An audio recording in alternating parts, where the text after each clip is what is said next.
Northern Ireland Assembly Plenary, programme signed. This is the Northern Ireland Assembly Plenary, programme signed. This is the Northern Ireland Assembly Plenary, programme signed. This is the Northern Ireland Assembly Plenary, programme signed. This is the Northern Ireland Assembly Plenary, programme signed. This is the Northern Ireland Assembly Plenary, programme signed. This is the Northern Ireland Assembly Plenary, programme signed. This is the Northern Ireland Assembly Plenary, programme signed. This is the Northern Ireland Assembly Plenary, programme signed. This is the Northern Ireland Assembly Plenary, programme signed. This is the Northern Ireland Assembly Plenary, programme signed. This is the Northern Ireland Assembly Plenary, programme signed. This is the Northern Ireland Assembly Plenary, programme signed. This is the Northern Ireland Assembly Plenary, programme signed. This is the Northern Ireland Assembly Plenary, programme signed. This is the Northern Ireland Assembly Plenary, programme signed. This is the Northern Ireland Assembly Plenary, programme signed. This is the Northern Ireland Assembly Plenary, programme signed. This is the Northern Ireland Assembly Plenary, programme signed. This is the Northern Ireland Assembly Plenary, programme signed. This is the Northern Ireland Assembly Plenary, programme signed. This is the Northern Ireland Assembly Plenary, programme signed. This is the Northern Ireland Assembly Plenary, programme signed. This is the Northern Ireland Assembly Plenary, programme signed. This is the Northern Ireland Assembly Plenary, programme signed. This is the Northern Ireland Assembly Plenary, programme signed. This is the Northern Ireland Assembly Plenary, programme signed. This is the Northern Ireland Assembly Plenary, programme signed. This is the Northern Ireland Assembly Plenary, programme signed. This is the Northern Ireland Assembly Plenary, programme signed. This is the Northern Ireland Assembly Plenary, programme signed. This is the Northern Ireland Assembly Plenary, programme signed. This is the Northern Ireland Assembly Plenary, programme signed. This is the Northern Ireland Assembly Plenary, programme signed. This is the Northern Ireland Assembly Plenary, programme signed. This is the Northern Ireland Assembly Plenary, programme signed.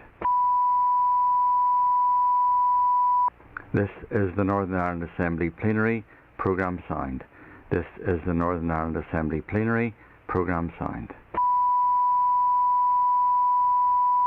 This is the Northern Ireland Assembly Plenary, programme signed. This is the Northern Ireland Assembly Plenary, programme signed. This is the Northern Ireland Assembly Plenary, programme signed. This is the Northern Ireland Assembly Plenary, programme signed. This is the Northern Ireland Assembly Plenary, programme signed. This is the Northern Ireland Assembly Plenary, programme signed. This is the Northern Ireland Assembly Plenary, programme signed. This is the Northern Ireland Assembly Plenary, programme signed. This is the Northern Ireland Assembly Plenary, programme signed. This is the Northern Ireland Assembly Plenary, programme signed. This is the Northern Ireland Assembly Plenary, programme signed. This is the Northern Ireland Assembly Plenary, programme signed. This is the Northern Ireland Assembly Plenary, programme signed. This is the Northern Ireland Assembly Plenary, programme signed. This is the Northern Ireland Assembly Plenary, programme signed. This is the Northern Ireland Assembly Plenary. Programme signed. This is the Northern Ireland Assembly Plenary. Programme signed. This is the Northern Ireland Assembly Plenary. Programme signed. This is the Northern Ireland Assembly Plenary. Programme signed. This is the Northern Ireland Assembly Plenary. Programme signed. This is the Northern Ireland Assembly Plenary. Programme signed. This is the Northern Ireland Assembly Plenary. Programme signed. This is the Northern Ireland Assembly Plenary. Programme signed. This is the Northern Ireland Assembly Plenary. Programme signed. This is the Northern Ireland Assembly Plenary. Programme signed. This is the Northern Ireland Assembly Plenary. Programme signed. This is the Northern Ireland Assembly Plenary. Programme signed. This is the Northern Ireland Assembly Plenary. Programme signed. This is the Northern Ireland Assembly Plenary. Programme signed. This is the Northern Ireland Assembly Plenary. Programme signed. This is the Northern Ireland Assembly Plenary. Programme signed. This is the Northern Ireland Assembly Plenary. Programme signed. This is the Northern Ireland Assembly Plenary. Programme signed. This is the Northern Ireland Assembly Plenary.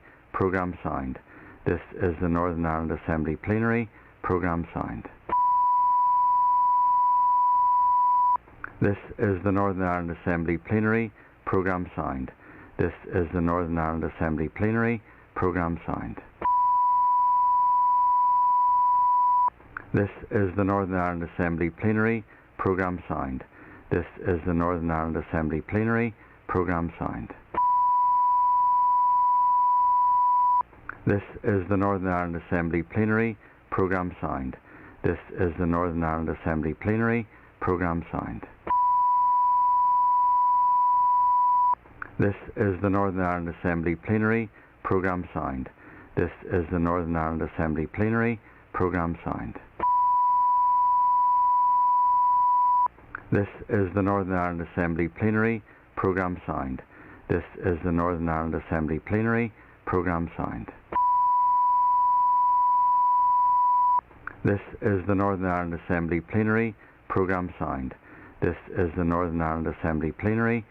Programme signed. This is the Northern Ireland Assembly Plenary. Programme signed. This is the Northern Ireland Assembly Plenary. Programme signed. This is the Northern Ireland Assembly Plenary. Programme signed. This is the Northern Ireland Assembly Plenary. Programme signed. This is the Northern Ireland Assembly Plenary. Programme signed. This is the Northern Ireland Assembly Plenary. Programme signed. This is the Northern Ireland Assembly Plenary. Programme signed. This is the Northern Ireland Assembly Plenary. Programme signed. This is the Northern Ireland Assembly Plenary. Programme signed. This is the Northern Ireland Assembly Plenary. Programme signed. This is the Northern Ireland Assembly Plenary. Programme signed. This is the Northern Ireland Assembly Plenary. Programme signed. This is the Northern Ireland Assembly Plenary. Programme signed. This is the Northern Ireland Assembly Plenary. Programme signed. This is the Northern Ireland Assembly Plenary. Programme signed. This is the Northern Ireland Assembly Plenary. Programme signed. This is the Northern Ireland Assembly Plenary. Programme signed. This is the Northern Ireland Assembly Plenary. Programme signed. This is the Northern Ireland Assembly Plenary. Programme signed. This is the Northern Ireland Assembly Plenary. Programme signed. This is the Northern Ireland Assembly Plenary. Programme signed. This is the Northern Ireland Assembly Plenary. Programme signed. This is the Northern Ireland Assembly Plenary. Programme signed. This is the Northern Ireland Assembly Plenary. Programme signed. This is the Northern Ireland Assembly Plenary. Programme signed. This is the Northern Ireland Assembly Plenary. Programme signed. This is the Northern Ireland Assembly Plenary. Programme signed. This is the Northern Ireland Assembly Plenary. Programme signed. This is the Northern Ireland Assembly Plenary. Programme signed. This is the Northern Ireland Assembly Plenary. Programme signed. This is the Northern Ireland Assembly Plenary. Programme signed. This is the Northern Ireland Assembly Plenary. Programme signed. This is the Northern Ireland Assembly Plenary. Programme signed. This is the Northern Ireland Assembly Plenary. Programme signed. This is the Northern Ireland Assembly Plenary. Programme signed. This is the Northern Ireland Assembly Plenary. Programme signed. This is the Northern Ireland Assembly Plenary. Programme signed. This is the Northern Ireland Assembly Plenary. Programme signed. This is the Northern Ireland Assembly Plenary. Programme signed. This is the Northern Ireland Assembly Plenary. Programme signed. This is the Northern Ireland Assembly Plenary. Programme signed. This is the Northern Ireland Assembly Plenary. Programme signed. This is the Northern Ireland Assembly Plenary. Programme signed. This is the Northern Ireland Assembly Plenary. Programme signed. This is the Northern Ireland Assembly Plenary. Programme signed. This is the Northern Ireland Assembly Plenary. Programme signed. This is the Northern Ireland Assembly Plenary. Programme signed. This is the Northern Ireland Assembly Plenary. Programme signed. This is the Northern Ireland Assembly Plenary. Programme signed. This is the Northern Ireland Assembly Plenary. Programme signed. This is the Northern Ireland Assembly Plenary. Programme signed. This is the Northern Ireland Assembly Plenary. Programme signed. This is the Northern Ireland Assembly Plenary. Programme signed. This is the Northern Ireland Assembly Plenary. Programme signed. This is the Northern Ireland Assembly Plenary. Programme signed. This is the Northern Ireland Assembly Plenary. Programme signed. This is the Northern Ireland Assembly Plenary. Programme signed. This is the Northern Ireland Assembly Plenary. Programme signed. This is the Northern Ireland Assembly Plenary. Programme signed. This is the Northern Ireland Assembly Plenary. Programme signed. This is the Northern Ireland Assembly Plenary. Programme signed. This is the Northern Ireland Assembly Plenary. Programme signed. This is the Northern Ireland Assembly Plenary. Programme signed.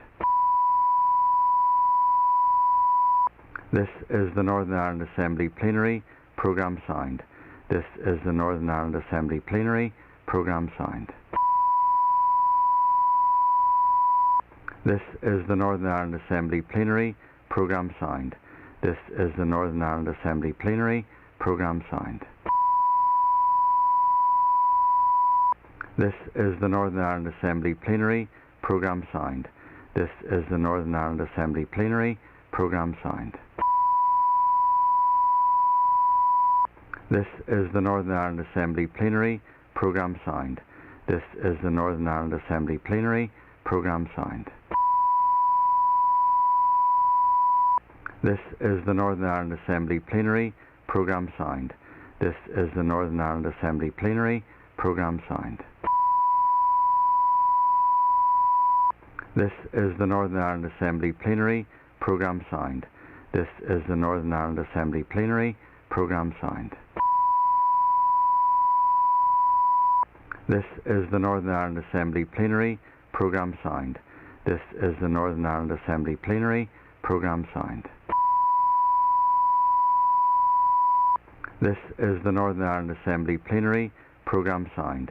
This is the Northern Ireland Assembly Plenary. Programme signed. This is the Northern Ireland Assembly Plenary. Programme signed. This is the Northern Ireland Assembly Plenary. Programme signed. This is the Northern Ireland Assembly Plenary. Programme signed. This is the Northern Ireland Assembly Plenary. Programme signed. This is the Northern Ireland Assembly Plenary. Programme signed. This is the Northern Ireland Assembly Plenary. Programme signed. This is the Northern Ireland Assembly Plenary. Programme signed. This is the Northern Ireland Assembly Plenary. Programme signed. This is the Northern Ireland Assembly Plenary. Programme signed. This is the Northern Ireland Assembly Plenary. Programme signed. This is the Northern Ireland Assembly Plenary. Programme signed. This is the Northern Ireland Assembly Plenary. Programme signed. This is the Northern Ireland Assembly Plenary. Programme signed. This is the Northern Ireland Assembly Plenary. Programme signed. This is the Northern Ireland Assembly Plenary. Programme signed. This is the Northern Ireland Assembly Plenary. Programme signed. This is the Northern Ireland Assembly Plenary. Programme signed. This is the Northern Ireland Assembly Plenary. Programme signed. This is the Northern Ireland Assembly Plenary. Programme signed. This is the Northern Ireland Assembly Plenary. Programme signed. This is the Northern Ireland Assembly Plenary. Programme signed. This is the Northern Ireland Assembly Plenary. Programme signed. This is the Northern Ireland Assembly Plenary. Programme signed. This is the Northern Ireland Assembly Plenary. Programme signed. This is the Northern Ireland Assembly Plenary. Programme signed. This is the Northern Ireland Assembly Plenary. Programme signed. This is the Northern Ireland Assembly Plenary. Programme signed. This is the Northern Ireland Assembly Plenary. Programme signed. This is the Northern Ireland Assembly Plenary. Programme signed. This is the Northern Ireland Assembly Plenary. Programme signed. This is the Northern Ireland Assembly Plenary. Programme signed. This is the Northern Ireland Assembly Plenary. Programme signed. This is the Northern Ireland Assembly Plenary. Programme signed. This is the Northern Ireland Assembly Plenary. Programme signed. This is the Northern Ireland Assembly Plenary. Programme signed. This is the Northern Ireland Assembly Plenary. Programme signed. This is the Northern Ireland Assembly Plenary. Programme signed.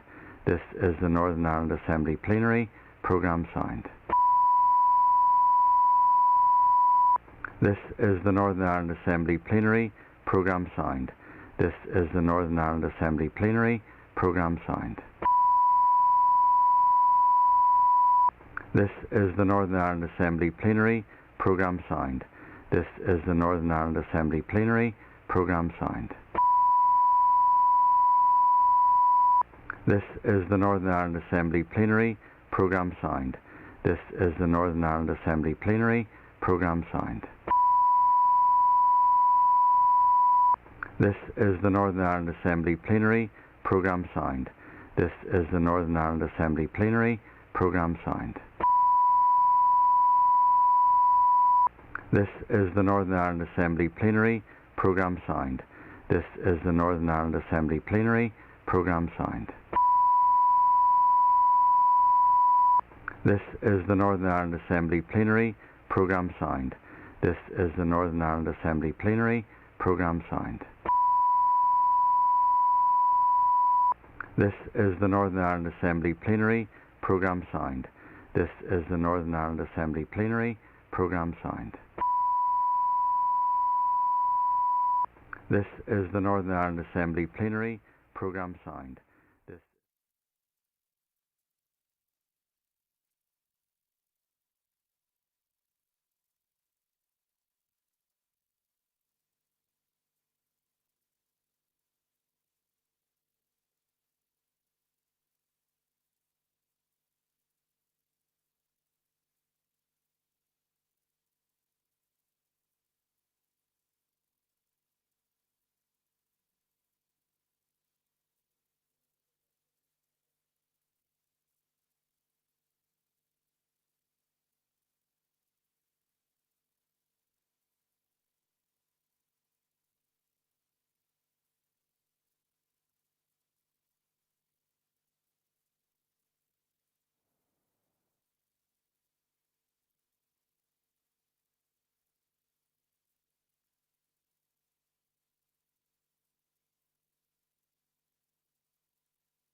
Members, Mr John O'Dowd has been given leave to make a statement on the public inquiry into the murder of human rights solicitor Pat Finucane, which fulfils the criteria set out in Standing Order 24. If other members wish to be called, they should do so by rising in their places and continuing to do so. All members called will have up to 3 minutes to speak on the subject, and I would remind members that I will not take any points of order on this or any other matter until the item of business has finished. And I call John O'Dowd. I rise to speak on yesterday's decision by the British Government not to hold a full public inquiry into the murder of human rights lawyer Pat Finucane. And in doing so, I want to start off by paying tribute to the resilience and courage and indeed dignity of Geraldine Finucane and the Finucane family in their 31-year campaign for the truth about Pat's killing.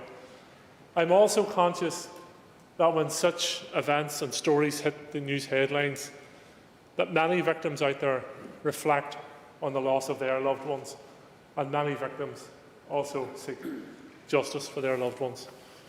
But what makes Pat Finucane's case stand out? What makes Pat Finucane's case stand out is this.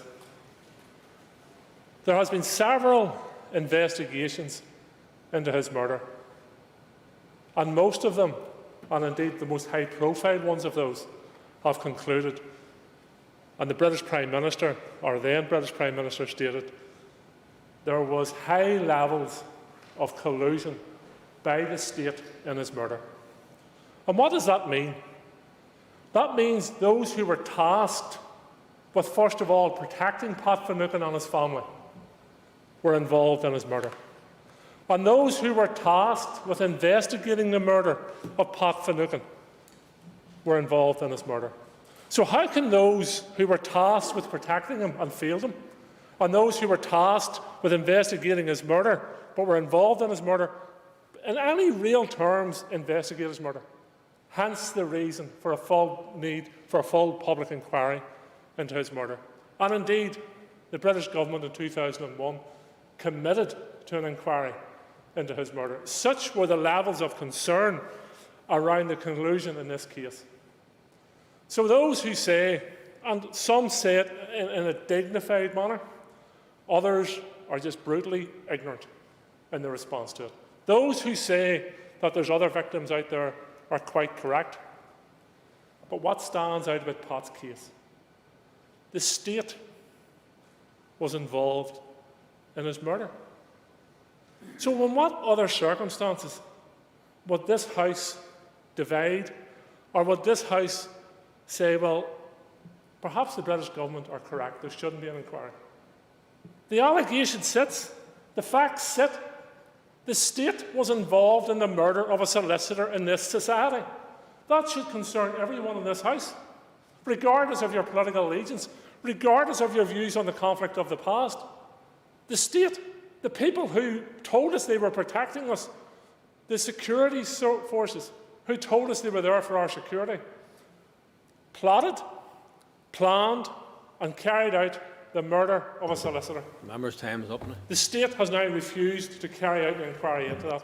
I believe the state has a duty to carry out an inquiry into that. I call Paul Givan. Of course, the murder of Pat Finucane was wrong, and I acknowledge the barbaric nature of it. Murdered in front of his family. One can only imagine the trauma that that has caused, and to this day clearly evident 31 years later. That pain is felt by thousands of people right across Northern Ireland. I think of Le Mans, I think of Bloody Friday, I think of Enniskillen, Narrow Water, and the list goes on of thousands of people that suffer as a result of the terrorist campaign for over 30 years in this country. Many of those families have had but a mere desktop exercise carried out by the HET. And when I think of the Finucane investigations, I think of Lord Stevens, Justice Peter Corey, Sir Desmond de Silva. I think of an inquiry that was rejected, that was going to be set up under the 2005 Inquiries Act. And I also think of the criminal conviction that was secured in the murder of Pat Finucane that attracted a 22-year custodial sentence. For thousands of victims of terrorism, they could only but wish for the same level of interrogation that has taken place for the murder of their loved ones.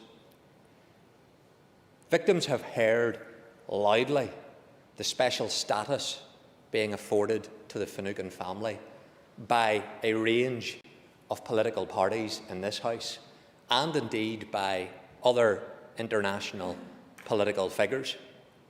And when I think of those international obligations, I think of the Smithic Tribunal that found the collusion of An Garda Síochána officers with the Provisional IRA in the murder of Harry Breen and Tom Buchanan and Bob Buchanan.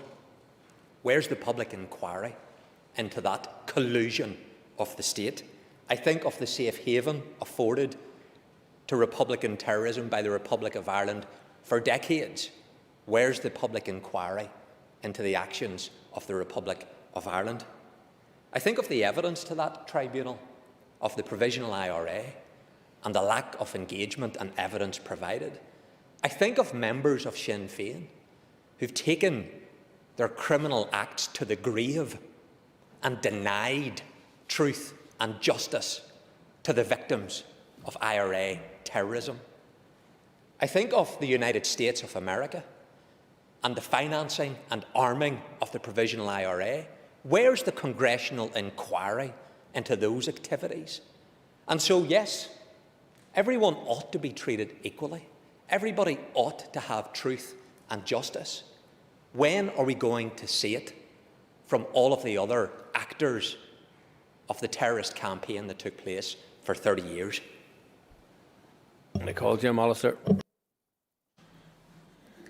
The murder of Pat Finucane was terrorist, brutal and extremely shocking, just like over 3,000 other murders.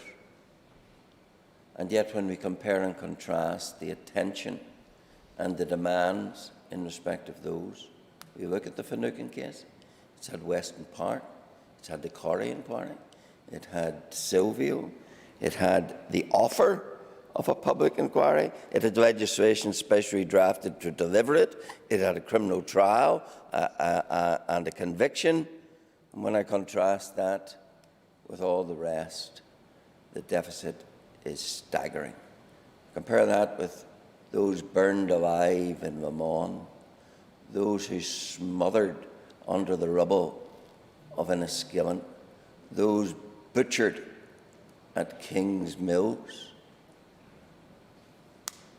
If we want to talk about collusion, Mr. Speaker, then we need to talk about all the collusion.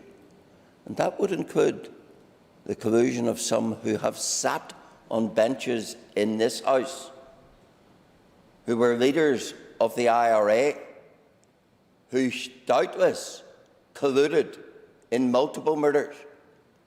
What did Martin McGuinness know about the Enniskillen bombing?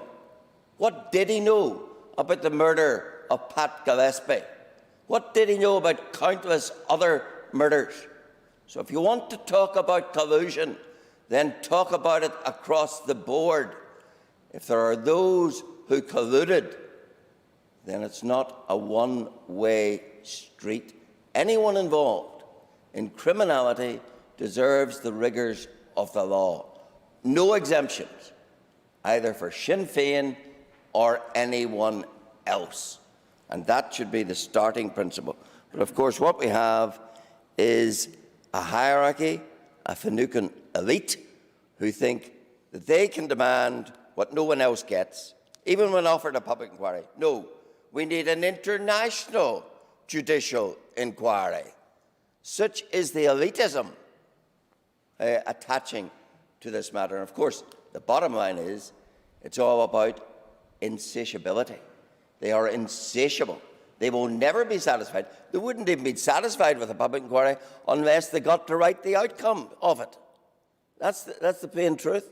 And it's quite clear when they dismiss the very ideas of prosecutions. They're not interested in justice. They're interested in maximising the rewrite of history.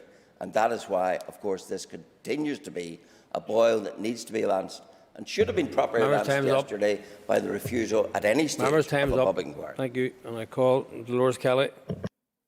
Thank you, Mr Speaker, and I welcome the opportunity to speak in this matter of the day. And as a young child growing up, Mr Speaker, I was always taught that two wrongs never made a right. So it is a very unseemly debate that we are turning the murder of one person into a green and orange issue. We should all be concerned in this House about finding truth and justice for all victims, regardless of who the perpetrators were. And it is astonishing that some members of this House would hold the British Government and its agents to the same standards of terrorist organisations. Surely we should all be expecting the Government to have a higher standard than any other and to protect all its citizens. It is a fact that Pat Finucane, his murder was supported by elements within the British establishment. And I think the call for the inquiry, and I find it very disingenuous of people to say that they were offered a public inquiry, when members of this House know that the 2005 Act was quickly brought into legislation to give the Secretary of State undue influence in terms of interference in any public inquiry and the matters and the facts that might be brought before an independent inquiry tribunal. So, you know, stop messing about. Today and last night we saw how the British Government treats the widows and children of murdered victims here in the north, treats them with disdain, cancelling a meeting with 10 minutes' notice that they had waited almost 2 years to have, was pretty damning of the British Government. And all victims deserve truth and justice. All families deserve to know what happened to their loved one. And the SDLP has always stood foursquare with all of those victims. And I pay tribute to Geraldine Finucane and her family and to all other families who have had to carry this burden from the day and hour that their loved one was murdered. I'm always in awe of the determination and how their life has been put on hold in their search for truth and justice. And it doesn't end with the partner or the child of the family affected. It's transgenerational in nature. And if we are to build reconciliation in this society, then we must deal properly with legacy. The British Government failed miserably yesterday. Not only did they fail the Finucane family, they failed all families in their search for truth and justice and dealing with the legacy of our troubled past, because that was a very clear message that we're not going to get the truth and justice and the legacy institutions that families deserve and need. Thank you, Mr. Speaker. Thank you. And I call Doug Beattie. Thank you, Mr. Speaker. And I have to start by condemning the callous, brutal murder of Pat Finucane. It is truly a stain on our shared past. This should be a sombre matter of the day. It should not be used as an opportunity to hurl insults across the room. It should not be used as an opportunity to use victims to score political points. There's no winners and losers here. We have hundreds, if not thousands, of victims right across the United Kingdom and Ireland and further afield who are still waiting on truth and justice, including my own family. And nobody is looking at their case. Nobody is promoting the small man here, the one that was murdered and long forgotten, whose name doesn't slip off your tongue at any stage. We have failed victims. Every single one of us in this room have failed victims. The Westminster Government has failed victims. The Irish Government has failed victims. We did not consult, we did not speak to, we did not get them to join us when we tried to come up with a legacy mechanism that they do not support. And that is why the Stormont House Agreement is failing. It's because the victims do not support it. And there will be many that scream at me and say, well, you're saying that because you're a unionist. And I will throw back at you that there's a bloody Sundays family member who also does not support the Stormont House Agreement legacy mechanisms. Go to her and tell her she's wrong.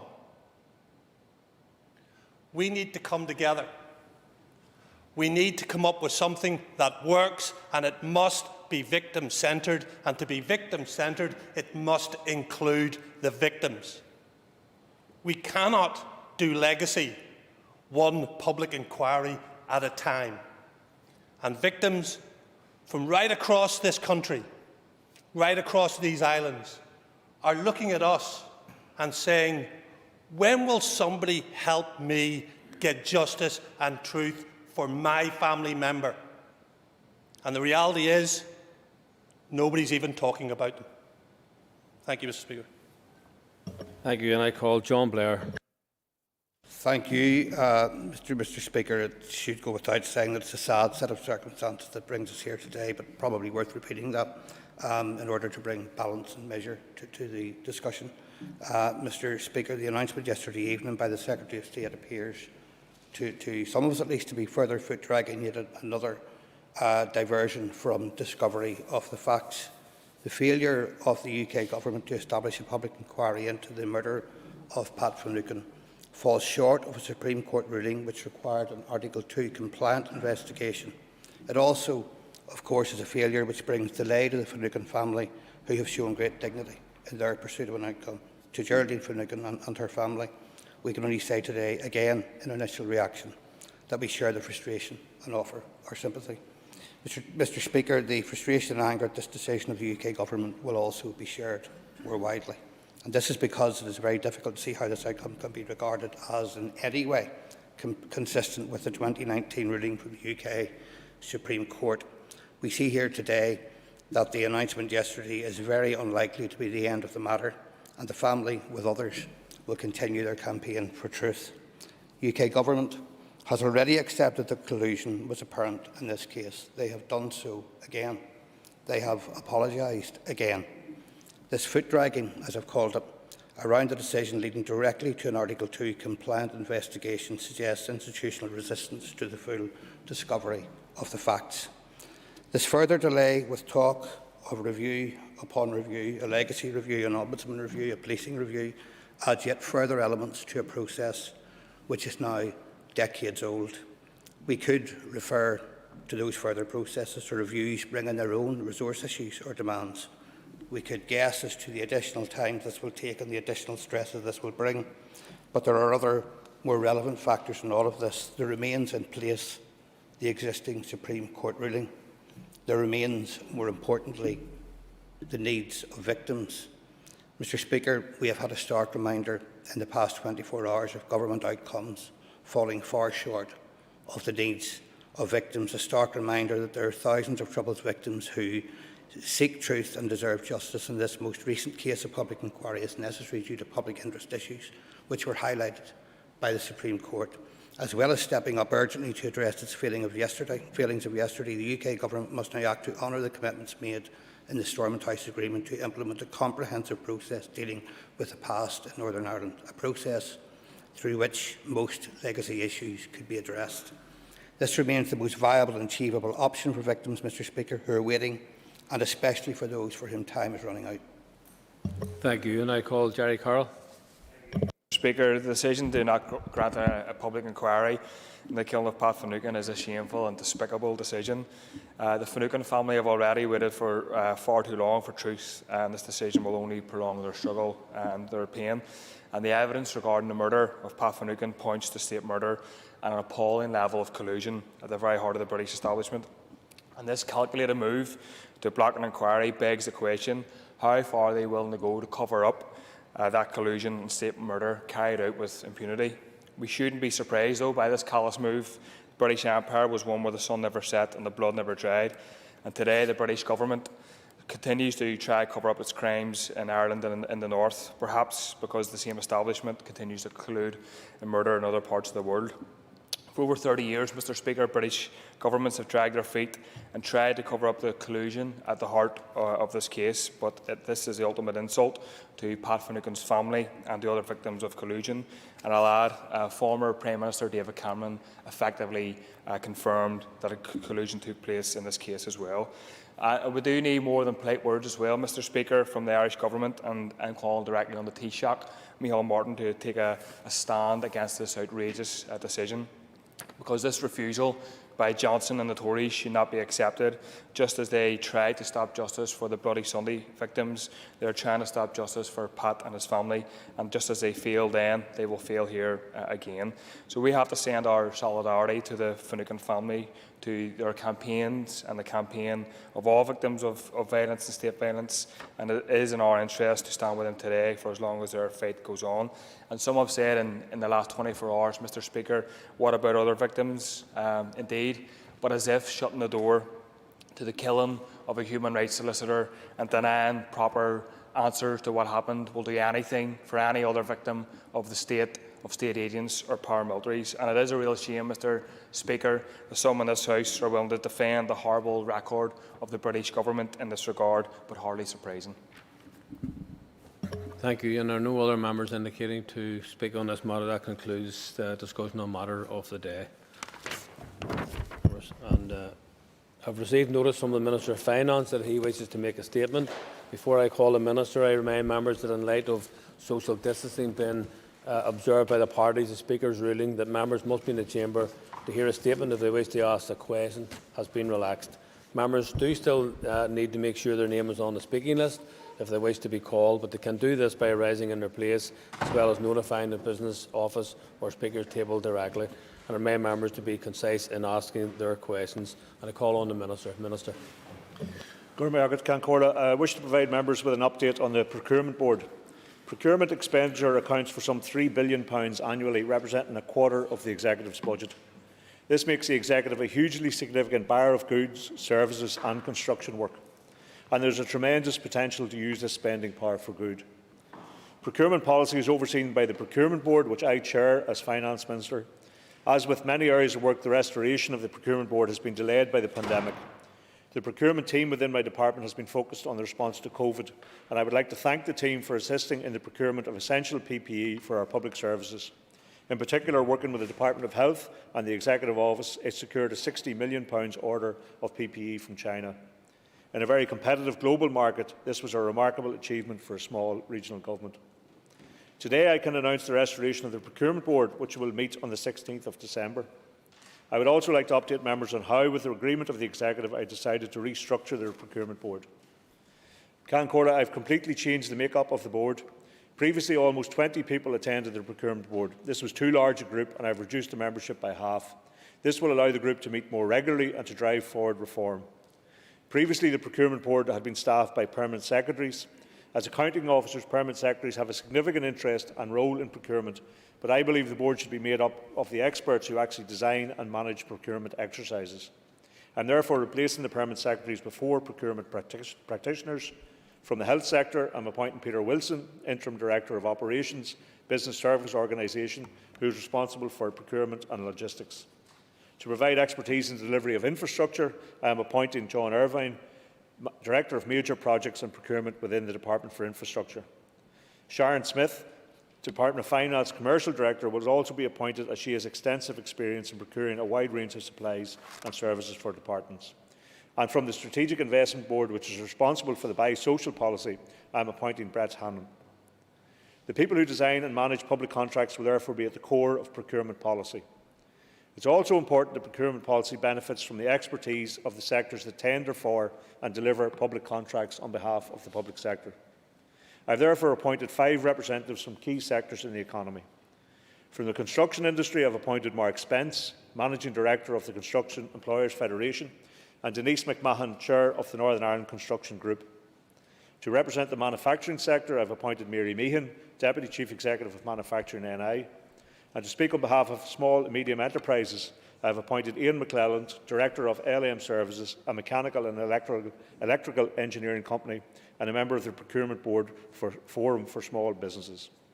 And to champion the interests of social enterprises, I have appointed Colin Jess, Director of Social Enterprise NI. These representatives will be asked to engage with their respective sectors in order to bring their views and experiences to the Procurement Board. I would like to thank the outgoing members for their time and commitment during the term of the previous board.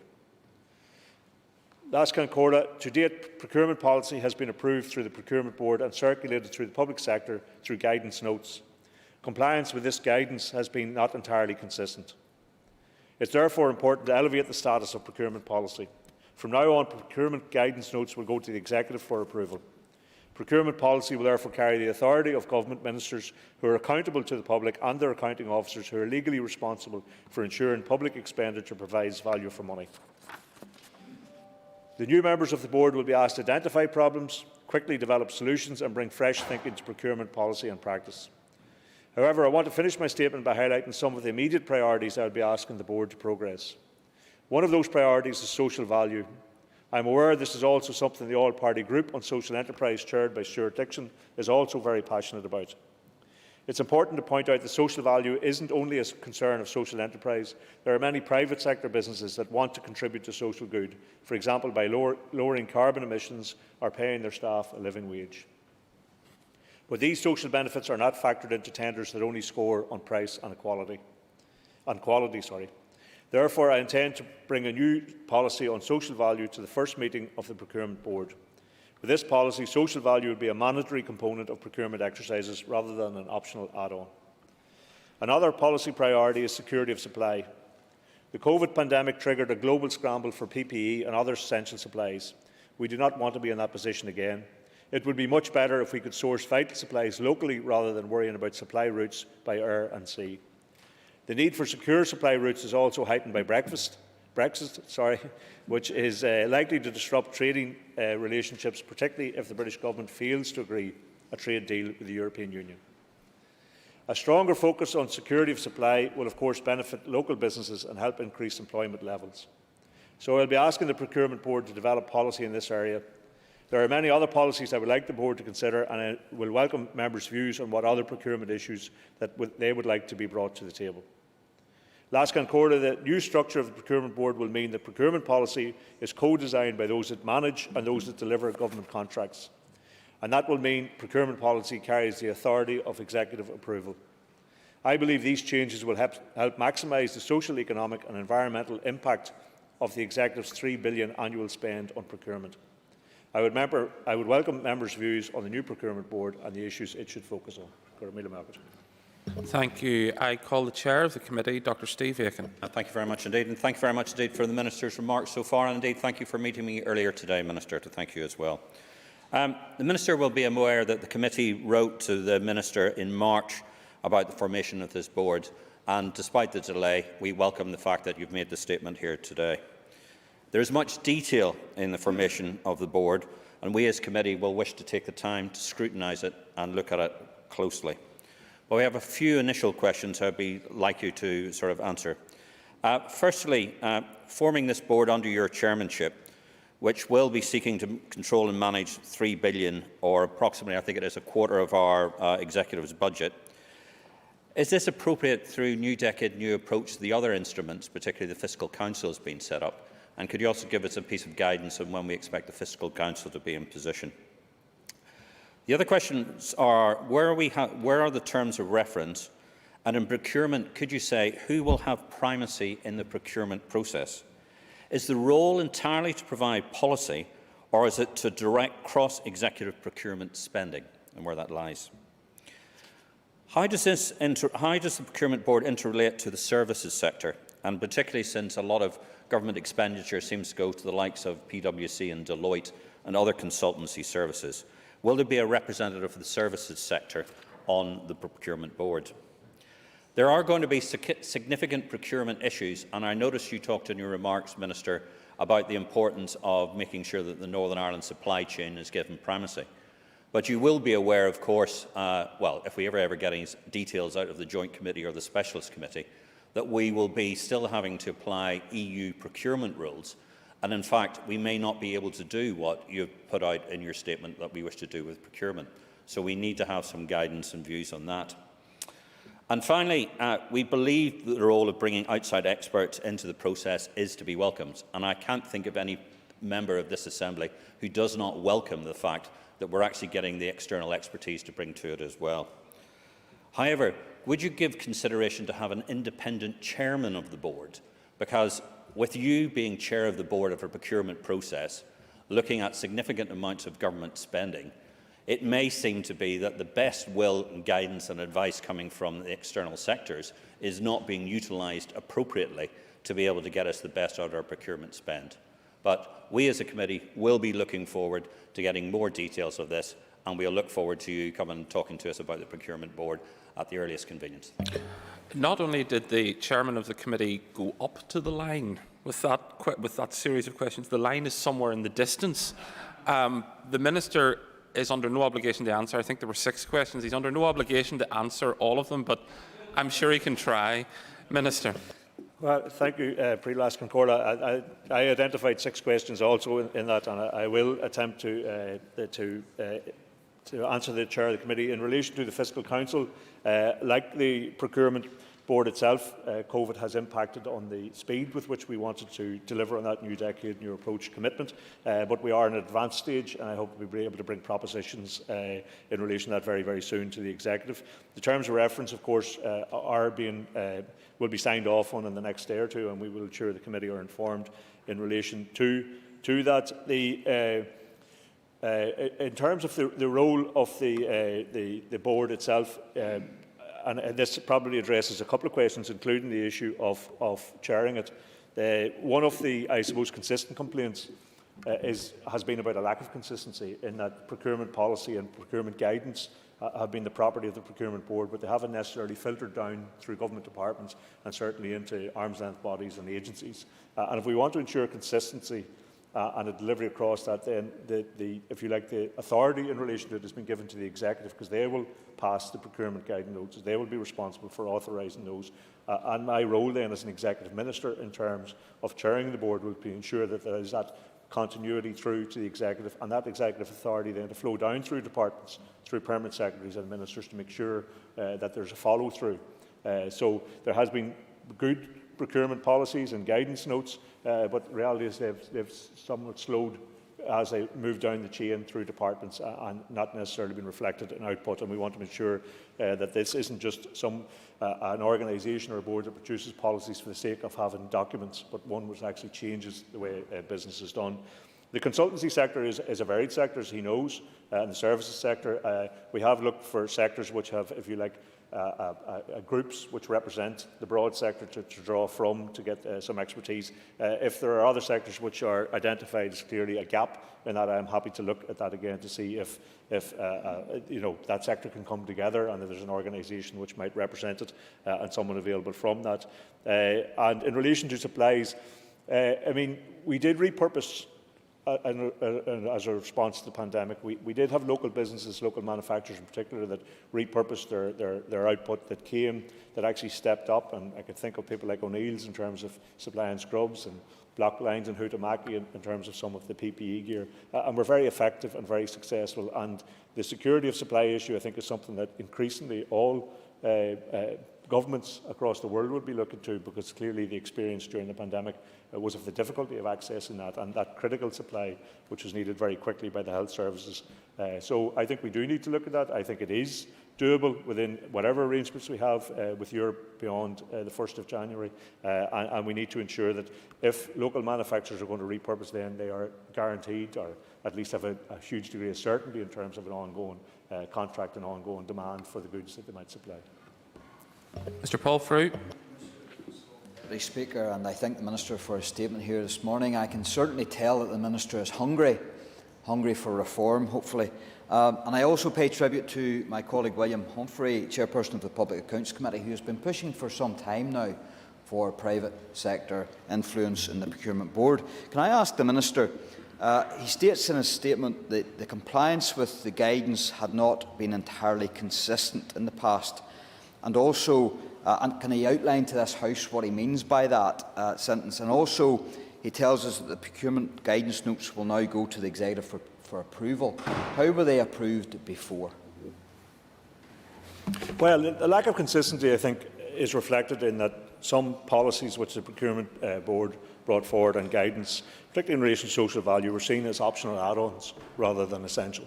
And what we want to do is, by giving the Board more expertise to develop better policies in a quicker way, by having the key people involved, and that's not to disregard the permanent secretaries, but you almost add a duplication then. If it goes through permanent secretaries and ends up in the executive, then the executive gives it the authority, and we ensure that the policies which are developed and the guidance notes, previously the guidance notes were approved by the board itself, and that was the extent of the status they had. This time the guidance notes will be approved by the executive, and there is then a responsibility on executive ministers to make sure that those guidance notes and on their accounting officers are followed through in terms of their own departments and their arm's length bodies and agencies. So it gives the issue of the guidance and the policies which are produced more teeth. Gives them more enforceability, and in terms then that gives them more consistency. Because you may find that it depends on the attitude of a permanent secretary. Some departments were keen in pursuing and promoting these issues, and others perhaps not so much. So we want to get consistency across the board, and we want to ensure that there is that level of expertise within the board itself to get the best possible policies and guidance notes. Mrs. Martina Anderson.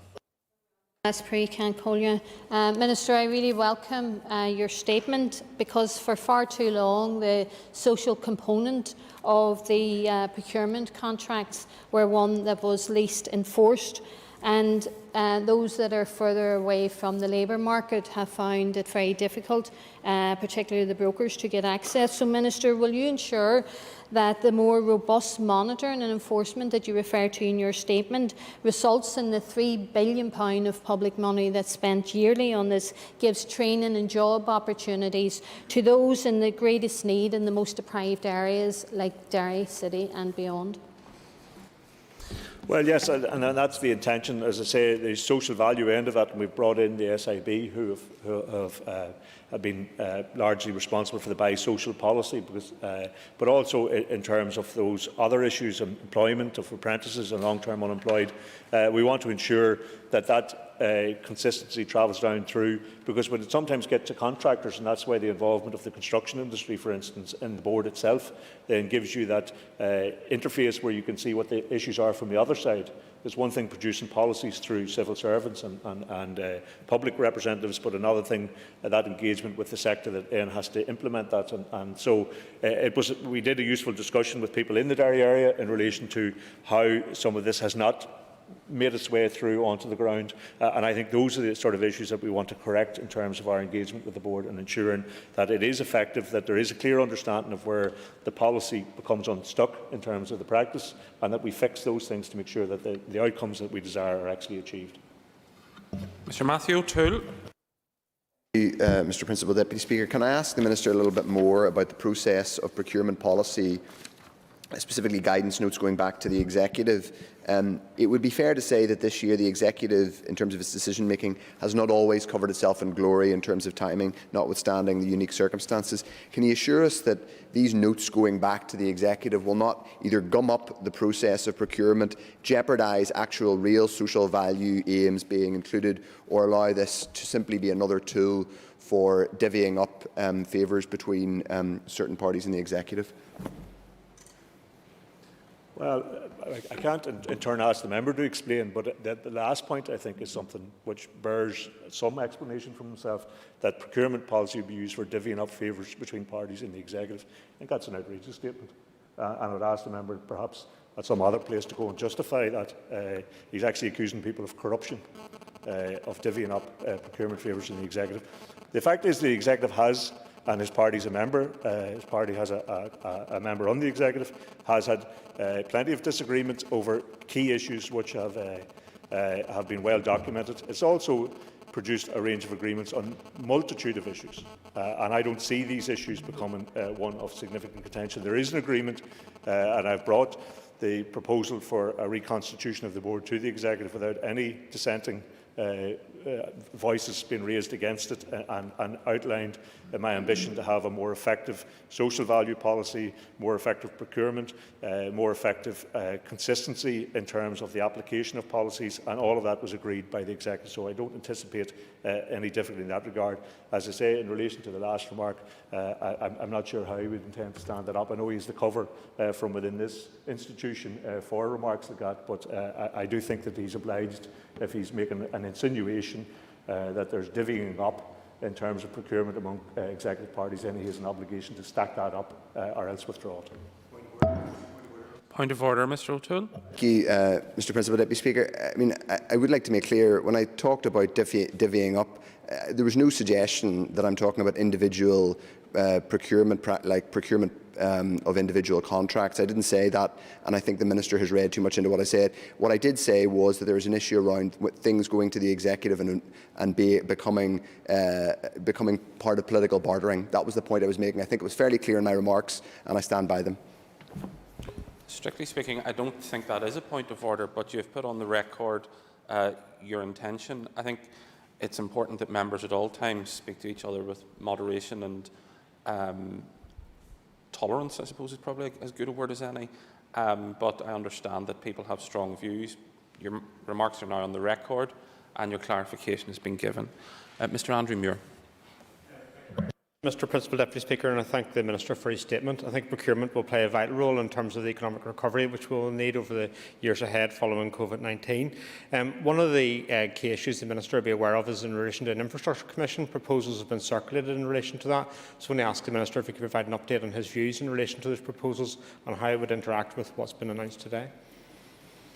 Well, of course, we want to see the most effective use of significant amounts of capital money for infrastructure for a range of reasons. One, that you want to see it spent well, you want to see maximum value in return for that, you want to see maximum contribution to the local economy as a consequence of that spend, and of course construction is a key component of our local economic activity, and we want to see where it is possible to do that, it benefits local construction companies. So I think having the Construction Employers Federation represented on the Procurement Board and also the person responsible within the Department of Infrastructure in policy terms for procurement, I think that brings a new level of expertise in relation to that, and I hope that would see better outcomes in terms of procurement, which is something I think we all want to achieve. Mr. Mervyn Story. I welcome the statement today, and as a former Finance Minister, the Minister will be well aware I've raised concerns about procurement in the past, and I trust that today is more than just, as we've had previously, a name change. We had the famous change from CPD to CPD. That was a real surreal moment in the civil service, I have to say. So I trust that what we will see today is actually progress, and I do welcome the fact that the construction industry is now involved. But could I ask the Minister, I notice, and I could be wrong on this, but just seek clarification on two things. One, in regards to the involvement of education, declaring interest as a Board of Governor of 2 schools in my own constituency. The procurement processes in education are woeful. Absolutely, we are being done over in terms of that process at a cost to the public purse. And secondly, could he maybe explain to the House the relationship there will be between the board, as it will be reconstituted, and CPD, because there are many who are still very sceptical as to whether or not we can get delivery in regards to procurement. Well, I thank the member for his questions, and he has raised these issues in the past. I'm not sure if that dramatic change from CPD to CPD happened under his watch or not. But can I say there is a clear intention, because this isn't just a name change in relation to the board. This is a change of personnel. It's taken out of the Permanent Secretary. That's not to cast any aspersions in relation to the people who served on the board, and I thank them for the service. It was actually to bring in, as he says, the expertise from the sectors, to have the people in the board from the departmental representatives who are the actual ones dealing with procurement. I know education is a gap, but it doesn't mean there is no ongoing consultation with departments, and Sharon Smith from the Department of Finance will have a responsibility for engaging with that with the other departments who don't happen to be represented on the board. And education obviously is a significant spender of public money in terms of particularly public contracts. So there will be that read across, and the clear intention is for a new start to this. It's a reconstituted board. It's coming from a different place, if you like, in terms of that involvement in it. And we want to see then those people who are representing the industry side of it, the construction or the SMEs, that they are actually engaging with their own sectors. So they're bringing forward the views of that sector. There's an intention to create a facility there that people can actually come and privately give information in terms of any complaints they might have, because previously people would have felt if they were complaining about the main contractor and it was a genuine and legitimate complaint, that to say so publicly might have been detrimental to their ability to do future work. So we want to create a facility whereby people do have an opportunity to actually register issues with the board in a way which protects themselves in terms of any blowback, if that were to be the case in terms of relationships within contracts. So it is genuinely an attempt to do things differently, and obviously we'll have to test that as we go along, but I hope that in not too distant future the member will recognise that there's a different way of doing these things. Mr. Story. Just for point of clarity, it seems as though members are wanting to clarify things that they've said. Could I just clarify? It didn't happen under my watch in terms of the name change. However, it did happen under suspension of this House, and I think therefore the Finance Minister maybe and his party takes responsibility for it. I don't think I need to rule on that. Mr. O'Dowd. Clarify if points of order are actually allowed during a ministerial statement and question time, because I believe they're not. I think actually that is a point of order. That is a point of order, and therefore that is unique this morning in being an actual legitimate point of order, and the member is of course correct. Mr. Melissa McHugh. Margaret Las Concarla, August Ardus, just boy lumps of boys, Ian Fahanya the Ratches. Minister, I'd like to thank you for your statement as well. It is a good opportunity, this, for change. And in particular, and being a wee bit more specific about it, Minister, in order to ensure social value is incorporated into procurement contracts, will the board consider a minimum score for social value alongside price and quality? Yes, I think that would be an effective way of achieving that, because if the focus is just on price and quality, then that ability to give proper consideration to social value. Social value isn't just, it's many things. It can be about a more green approach to construction, as well as having social outcomes in terms of employment of people, or ensuring that there's spend in certain areas, and that there is access for people from the community and social enterprises who can provide services as well. So there are a whole range of measures, but yes, scoring contracts and doing so in a way which guarantees that social value is a component part of that is an effective way of doing that. Mr. John O'Dowd. Thank you, Las Concarla. Just to ask the Minister, and perhaps the issue of gigs now being approved by the Executive will lessen the litigation against contracts at times. Given the scale of contracts awarded at a time, it is unsurprising that there is JRs, etc. brought, but we have to lessen those. Will the Minister ensure that the Procurement Board looks at how we minimise legal action taken? And also, the Economy Committee several weeks ago received a presentation from the Law Society around mediation in such matters. Will he also ask the Procurement Board to look at that process as well? Yes, I sort of referenced that in the response to Mr. Story, that I think when you get to litigation, it's really at an end point of where a contract's awarded and somebody's dissatisfied with how it's been done, and it does have the impact of holding up capital projects in particular, and can have a very significant and detrimental impact on economic activity generally. That's not to say people are entitled to go to court if they feel very strongly that they have a case to make, and you would not deny people that. But I think there is an opportunity at an earlier stage to have some kind of a mitigation process, and that's why I would be asking the board to consider an alternative service for suppliers to be able to raise concerns, and to do so in some instances in a private capacity, or in a private opportunity for people, because there are business relationships at the heart of procurement, and people often are reluctant to speak out in case some of those business relationships are damaged as a consequence of that. So I think we want an alternative measure for suppliers to be able to raise concerns confidentially, and for the matter to be independently reviewed. So I think that will be a key part of it, and hopefully that will have the effect of offsetting the possibility of people going to court, because I think that does, while people are entitled to do that, it undoubtedly holds up processes and causes an impact on budgetary spending. Mr. Pat Catney. Thank you, Mr. Principal Deputy Speaker, and thank you, Minister, for your answers so far. Minister, in your statement, you said compliance with guidance has not been entirely consistent. And my question then will be, how will this be measured in this new Procurement Board? How will you measure success? Thank you. Well, I think you would measure it in the consistent application of policy and guidance notes, and I think what we have found in the past is that that sometimes hasn't filtered down through departments. And I think the approval of guidance notes by the Executive, the approval of procurement policy by the Executive then gives that a strength that it previously didn't have.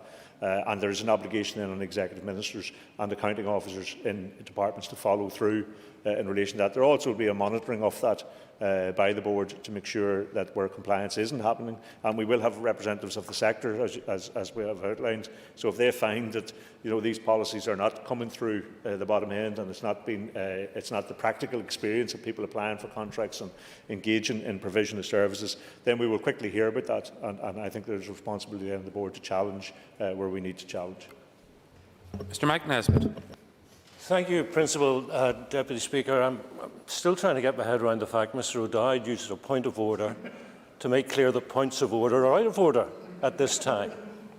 I thank the Minister for his statement and particularly welcome the appointment of Colin Jess to represent the social enterprise sector. Also very reassuring that the Minister of Finance, his grasp of mathematics is sound enough to be able to identify how many questions the committee chair squeezed into his remarks. In your remarks, Minister, you talked about social value and included the private sector, so I wonder if you could expand on your definition of social value and whether you would intend to legislate so that goes into a Social Value Act. Well, can I thank him for his question? He got a few squeezed in there himself. I have to say, Mr O'Dowd's contribution isn't the most surreal thing that has ever happened in this chamber, by my experience, by a long shot.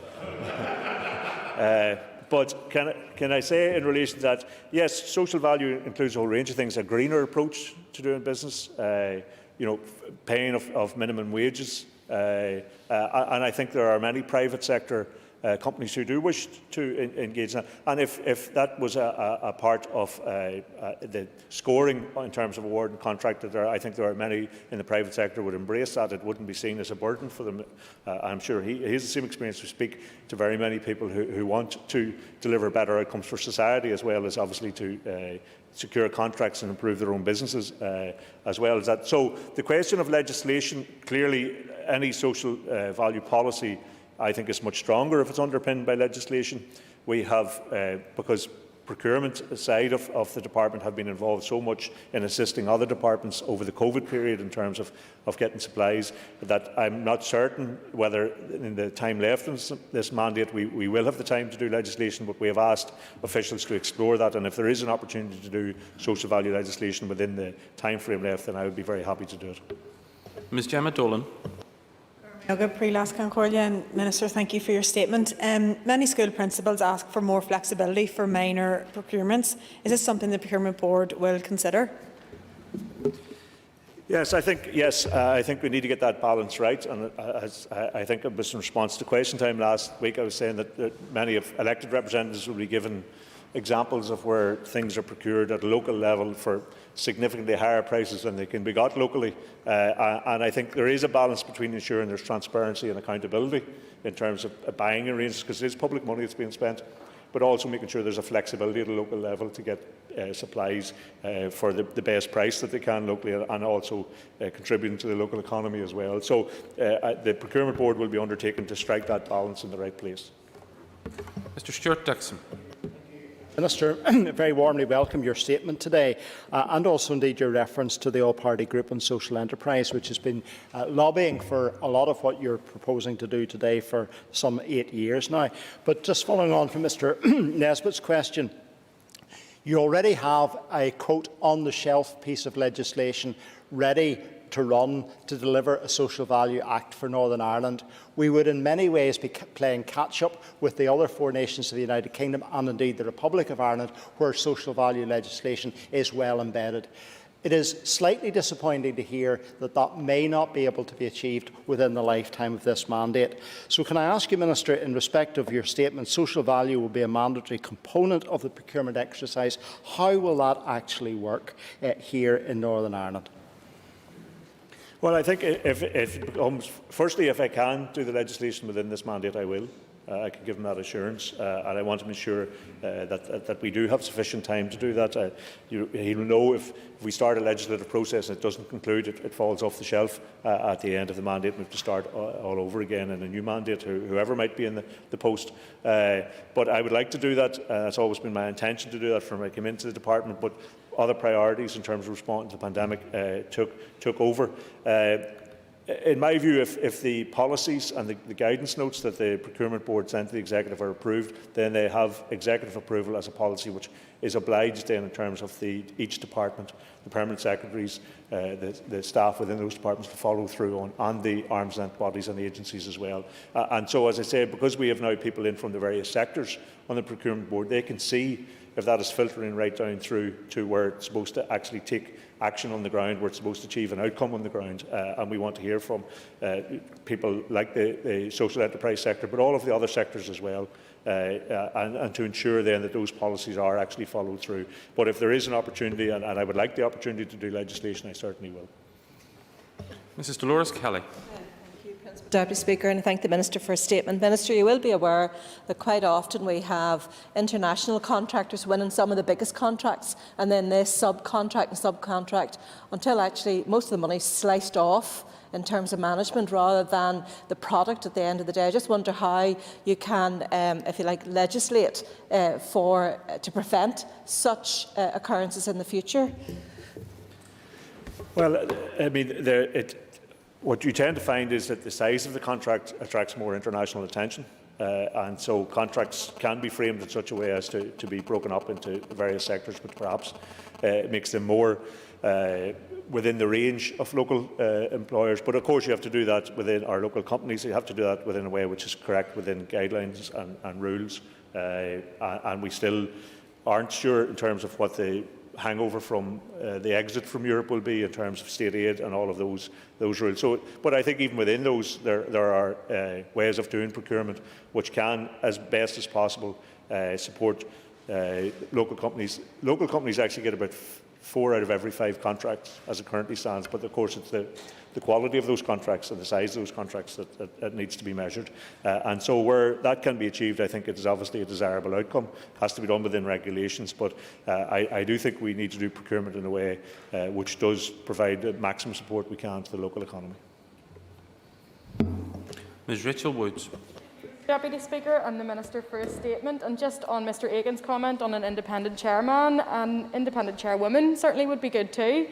The Minister will be aware that we have an opportunity to build back better from COVID, but also to tackle our climate emergency through a just transition. So I'd like to ask the Minister what consideration will there be to a green, sustainable procurement by this board? Can it be mandatory?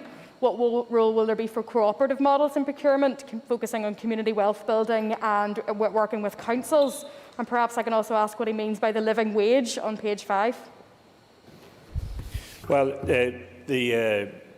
firstly, yes, I think the Executive has targets in terms of green outcomes, carbon emission reduction, and I would like to see those reflected, and should be reflected in terms of our procurement policy, because the Executive can't just argue for these things and then spend £3 billion and not try and use that to affect the outcome of its own policies. So I think it's going to be a key component in relation to procurement as well. There is and I'm trying to remember the title of it, the Living Wage Foundation have outlined a definition of living wage, and that's the definition that I work to. Mr Jim Allister. I'm going to bring the Minister back to the point that Ms Dolan raised about the lower end of the procurement market and the example of schools. Hitherto, school had a broken window, bring in a local handyman, fix for very little. Today, have to report it to Armagh or wherever, someone comes out, looks at it, someone goes back, somebody comes out, and the cost is phenomenal. So would the Minister consider bringing to the table of the board a proposition that there should be an exemption threshold below which local service needs can be met by the local management in the way that formerly it was done? Well, can I say, I mean, I accept all of us in here. It's interesting in the conversation with people in procurement. they wouldn't have heard the stories that we all hear as elected reps from school principals who say, I could get a local guy to come and fix this or a local woman to come and fix this, and this would cost a tenth of the price that I have to go through. So yes, I think a local threshold is, I think there is a threshold, but I think we need to examine that to see if it's sufficient in terms of its application. Because clearly there is the balance, as I said to Gemma Dolan, there is the balance between transparency, accountability, and people not giving their brothers-in-laws or their cousins contracts from schools or any other public sector procurement operation, and also making sure procurement's about value for money. It's one of the primary functions, about making sure public spend gets value for money. So where clearly the practices at a local level don't give value for money, I think we have to look at that, but also to make sure that you do have that transparency and accountability built in as well. Mr. Roy Beggs. Thank you, Mr. Principal Deputy Speaker. The Minister's just mentioned the issue of value for money, but would he ensure that when the Procurement Board meets, that it recognises that big is not always beautiful, and that sometimes it limits competition and results in significant subcontracting where actually the control is lost? And for example, painting a classroom can be 2 or 3 times the cost of getting a local painter. Well, I think it speaks to the previous conversations we've been having in relation to all that. And I think it is a balance between ensuring that you get transparency and accountability, but you get value for money at a local level and small contracts. And as I said, 4 out of 5 contracts are won locally, but it obviously depends on the value of those. And that's why I think the value of having people in from the various sectors, because you have people who are actually the practitioners of how this works. And can say, you know, it's one thing having a policy and having a very good policy which we can all support, but it's another thing seeing how the experience of that actually impacts on the ground and how it works in practice rather than on theory in the paper that it's developed on.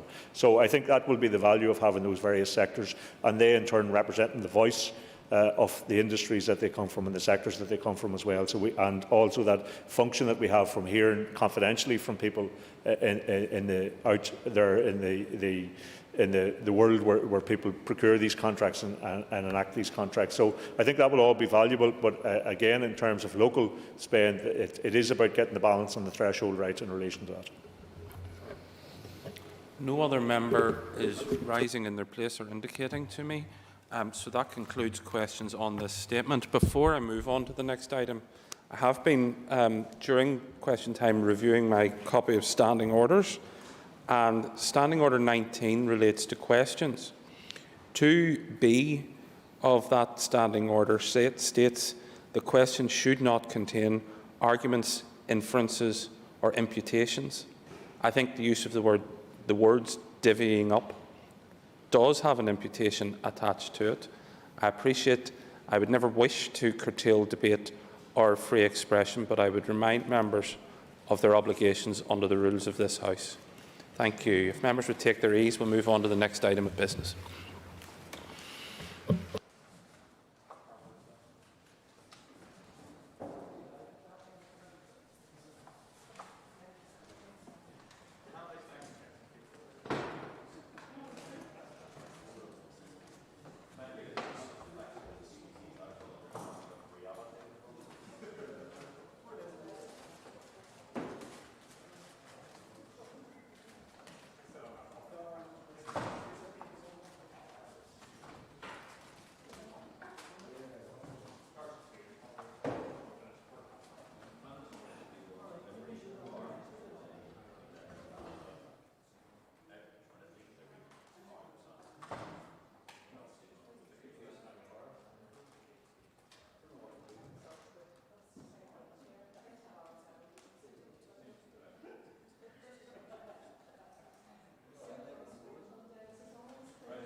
The next item of business is a motion on accelerated passage for the Harbours Grants and Loans Limit Bill.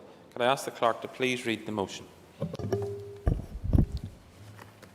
that the Harbours Grants and Loans Limit Bill proceed under the accelerated passage procedure. Thank you. I call the Minister for Infrastructure, Mrs Nicola Mallon, to move the motion. I beg to move. Thank you. The Business Committee has agreed that there should be no time limit on this debate, and I call the Minister for Infrastructure to open the debate on the motion. Minister. Thank you, Mr Deputy Speaker. I welcome the opportunity to address the Assembly on this motion. This is a key time for our maritime sector as it aspires to thrive and to strengthen. Unfortunately, the sector, like others, has faced financial challenges as a result of the current COVID-19 pandemic.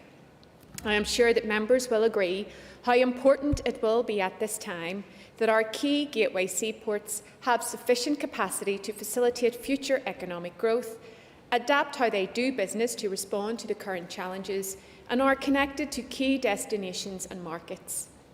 Use of accelerated passage is not something to be sought routinely, nor, Mr Deputy Speaker, is it something that I would do lightly. My preference when taking forward draft legislation is to have a full committee procedure enabling clause-by-clause scrutiny and the resolution of any issue there and then to the satisfaction of the committee. I will now explain to the Assembly, as required under Standing Order 42.4, why I am seeking accelerated passage, the consequences of it not being granted, and how I will minimise future use of that mechanism. I believe there are compelling grounds for the use of the accelerated passage procedure in the case of this proposed legislation, which is a short and concise bill to increase the total amount of grants and loans that my department can provide to the ports. The existing total limit of £35 million was set in 1989, and working with colleagues in the Department of Finance, a new grants and loans limit of £90 million has been agreed. This would enable my department to react appropriately to the current and future challenges faced by the ports. Mr Deputy Speaker, the total amount of loans and grants made by my department to the ports over the years count against the total limit indefinitely. It does not decrease in line with depreciation nor with loan repayments, and the total currently stands at £34.3 million.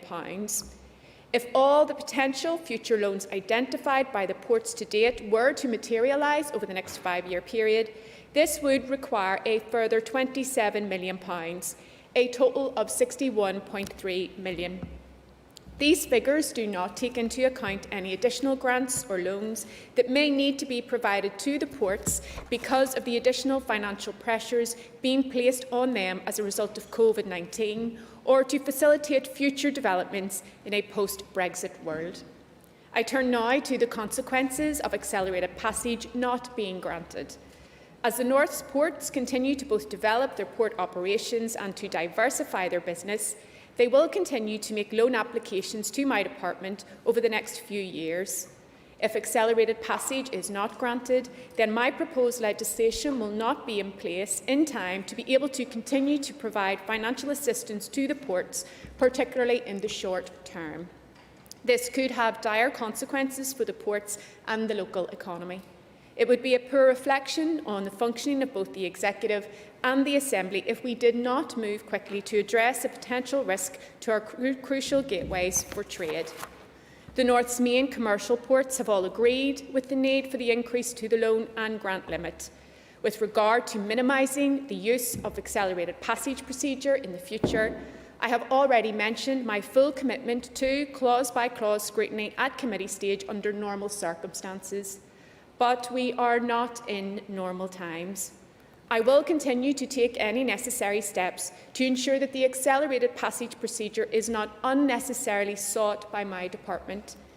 In accordance with Standing Order 42.3 of the Northern Ireland Assembly, I appeared before the Committee for Infrastructure on the 23rd of September to explain the need for accelerated passage for the bill and to outline the consequences of it not being granted.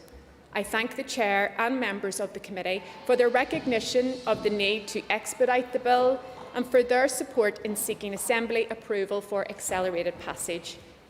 Members will have an opportunity to raise issues on the detail of the bill during its second stage debate. In the interim, I seek the support of the House for use of the accelerated passage procedure and look forward to hearing members' comments. Thank you, Mr Deputy Speaker. Thank you. I call the Chair of the Infrastructure Committee, Ms Michelle McIlveen. Thank you, Mr Deputy Speaker. And the proposal for accelerated passage of a bill does not sit well with the Committee for Infrastructure. The committee, like most members of this Assembly, believes wholeheartedly that legislation should be afforded the full scrutiny of the Assembly processes, which includes committee scrutiny, and I welcome the Minister's acknowledgement of that today. The committee was notified about the proposal for the Harbours Bill at the start of September this year and discussed it during its strategic planning meeting on the 9th of September. The committee asked the Minister to brief the committee on the bill, and during this briefing on the 23rd of September, the committee sought clarity on 3 aspects: what the bill was expected to do, whether it does this, and also why the Minister was seeking accelerated passage for the bill. During the briefing, the Minister and her officials explained to the committee that Northern Ireland's ports are governed by the Harbours Act Northern Ireland 1970, and this includes funding. Under the 1970 Act, ports are expected to fund their own capital investment, while the Department is able to make loans and grants to assist with major developments. However, this assistance from the Department is limited under the Act, and it shall not exceed £35 million. The Minister explained that given future uncertainties, the need to build additional infrastructure and the added issue of the financial difficulties resulting from the reduction in freight and shipping volumes through ports as a result of the pandemic, there is a need to raise this existing total limit of £35 million. Therefore, the committee accepts the what and the how behind the Harbours Bill. However, the committee has been less willing to accept the need for accelerated passage. In the course of the briefing, it was established that the Harbours Act Northern Ireland 1970, which governs the funding, was last amended to raise the amount that the Department could provide to the ports by way of grants or loans in 1989, 31 years ago. Therefore, Mr Deputy Speaker, this is legislation being rushed through by accelerated passage, an emergency measure when there have been 31 years to plan for an increase in the funding limit. On questioning, even the Minister herself said, "It seems strange to me that we had not looked at the issue and that it had not come up before." The committee recognises that the increase is required in the circumstances to ensure the smoothest possible working of our ports in these difficult times. However, surely there must have been someone in the Department with the foresight to see this coming and raise this matter earlier. This would avoid the need for accelerated passage and give this House its place in properly scrutinising the legislation it signs into law. The committee reluctantly accepts that, at this moment, accelerated passage is required, and the Committee for Infrastructure therefore gives its agreement to the accelerated passage of the Harbours Bill. However, it would like to be very clear that it considers accelerated passage in this case and has only become necessary through the inaction of the Department and not because of events. The Committee for Infrastructure therefore supports the motion that the bill proceeds under accelerated passage procedure. Thank you, Mr Deputy Speaker. Thank you. I call Mrs Dolores Kelly.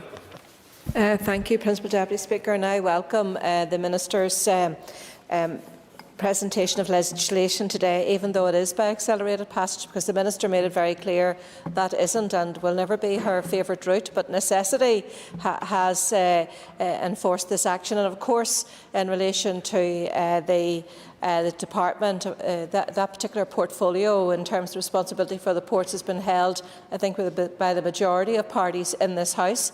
And I think this is a fairly straightforward piece of legislation which will enable the ports to meet the challenges not only of COVID but also of Brexit. So therefore I support the Minister in terms of the legislation for the House. Thank you. I call Mrs Martina Anderson. Going me agad, alas can call you, and I thank the Minister for being here and bringing this forward. But just as the Chair has said, as a committee member, we have scrutinised this piece of legislation and the need for accelerated passage, and it's not how any of us want to do business. I know even the Minister herself, as have all our ministers, have said that they are dissatisfied with bringing forward legislation in this way. I don't think there's one minister that likes the accelerated passage process. I think looking at the bill and the clauses at the bill, obviously, as an island, it goes without saying that ports are vital very vital part of our economy.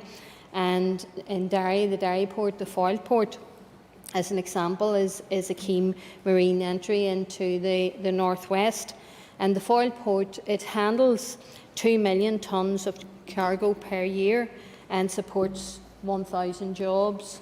And it also has a data centre located there, and which has resulted in more inward investment coming in to boost the local economy. So it's vital that as a gateway for the northwest economy is allowed the capacity to grow as we move forward, and COVID had brought additional challenges to a sector that was already dealing with the looming uncertainty of Brexit, and that's mentioned in the clause. In the past, I understand the loans and the grants issued by the Department were used for such development as a renewable energy project at Foyle Port, as well as purchasing the new tugboats and cranes.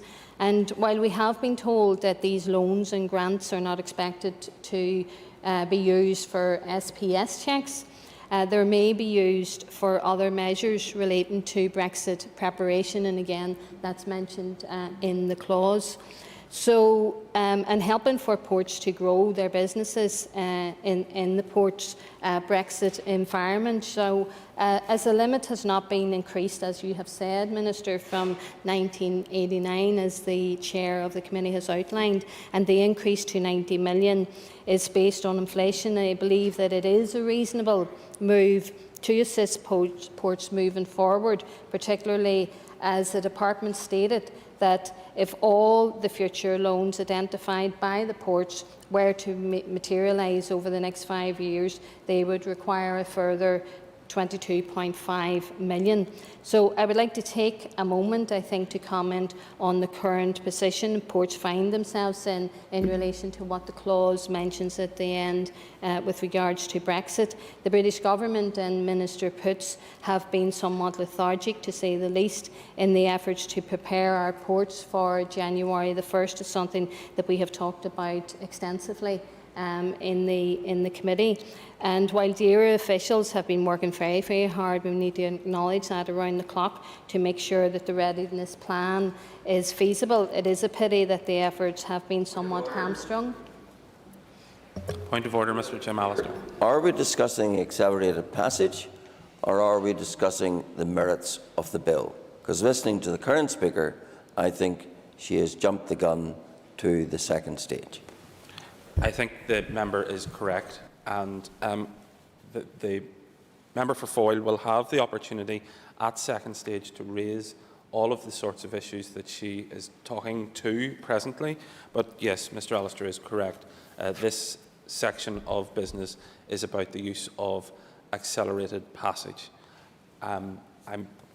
I'm loath to interrupt you, but if you wish to just wind on, and then there will be an opportunity at second stage. I will wind on that point, because I think it is related when we're talking about accelerated passage, because we also know the relationship between accelerated passage, COVID and Brexit, and these are things that the ports are all dealing with, because we recognise in giving accelerated passage to this bill that is before us today that it does have implications for COVID, it does have implications for Brexit and what is happening and what we're facing, and that is why the committee, when it was taking this into consideration, somewhat reluctantly, like the Minister in bringing this forward, agreed, and I will make the rest of my comments at the next stage. Mr. Roy Beggs. Mr. Principal Deputy Speaker, accelerated passage should only be sought in exceptional circumstances. And I have to say there are exceptional circumstances coming in a month's time, or about a month's time. We are coming to the end of the EU transition period, and as of yet, there's not clarity as to what exactly the implications of that are. There may be complications in marshalling and inspection and other emergency activity that needs to occur. So I think it's right important that we create that little bit of headroom space by proceeding with accelerated passage. There's also the issue of COVID, where our ports are vital to trade, vital to our businesses who have been operating in reduced schedules. Yet we have perishable goods which move in both directions. So it's essential that there are still good ongoing connections. So again, for that reason, it is important that there is an ability to support our ports. But what I would ask the Minister is both those issues could have been predicted at the start of the year. So my question is, why was permission to increase sought much earlier? Why was it not sought much earlier? And this potentially could have proceeded by normal passage. But nevertheless, I recognise we are where we are, and there is a need to create that headroom and ability to assist if it is necessary. So for that reason, I and the Ulster Unionist Party will be supporting accelerated passage. Mr. Andrew Muir. Thank you very much, Mr. Principal Deputy Speaker. The Alliance Party regrets that this bill is coming through accelerated passage. As an MLA, I've quickly become well too aware of the shortcomings of this procedure. We appreciate the lack of devolved government for 3 years, and that Brexit preparations have meant the need for this legislation has become urgent. However, we struggle to understand why this legislation was not brought forward, indeed, some years ago. In the evidence to the committee, departmental officials stated that the original plan was for the limit to be raised as part of a more holistic governance review. We assume that this review will still take place at some point in the future, and perhaps there will be an opportunity for the committee to consider how the limit is managed on a long-term basis. I would like to hear more about the prospects of this review from the Minister in her closing remarks.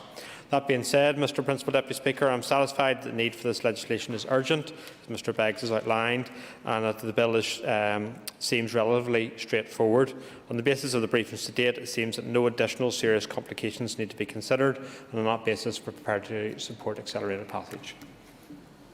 Mr. Jim Allister.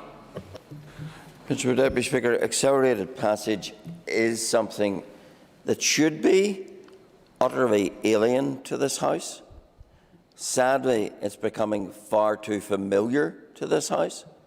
It should be alien because, as a legislative assembly, that involves a sifting, a testing, and an interrogation of legislation.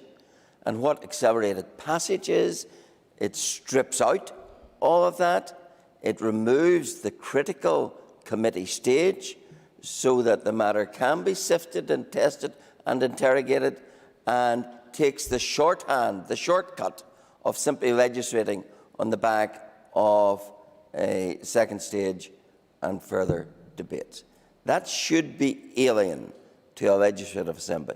It should be particularly alien to a legislative assembly where you have an all-party executive, because without an opposition, there is no otherwise opportunity to interrogate these issues. And therefore, the drift, step by step, whereby this assembly is always finding excuses when matters such as this is raised to dispense with normal procedures, is an alarming one. Not much point in members saying they're uncomfortable with this and various platitudes, we don't like doing it, it's not the way we would do business, but we're going to do it. You know, either it's right or it's wrong. And further to this, point's been made, 31 years to do it, no one bothered. Since January, an opportunity to do it wasn't done. Over 2 months ago, the Minister went to the Infrastructure Committee on the 23rd of September about this issue. And 2 months later, plus, we're here. 2 months wasted that could have been spent if the bill had been brought even then in scrutiny in the committee. Who was running down the clock to get to December to say, oh, poor us, we must have accelerated passage? We could have had this bill much earlier in this year. And I do really protest most vigorously at the erosion of the powers of this House and the easy options being taken in terms of accelerated passage. It is not good enough. It should not be the easy passage that it is. And I, for one, want to record my dissent from this slippage into repeated accelerated passage? Thank you. No other member has indicated to me that they wish to speak, and therefore I call the Minister for Infrastructure, Mrs Nicola Mallon, to conclude and wind up the debate on the motion. Minister. Thank you, Mr Deputy Speaker, and I want to again thank the committee for its support in this matter, and I recognise and share the concerns that have been expressed by members about the use of accelerated passage. That's why I was very specific in my speaking notes and when I appeared before the committee in saying very clearly that this is not the way to do business. It may be helpful if I outline the timeline, though, because I know a number of members have asked why it took so long. The loan and grant threshold was last raised in 1989. It is 31 years ago. I cannot speak for other ministers. I wrote to the Executive on the 6th of July raising this issue in respect of the bill. The Executive granted agreement to the introduction of the bill on the 5th of November. The Department for Infrastructure writes out to the ports twice yearly to ask them for identification of their loan requirements for the next 5-year period. No one could have predicted the impact of COVID and the financial challenges that that would present to our ports, the resilience challenges that that would present to our ports. There are clear indications that my department will receive a new request for assistance before the end of this year. Those are the circumstances upon which this bill is being brought forward in the way that it has to this House. You wish to? So that we're clear then, part of the cause of this total disrespect of the processes of this House is the indolence of the Executive in addressing this issue. From July to November, to approve, what, a 2-page bill, effectively? Really? Is that the standard of misgovernment that we've reached in this House? And then, of course, ready reliance on accelerated passage, a situation of the government's own making. Mr Deputy Speaker, all I can do is set out the factual timeline. I thank all of the other members for their comments, and I thank Ms Kelly for her support for the intention of this bill. But like other members have expressed, she is concerned about the use of accelerated passage. Ms Anderson raised a number of points that are important. I'm happy to address those at the second stage. Mr Beggs also raised the issue of the importance and the strategic importance of our ports for our trade. Absolutely agree with that. That's why they need to be supported during this very difficult time, particularly in the face of COVID. And Mr Moore asked about the governance review. Yes, the governance review is planned, and I'm happy to engage with the committee on that. Mr Deputy Speaker, I thank all those who have contributed, and I would ask for the Assembly's support for the position that this motion be adopted. Thank you, Minister. Before we proceed to this question, I would remind members that this motion requires cross-community support. The question is that the Harbours Grants and Loans Limit Bill proceed under the accelerated passage procedure. As many as are of that opinion say aye. Aye. Contrary, if any, no. No. As many as are of that opinion say aye. Aye. Contrary, if any, no. I think the ayes have it. The ayes have it. The next item of business is the second stage of the Harbours Grants and Loans Limit Bill. I call the Minister for Infrastructure, Ms Nicola Mallon, to move the motion. I beg to move that the second stage of the Harbours Grant and Loans Limit Bill be agreed. Before I do that, I have to place it on the record in the Hansard that cross-community consent was achieved, and because I saw and heard ayes from all sides of the House. The second stage of the bill has been moved. In accordance with convention, the Business Committee has not allocated any time limit to this debate, and I call the Minister to open the debate on the bill. Minister. Thank you, Mr Deputy Speaker. I'm sure members will agree that as an island economy, it is critically important that our ports are able to meet existing and future challenges. The importance of the port's role in the supply of goods into and out of Northern Ireland has never been more clearly illustrated than during the COVID-19 crisis. All of Northern Ireland's ports are governed by my department's Harbours legislation in relation to the provision of grants and loans. While the trust ports at Belfast Harbour, Coleraine Harbour, Foyle Port and Warren Point Port and the privately owned Port of Larne all fund their own capital investment and are expected to be commercially self-supporting, my department can provide assistance for developments of a major nature. That assistance can be by way of loan or grant. The overall limit to loans and grants contained in the Harbours Act currently states that the aggregate amount of grants and loans together shall not exceed £35 million. The original limit of £6 million has been adjusted on 4 previous occasions, gradually rising to the current £35 million level. The last rise was made in 1989. The total grants and loans made currently stands at £34.3 million. The Harbours Grant and Loans Limit Bill is straightforward. It is a short bill with a single purpose: to raise the existing total loan and grant limit from £30 million to £90 million. The new limit of £90 million was identified as an appropriate uplift in line with inflation in liaison with colleagues in the Department of Finance. This will enable the Department to continue to provide our loans and grants to our ports. The existing limit has almost been reached, and there are major challenges being faced by the ports at this time, particularly as a result of the COVID-19 crisis and the need to grow business post-Brexit. In respect of costs to be incurred by ports in implementing the Ireland Protocol, it is important to note that DERA will take forward any necessary EU works at the ports. The British Government has also committed to funding that work.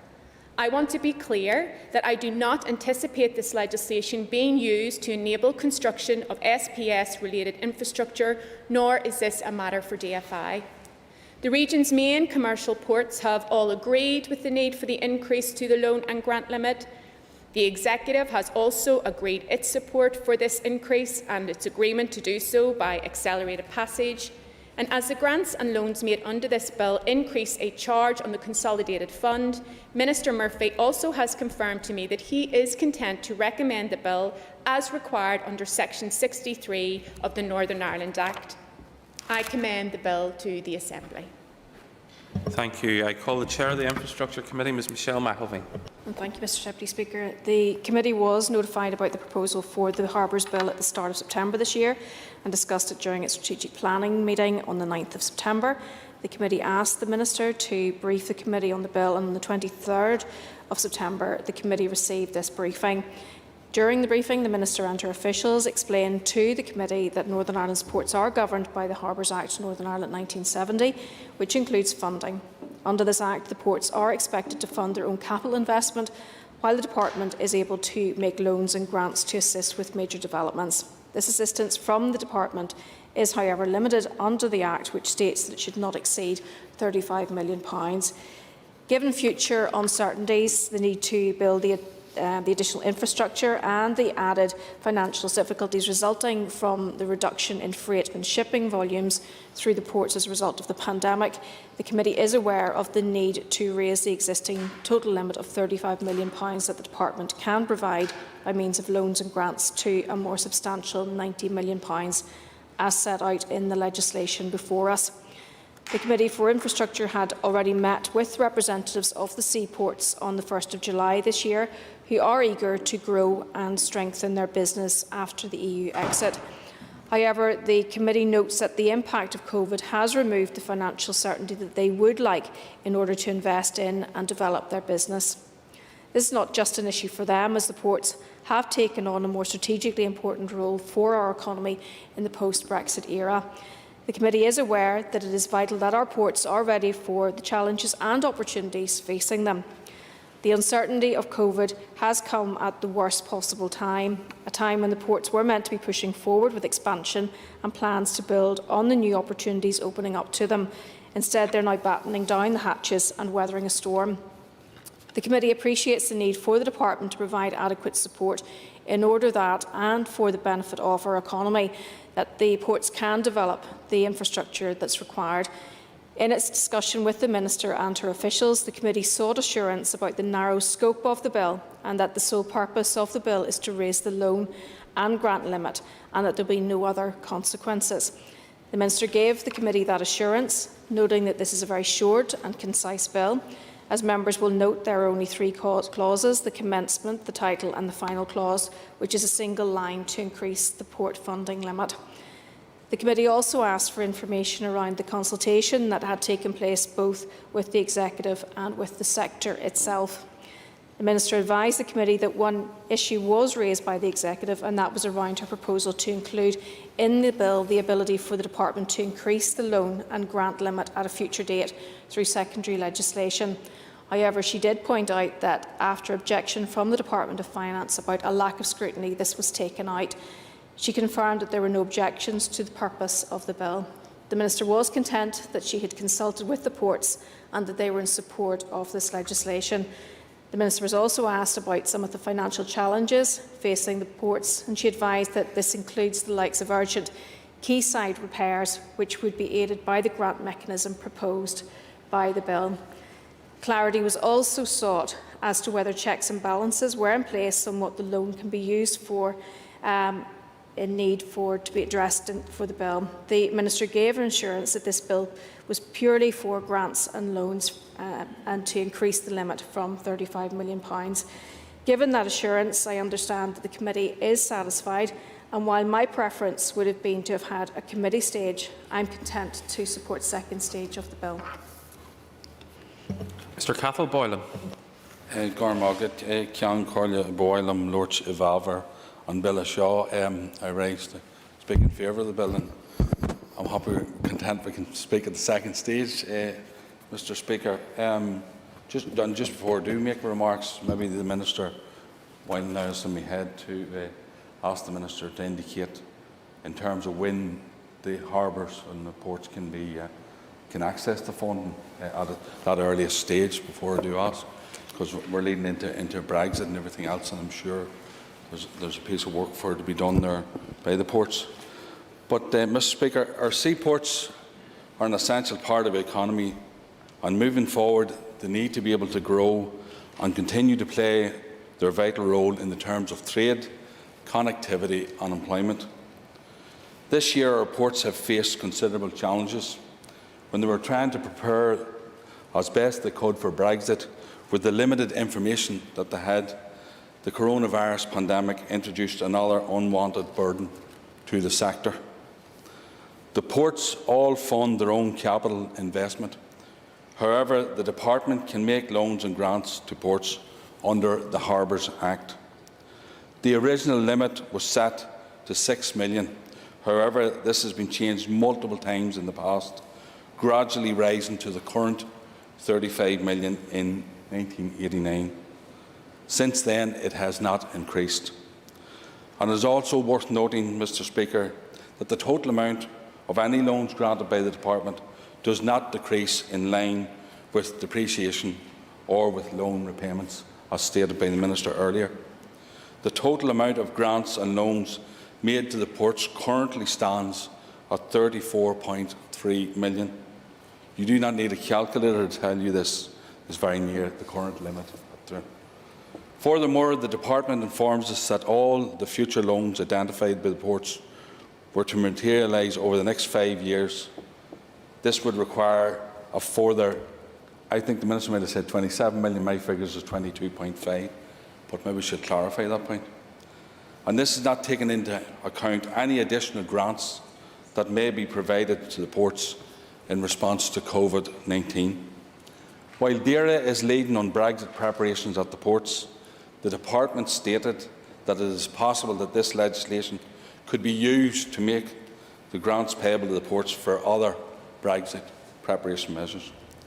Considering this, the current figure of £35 million has been proposed to rise to £90 million. This figure has been based off inflation. Applying the retail price index provided a new limit of around £88 million, which has been rounded up to 90 million. The new limit will help to ensure that the Department is in a position to assist the ports during the COVID-19 crisis, and will also enable consideration of any additional funding needed as a result of Brexit. The Department stated that if the proposed amendments are not made, then the ports will be at a disadvantage as they will lose out on the opportunity to access additional funding. In the current circumstances relating to the COVID-19 pandemic, the Department informed us that they are aware that at least one port is facing financial challenges in maintaining and operating its services at present. Now, a new loans limit of 90 million is being proposed, and while the motion is being put through accelerated passage and we had the previous debate, I think members will understand the necessity of such a procedure. So, Mr. Speaker, with that, I support the motion. Thank you. I call Mrs. Dolores Kelly. Thank you, Principal Deputy Speaker. On behalf of the SDLP, I rise to support the bill. And can I thank the Chair of the Committee for setting out clearly the Committee's consideration of the bill and the rationale behind our decision to support both the bill itself and the accelerated passage. I would want to say, given the earlier comments by Mr Allister, Mr Principal Deputy Speaker, and I declare an interested member of the Business Committee, but for several weeks now we have requested from the Executive their legislative timetable, so just to ensure him that there's no slackness on our behalf. I see he has left the chamber at this point, but I look forward to the development of the ports, and hopefully this additional resource will give some surety to our ports in what are very clearly uncertain times, as others have referenced. Thank you, Mr Principal Deputy Speaker. Mr Roy Beggs. Thank you, Mr Principal Deputy Speaker. Essentially, this is a very straightforward bill. It's one clause is a significant clause in it, which is given this power to increase the amount of loan that may be, or grants that can be passed to ports who are included in the 1970 Harbours Act. And the amount that's been increased is from 35 million to 90 million, which is actually, just as the Minister has indicated, in line with inflation. So again, it's not any particularly exorbitant amount. And the Minister has indicated that she is aware that there are pressures there. I too am aware of considerable pressures existing with our ports and resulting from COVID. There's been reduced manufacturing during this period. Hopefully it will have picked up considerably, but nevertheless not at the same levels that it was before. But another aspect of fundraising for our ports, an important bit of business, is the tourist trade. And with the holiday at home, that mantra which tourists in Northern Ireland have largely been practising, and indeed tourists in the rest of the United Kingdom, that obviously has reduced the amount of traffic and income to our ports. Now, we want that to pick up again, and we want the ability of our ports to be able to service that industry again whenever we get through the current pandemic. So it is important that our ports are still able to operate and still have the commitment of ships and infrastructure there to service that. So it is important that we do maintain support for our ports so that tourists are able to come here. Also that we're able to ship our products. Suppliers can quickly bring goods into Northern Ireland from Great Britain, and indeed the perishable goods that we export, that they can quickly get to market. So it's important that we do have the ability to once more ramp up services and provide frequency, such as provided from the Port of Larne in my own constituency, where we have the shortest, fastest journey to Carnryan. Had to get that plug in. But equally so, the Port of Belfast and Oran Point, with their Ro-Ro facilities, it is important in particular for speed in the modern facilities that Ro-Ro traffic, which has particularly been affected by the pandemic will have an ability to ramp up again. So on that basis, I am content, as I've said, to support this increase, which is in line with inflation. It is regrettable that this is also occurring at a time when a regulatory border is being created down the Irish Sea. That will be a major impediment to our business and to our region, and it's something that I and my party warned others about the risks of doing. It is regrettable that 1 month off, there is still not full clarity of what the implications are. And I heard the Minister say that she's not planning to use this fund to support the ports in terms of the end of that transitioning arrangement. It'd be helpful if the Minister could advise that if, in the case of some sort of emergency that arose and others were not stepping in, would the flexibility be here for her to assist our ports if that were the case? Secondly, in terms of this additional money, the bill doesn't speak of how that will be determined, but also how it will be carved up going forward. And it would be helpful if the Minister could say a little about that.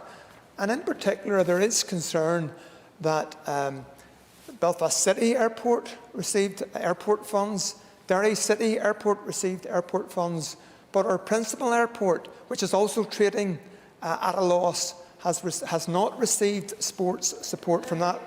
Certainly will. Will the member acknowledge the fact that the Finance Minister gave a rates holiday to the airport in question of over £1 million, and that they have been in discussion with both, I understand, the Finance and the Economy Minister, for whose responsibility it is in relation to funding for the airports? At least acknowledge where the responsibility lies. The member has rightly highlighted that there has been support for all 3 airports through other mechanisms, but I am conscious that only 2 of the 3 received support from infrastructure.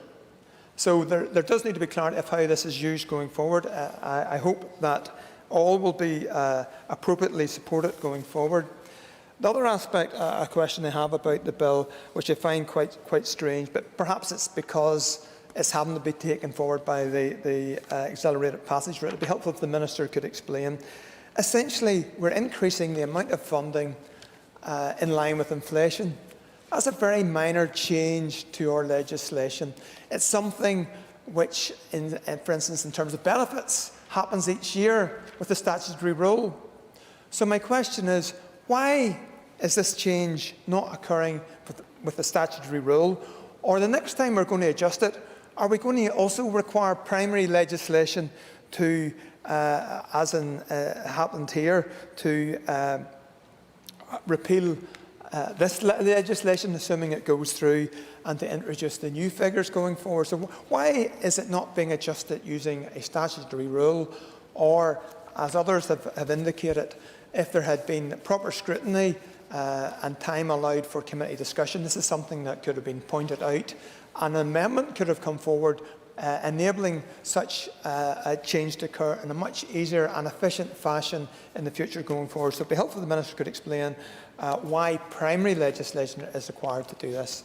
That being said, this is important that it goes through, and I and Ulster Unionist Party will be supporting it. Mr. Andrew Muir. Thank you very much, Mr. Principal Deputy Speaker. I rise to support the bill at the second stage on behalf of the Alliance Party. Last week I was here until 2:30 in the morning debating the second stage of the bill, or sorry, further consideration stage, so hopefully we'll not be here till 2:30 again. We welcome the legislation before us today. The £35 million loan and grant limit in the original Harbours Act has not been amended since 1989, that's a long time ago. The current balance is only 2% short of the total limit. It is therefore right that the limit is updated to £90 million. Our ports are vital infrastructure for Northern Ireland. They are important contributors for local growth. Warren Point Harbour alone adds £9.6 million to the local economy. They bring in tourists, cruise ships, and hope they'll be back someday soon, and to allow people to make their journey across the water to visit friends and family or to go to university. Perhaps most importantly of all, they are the gateway for the vast majority of Northern Ireland's imports and exports. They allow our fantastic local businesses to bring in parts and to export their products across the world. They also keep the food on our shelves that we take for granted. At committee, the Minister stated that the ports fund their own capital investment and are commercially self-supporting, but loans and grants can be provided by the Department for developments of a major nature. The distinction between capital investment and developments of a major nature seems vague, Mr Principal Deputy Speaker, and something we would like to have teased out in more detail at a committee stage when considering the bill. I would like to better understand whether the ports are expected to exhaust their commercial borrowing options first before turning to public funding, and perhaps this is something the Minister can touch upon in her remarks. However, I am satisfied that there is further clarity in the legislation in terms of that public funds. There should be no risk in terms of increasing the loan limit as long as the credit processes within the Department of Infrastructure remain sufficiently robust. Our ports need to be able to invest so that they can continue to provide the service that their customers expect and they can meet the challenges of today. In terms of challenges of today, there are three main challenges I want to talk about. The first is decarbonisation. This was the major strategic goal raised by the ports authorities when they came to the committee in July. Additional investment will help our ports turn from coal and oil products to become major players in the development of offshore renewable energy. Secondly, Brexit, not long left until the end of the transition period. While the impact of disruption at the ports is likely to be more keenly felt by consumers and haulage firms, port authorities still face major challenges in preparing for these new arrangements. In the short term, ports are working with DERA and HMRC to build new infrastructure necessary as a result of the hard Brexit pursued by the current UK Government. And finally, I turn to COVID-19. All of the ports have experienced a significant drop in trade, particularly for passengers coming through Belfast and Larne since the onset of the travel restrictions made necessary as a result of the pandemic. The medium to long-term impact of COVID-19 on their businesses remains unknown. However, it is clear that our ports face major challenges in navigating the choppy waters ahead, and it is therefore critical we are able to invest in their facilities to support long-term sustainability and growth. Public loans and grants can only be used for capital projects and not for resource expenditure to aid cash flow. The ports have estimated this will require, that they will require some £22.5 million in loans and grants over the next number of years, notwithstanding the additional financial pressures as a result of COVID. We support the Department in making sure that capacity exists to provide this funding. The Infrastructure Committee will have a role in monitoring how this £22.5 million figure compares to the reality of what's required in the environment we currently find ourselves. In conclusion, Mr Principal Deputy Speaker, I support this bill because an increase in the loan limit is long overdue and our ports need to be able to invest in the future for the sake of us all. I look forward to hearing other members' contributions and the Minister's response. In closing, I would like to thank and pay tribute to all those who have continued to work in our ports throughout this pandemic. Their contribution goes often unacknowledged in times of this crisis, but is absolutely vital to the well-being of our society during the most challenging of times, and we owe them a great debt of gratitude. Thank you very much, Mr Principal Deputy Speaker. Thank you. I call Ms Sinead Ennis. Mr Principal Deputy Speaker, and I too welcome the opportunity to speak to the second stage of this Harbours Grants and Loans Bill. As other members have already done so, I wish to acknowledge that our ports play a huge role in our island economy, and the importance of keeping our supply chain secure and open has been acutely highlighted during this pandemic. However, like other sectors, ports have faced many difficulties during this period. It has meant, for example, that a lot of the row-row, roll-on, roll-off facilities encountered difficulties at the start of the pandemic, which impacted port income. Freight volume took a hit, as of course did passenger levels on ferry operations. It is important that our ports continue to grow and play their essential role in our economy. Warm Point Port no doubt plays a big role in this regard. In 2019, Warm Point Port handled 3.5 million tonnes of cargo, and Ulster University estimated that during 2019, the port put some 9.6 million back into the immediate local economy of Warm Point Newry and indeed beyond. The total number of loans and grants issued by the Department currently stands at 3.4 million, and as other members have said, this is very close to the max of 35 million. Not only this, but some between 22 and 27 million in future loans have already been identified by the ports, and this is without consideration of any other additional investment that may be needed as a result of the COVID-19 pandemic. These loans and grants are used to enable ports to commit to measures for future economic growth. In Warrenpoint Harbour, for example, I understand that these grants were previously used to help with replacing old infrastructure and constructing a deep water quay. And while the Department and the Minister don't believe that these grants will be used for SPS checks, as this work is led by DERA, they do state that such grants and loans could be used for other measures related to Brexit preparations. And in this issue, considering the paramount importance of our ports, it is madness that checking facilities will not be ready in time for December 31st. Although contingency measures have been put in place, the British Government and Minister Poots knew well ahead of time that they needed to upgrade these ports. Not only did they delay this needlessly, but Minister Poots actively stepped in to obstruct preparations at a critical time and only relented when he was told to do so by the British DEFRA Minister. Meanwhile, ports have worked tirelessly in their preparation efforts for Brexit. It is unacceptable that they find themselves in this current position with just weeks to go until the end of the transition period. Sinn Féin want our economy to grow, and that means allowing our ports to successfully respond to all the emerging challenges that stand before them. This increase to the 90 million limit will go some way to assist in that. I support the motion. Thank you. Mrs. Martina Anderson.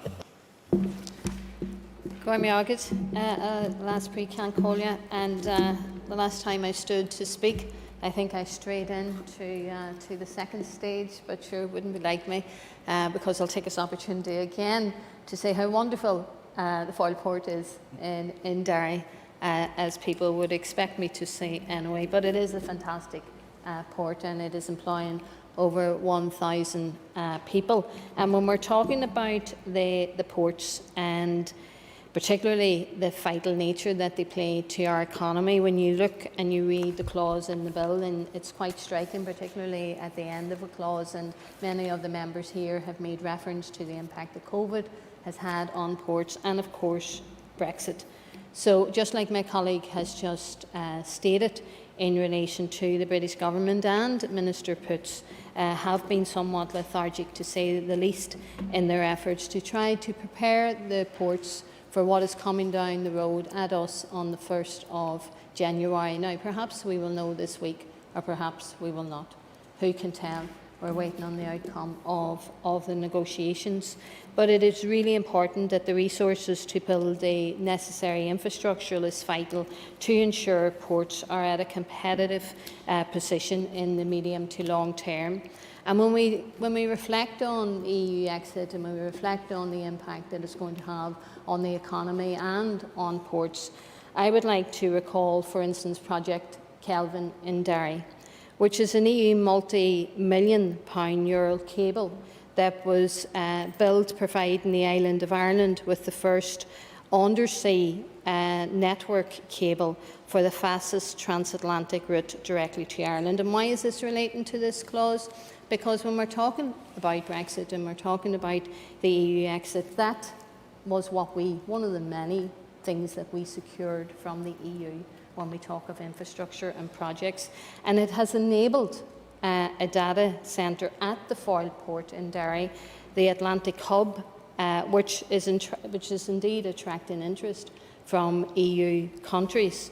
So it is clear that the funding cap increase that is being raised here in this clause that the Minister has talked about, which is vital for the ports, that does need to be coupled with a renewed call on the British Government and indeed Minister Poots to urgently clarify what will be in place in terms of buildings and IT systems. A clear plan and leadership is the best way of ensuring that this money is spent in the best way possible.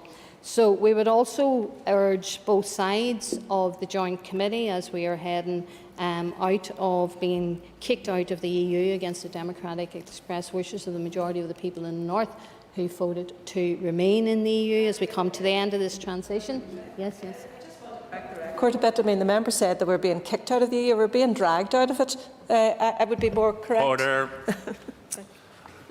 For the last 4 years, politics has been dominated by an argument about whether or not leaving the EU is a good thing.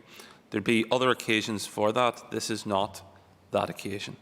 And I could ask members to just return to the content of the bill. Mrs Anderson. I will, Chair. I will stick to the context of the bill, and particularly what it says as a result of COVID-19 crisis and the EU exit and Brexit. So whilst I can't answer the last contribution because of your ruling, I'm sure that the member will know that where I stand on that is where the people voted for it. So we would also urge, I would say, in the context of the EU exit as referred to in this clause, the Joint Committee to work quickly in terms of any aspects of checks within the remit of the spirit of the compromise, because it's vital that our ports can deal with the challenges that lies ahead, and raising the loan and grants that is referred to in this clause, that indeed is to be welcomed. And on that note, I will definitely give my support, even though it is somewhat reluctantly because we don't like accelerated prices, but give my support to the Harbours Bill. Thank you. I call Mr Harry Harvey. Thank you, Principal Deputy Speaker. Mr Speaker, as has already been stated, the provision of the Bill's substantive clause will be to increase the existing limit placed upon the Department with regard to the financial assistance that can be given to our local harbours. The change in limit from 35 million to 90 million is a welcome step, and I am pleased to see the Minister bringing the bill to the Assembly. I would be hopeful that the bill will enable the Department to be much more flexible in responding to the needs of our ports moving forward, particularly as we need the end of the transition period and emerge from COVID-19. Our harbours act as one of our main gateways to the world. They provide the economic and social links that we rely upon, both within the United Kingdom and to the furthest parts of the globe. As such, we must ensure that they receive the necessary level of government support in order to operate and compete upon the world stage. The operational capacity and soundness of our main shipping ports has a direct economic impact on the ability of local companies to export their goods, and also for our access to key markets and destinations. The knock-on effect to other sectors within the economy, should our ports not be fit for purpose, would be significant. I am aware that the Department have consulted with all our main harbours, including Belfast, Larne, Foyle and Warrenpoint. Such targeted consultation is of vital importance to ensure that the sector is fully involved in all these decisions. Communication with our ports and haulage industries is of vital importance at present, and I would urge the Minister to keep these lines of communication open over the next few months particularly, and to react where needed to support our harbours and our ports. I note, Mr Speaker, that this limit has not been updated since 1989. A lot has changed for our commercial ports and harbours since 1989. In light of this, I would call upon the Minister to take time to consider any other areas in which our Department has a role, to ensure that all other mechanisms within her portfolio are up to date and are providing fit-for-purpose state support to meet 2020 needs. Whilst the bill is long overdue, I would have some concerns around accelerated passage, given the lack of time for wider consultation, which I note has not been feasible on this occasion. I appreciate, however, the limited scope in terms of the bill, and given that all of the ports who would stand to be impacted have been involved by way of the consultation process, I am happy to support it. Thank you, Mr Speaker. Thank you. No other member has indicated to me that they wish to speak, so I call the Minister for Infrastructure, Mrs Nicola Mallon, to conclude and wind up the debate on the motion. Minister. Thank you, Mr Deputy Speaker, and I thank all of the members who have commented on the bill during the second stage. Some general issues and several specific points have been raised, and I will now try to deal with the point raised. If I have missed anything significant, I will come back in writing once we have examined the official record.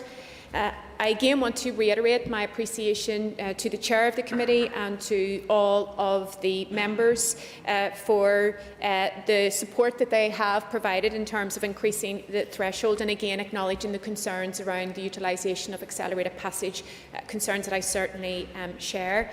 The Chair of the Committee set out very clearly the uncertainty of COVID and the challenges that presents to our ports and the need for adequate support. She also set out the engagement that my department has undertaken with the ports, with the Finance Minister and also with the executive colleagues. And she set out the rationale for the committee's support for the bill and reiterated the committee's fervent support for our ports and the critical role that they play.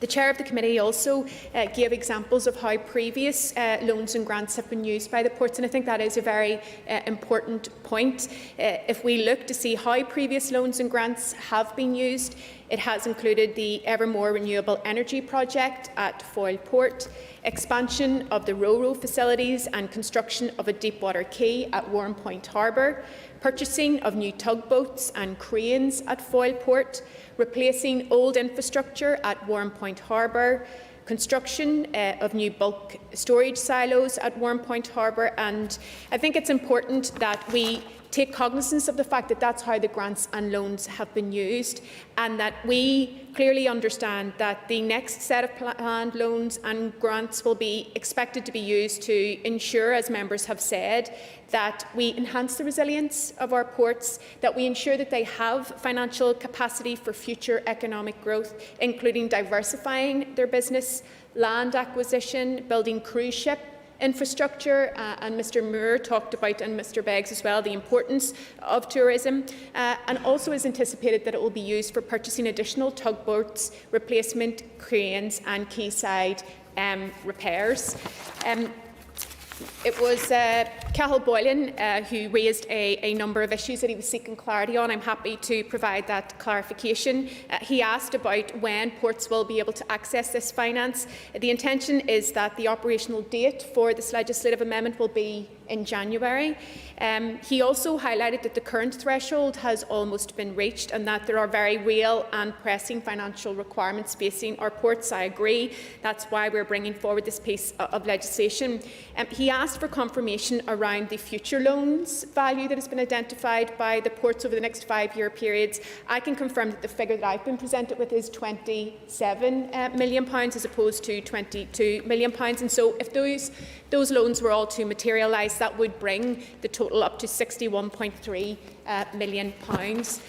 Ms Kelly spoke in support of the second stage of the bill and also highlighted again the strategic importance of our ports and the role that they play. Mr Begg talked about the increase being in line with inflation. He emphasised the importance of tourism and ensuring that our ports are equipped to facilitate and service this industry.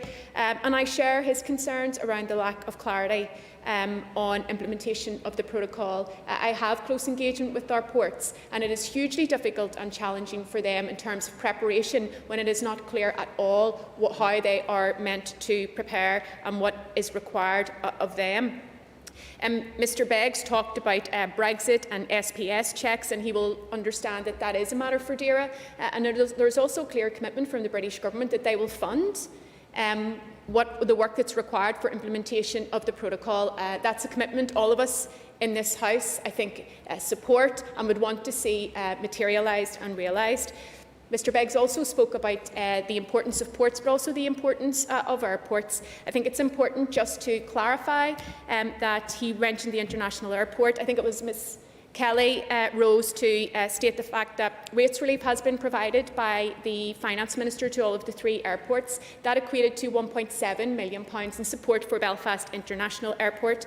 The Economy Minister has secured £2 million for tourism, and my understanding is that she is engaging with Belfast International Airport around 2 of their airlines.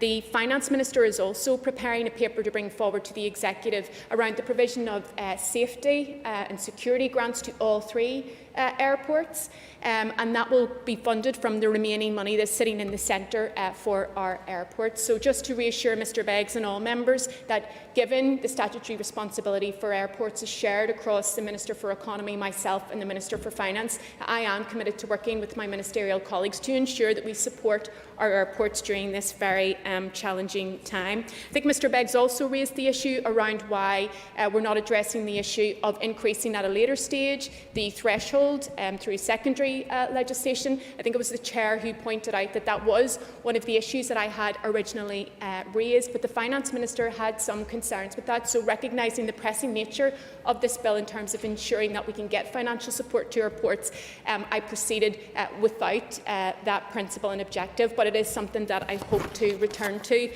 with my ministerial colleagues. Mr Moore reiterated his support for increasing the threshold. He raised the issue of commercial borrowing. Our ports can borrow commercially, but there are very specific circumstances that are set by Treasury. So it's very important that they are able to access grants and loans from government. And he paid tribute to the ports and all of those who work in our ports, keeping them going. And I agree with him that we do owe them a debt of gratitude. Ms Ennis talked about the importance of our ports in keeping our supply chains open. I think we were very much reminded of this during COVID and the fact that those who work in our ports and on our ships and hauliers are critical key workers. She referenced Warren Point Harbour in particular and the importance of that port to the local economy and the community which she represents. And just very recently, I again met with Warren Point Harbour to understand better the challenges that they're facing and to reiterate my department's support and commitment to continuing to work with them. Ms Ennis and Ms Anderson again raised concerns about the lack of clarity in respect of Brexit and what that will mean for local businesses and communities and our ports in particular. And they highlighted their concerns around the lack of clarity on SPS checks, the time that's left to prepare, and all of the challenges that come with that. Ms Anderson also spoke about Foyle Port, a significant employer in her area, and she also referenced the many benefits to the North West and to Northern Ireland from membership of the European Union. Mr Harvey spoke about the ports being the gateways to the world and to key markets and destinations, and I absolutely agree with that. And he importantly emphasised the need for ongoing communication with our ports, and I want to reassure him that I will continue to engage and to work closely with our ports to support them through this difficult time. Mr Deputy Speaker, I therefore hope that the members across the House can support the second stage of this bill, and I look forward to continued engagement with members as the bill progresses through its various stages. Thank you, Minister. The question is that the second stage of the Harbours Grants and Loans Limit Bill be agreed. Would all those in favour say aye? Aye.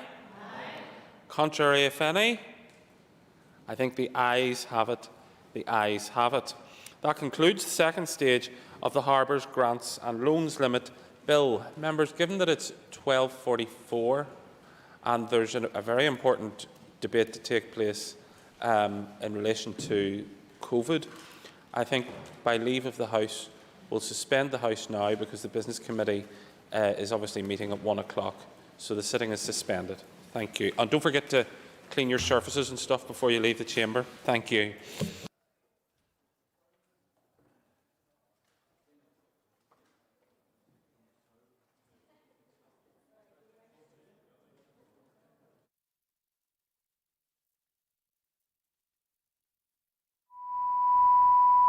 This is the Northern Ireland Assembly Plenary, Programme Sound.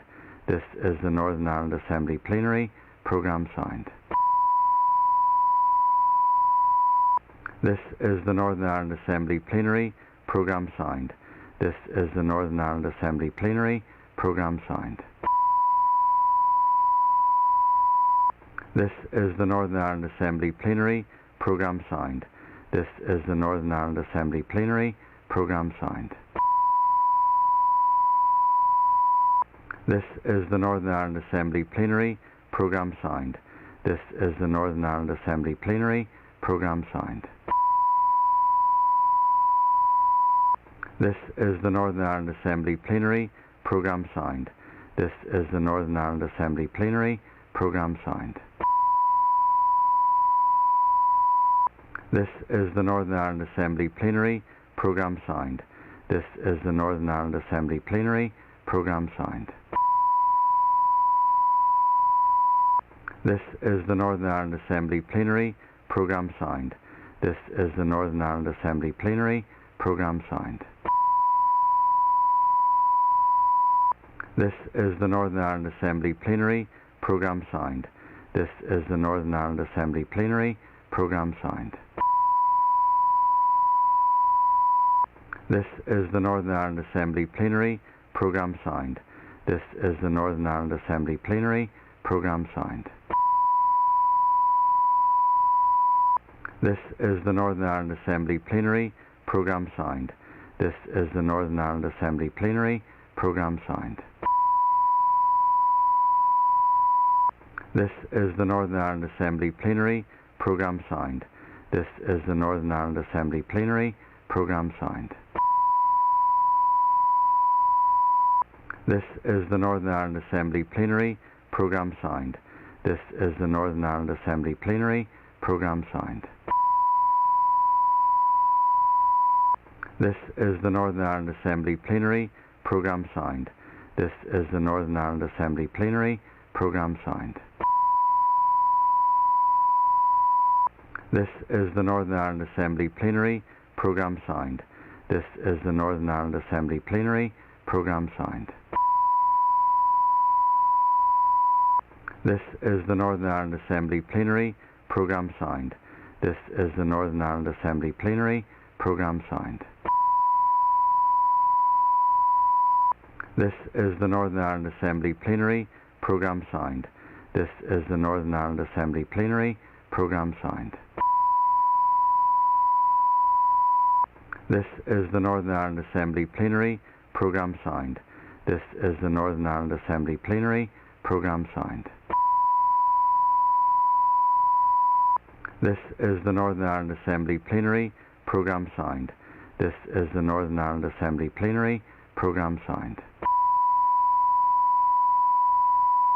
This is the Northern Ireland Assembly Plenary Programme Sound. This is the Northern Ireland Assembly Plenary Programme Sound. This is the Northern Ireland Assembly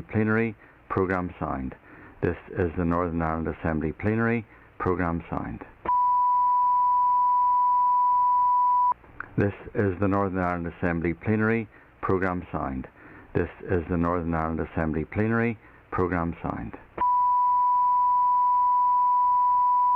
This is the Northern Ireland Assembly Plenary Programme Sound. This is the Northern Ireland Assembly Plenary Programme Sound.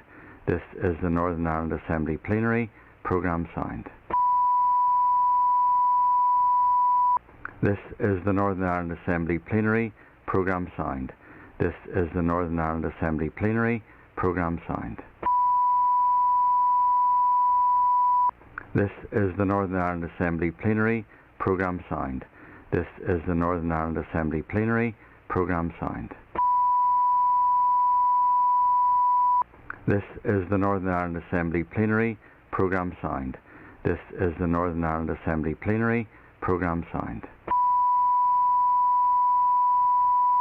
This is the Northern Ireland Assembly Plenary Programme Sound. This is the Northern Ireland Assembly Plenary Programme Sound. This is the Northern Ireland Assembly Plenary Programme Sound. This is the Northern Ireland Assembly Plenary Programme Sound. This is the Northern Ireland Assembly Plenary Programme Sound. This is the Northern Ireland Assembly Plenary Programme Sound. This is the Northern Ireland Assembly Plenary Programme Sound. This is the Northern Ireland Assembly Plenary Programme Sound. This is the Northern Ireland Assembly Plenary Programme Sound. This is the Northern Ireland Assembly Plenary Programme Sound. This is the Northern Ireland Assembly Plenary Programme Sound. This is the Northern Ireland Assembly Plenary Programme Sound. This is the Northern Ireland Assembly Plenary Programme Sound. This is the Northern Ireland Assembly Plenary Programme Sound. This is the Northern Ireland Assembly Plenary Programme Sound. This is the Northern Ireland Assembly Plenary Programme Sound. This is the Northern Ireland Assembly Plenary Programme Sound. This is the Northern Ireland Assembly Plenary Programme Sound. This is the Northern Ireland Assembly Plenary Programme Sound. This is the Northern Ireland Assembly Plenary Programme Sound. This is the Northern Ireland Assembly Plenary Programme Sound. This is the Northern Ireland Assembly Plenary Programme Sound. This is the Northern Ireland Assembly Plenary Programme Sound. This is the Northern Ireland Assembly Plenary Programme Sound. This is the Northern Ireland Assembly Plenary Programme Sound. This is the Northern Ireland Assembly Plenary Programme Sound. This is the Northern Ireland Assembly Plenary Programme Sound. This is the Northern Ireland Assembly Plenary Programme Sound. This is the Northern Ireland Assembly Plenary Programme Sound. This is the Northern Ireland Assembly Plenary Programme Sound. This is the Northern Ireland Assembly Plenary Programme Sound. This is the Northern Ireland Assembly Plenary Programme Sound. This is the Northern Ireland Assembly Plenary Programme Sound. This is the Northern Ireland Assembly Plenary Programme Sound. This is the Northern Ireland Assembly Plenary Programme Sound. This is the Northern Ireland Assembly Plenary Programme Sound. This is the Northern Ireland Assembly Plenary Programme Sound. This is the Northern Ireland Assembly Plenary Programme Sound. This is the Northern Ireland Assembly Plenary Programme Sound. This is the Northern Ireland Assembly Plenary Programme Sound. This is the Northern Ireland Assembly Plenary Programme Sound. This is the Northern Ireland Assembly Plenary Programme Sound. This is the Northern Ireland Assembly Plenary Programme Sound. This is the Northern Ireland Assembly Plenary Programme Sound. This is the Northern Ireland Assembly Plenary Programme Sound. This is the Northern Ireland Assembly Plenary Programme Sound. This is the Northern Ireland Assembly Plenary Programme Sound. This is the Northern Ireland Assembly Plenary Programme Sound. This is the Northern Ireland Assembly Plenary Programme Sound. This is the Northern Ireland Assembly Plenary Programme Sound. This is the Northern Ireland Assembly Plenary Programme Sound. This is the Northern Ireland Assembly Plenary Programme Sound.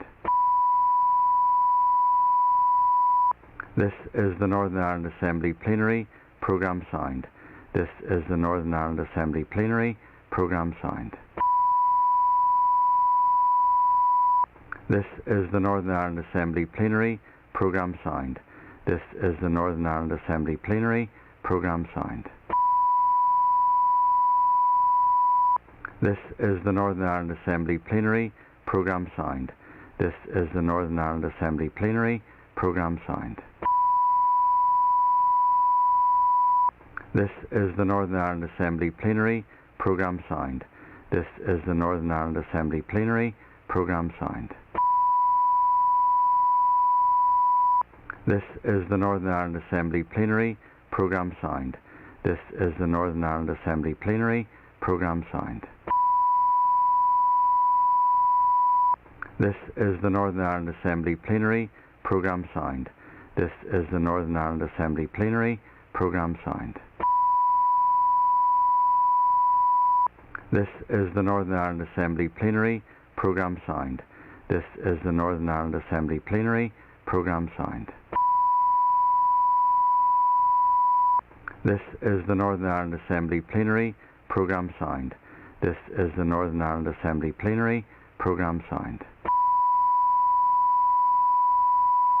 This is the Northern Ireland Assembly Plenary Programme Signed. This is the Northern Ireland Assembly Plenary Programme Signed.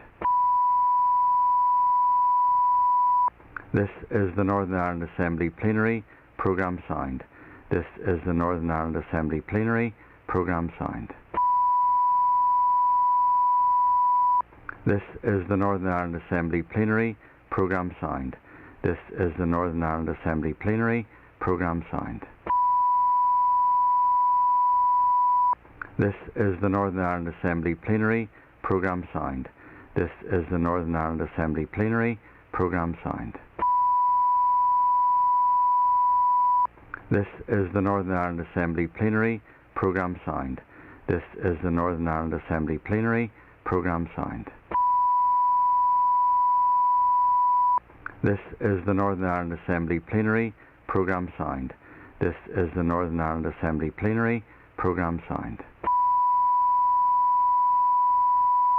This is the Northern Ireland Assembly Plenary Programme Signed. This is the Northern Ireland Assembly Plenary Programme Signed. This is the Northern Ireland Assembly Plenary Programme Signed. This is the Northern Ireland Assembly Plenary Programme Signed. This is the Northern Ireland Assembly Plenary Programme Signed. This is the Northern Ireland Assembly Plenary Programme Signed. This is the Northern Ireland Assembly Plenary Programme Signed. This is the Northern Ireland Assembly Plenary Programme Signed. This is the Northern Ireland Assembly Plenary Programme Signed. This is the Northern Ireland Assembly Plenary Programme Signed. This is the Northern Ireland Assembly Plenary Programme Signed. This is the Northern Ireland Assembly Plenary Programme Signed. This is the Northern Ireland Assembly Plenary Programme Signed. This is the Northern Ireland Assembly Plenary Programme Signed. This is the Northern Ireland Assembly Plenary Programme Signed. This is the Northern Ireland Assembly Plenary Programme Signed. This is the Northern Ireland Assembly Plenary Programme Signed.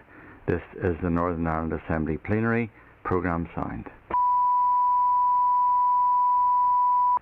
This is the Northern Ireland Assembly Plenary Programme Signed. This is the Northern Ireland Assembly Plenary Programme Signed. This is the Northern Ireland Assembly Plenary Programme Signed. This is the Northern Ireland Assembly Plenary Programme Signed. This is the Northern Ireland Assembly Plenary Programme Signed. This is the Northern Ireland Assembly Plenary Programme Signed.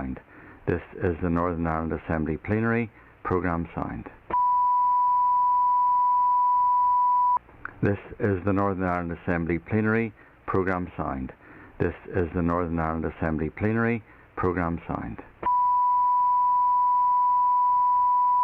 This is the Northern Ireland Assembly Plenary Programme Signed.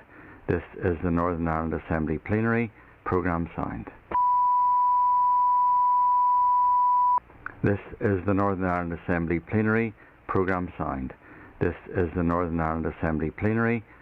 Signed.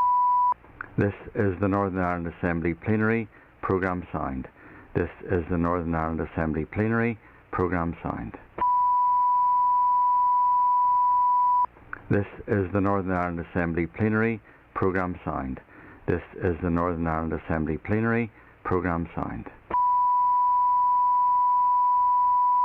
This is the Northern Ireland Assembly Plenary Programme Signed. This is the Northern Ireland Assembly Plenary Programme Signed. This is the Northern Ireland Assembly Plenary Programme Signed. This is the Northern Ireland Assembly Plenary Programme Signed. This is the Northern Ireland Assembly Plenary Programme Signed. This is the Northern Ireland Assembly Plenary Programme Signed. This is the Northern Ireland Assembly Plenary Programme Signed. This is the Northern Ireland Assembly Plenary Programme Signed. This is the Northern Ireland Assembly Plenary Programme Sound. This is the Northern Ireland Assembly Plenary Programme Sound. This is the Northern Ireland Assembly Plenary Programme Sound. This is the Northern Ireland Assembly Plenary Programme Sound. This is the Northern Ireland Assembly Plenary Programme Sound. This is the Northern Ireland Assembly Plenary Programme Sound. This is the Northern Ireland Assembly Plenary Programme Sound. This is the Northern Ireland Assembly Plenary Programme Sound. This is the Northern Ireland Assembly Plenary Programme Sound. This is the Northern Ireland Assembly Plenary Programme Sound. This is the Northern Ireland Assembly Plenary Programme Sound. This is the Northern Ireland Assembly Plenary Programme Sound. This is the Northern Ireland Assembly Plenary Programme Sound. This is the Northern Ireland Assembly Plenary Programme Sound. This is the Northern Ireland Assembly Plenary Programme Sound. This is the Northern Ireland Assembly Plenary Programme Sound. This is the Northern Ireland Assembly Plenary Programme Sound. This is the Northern Ireland Assembly Plenary Programme Sound. This is the Northern Ireland Assembly Plenary Programme Sound. This is the Northern Ireland Assembly Plenary Programme Sound. This is the Northern Ireland Assembly Plenary Programme Sound. This is the Northern Ireland Assembly Plenary Programme Sound. This is the Northern Ireland Assembly Plenary Programme Sound. This is the Northern Ireland Assembly Plenary Programme Sound. This is the Northern Ireland Assembly Plenary Programme Sound. This is the Northern Ireland Assembly Plenary Programme Sound. This is the Northern Ireland Assembly Plenary Programme Sound. This is the Northern Ireland Assembly Plenary Programme Sound. This is the Northern Ireland Assembly Plenary Programme Sound. This is the Northern Ireland Assembly Plenary Programme Sound. This is the Northern Ireland Assembly Plenary Programme Sound. This is the Northern Ireland Assembly Plenary Programme Sound. This is the Northern Ireland Assembly Plenary Programme Sound. This is the Northern Ireland Assembly Plenary Programme Sound. This is the Northern Ireland Assembly Plenary Programme Sound. This is the Northern Ireland Assembly Plenary Programme Sound. This is the Northern Ireland Assembly Plenary Programme Sound. This is the Northern Ireland Assembly Plenary Programme Sound. This is the Northern Ireland Assembly Plenary Programme Sound. This is the Northern Ireland Assembly Plenary Programme Sound. This is the Northern Ireland Assembly Plenary Programme Sound. This is the Northern Ireland Assembly Plenary Programme Sound. This is the Northern Ireland Assembly Plenary Programme Sound. This is the Northern Ireland Assembly Plenary Programme Sound. This is the Northern Ireland Assembly Plenary Programme Sound. This is the Northern Ireland Assembly Plenary Programme Sound. This is the Northern Ireland Assembly Plenary Programme Sound. This is the Northern Ireland Assembly Plenary Programme Sound. This is the Northern Ireland Assembly Plenary Programme Sound. This is the Northern Ireland Assembly Plenary Programme Sound. This is the Northern Ireland Assembly Plenary Programme Sound. This is the Northern Ireland Assembly Plenary Programme Sound. This is the Northern Ireland Assembly Plenary Programme Sound. This is the Northern Ireland Assembly Plenary Programme Sound. This is the Northern Ireland Assembly Plenary Programme Sound. This is the Northern Ireland Assembly Plenary Programme Sound. This is the Northern Ireland Assembly Plenary Programme Sound. This is the Northern Ireland Assembly Plenary Programme Sound. This is the Northern Ireland Assembly Plenary Programme Sound. This is the Northern Ireland Assembly Plenary Programme Sound. This is the Northern Ireland Assembly Plenary Programme Sound. This is the Northern Ireland Assembly Plenary Programme Sound. This is the Northern Ireland Assembly Plenary Programme Sound. This is the Northern Ireland Assembly Plenary Programme Sound. This is the Northern Ireland Assembly Plenary Programme Sound. This is the Northern Ireland Assembly Plenary Programme Sound. This is the Northern Ireland Assembly Plenary Programme Sound. This is the Northern Ireland Assembly Plenary Programme Sound. This is the Northern Ireland Assembly Plenary Programme Sound. This is the Northern Ireland Assembly Plenary Programme Sound. This is the Northern Ireland Assembly Plenary Programme Sound. This is the Northern Ireland Assembly Plenary Programme Sound.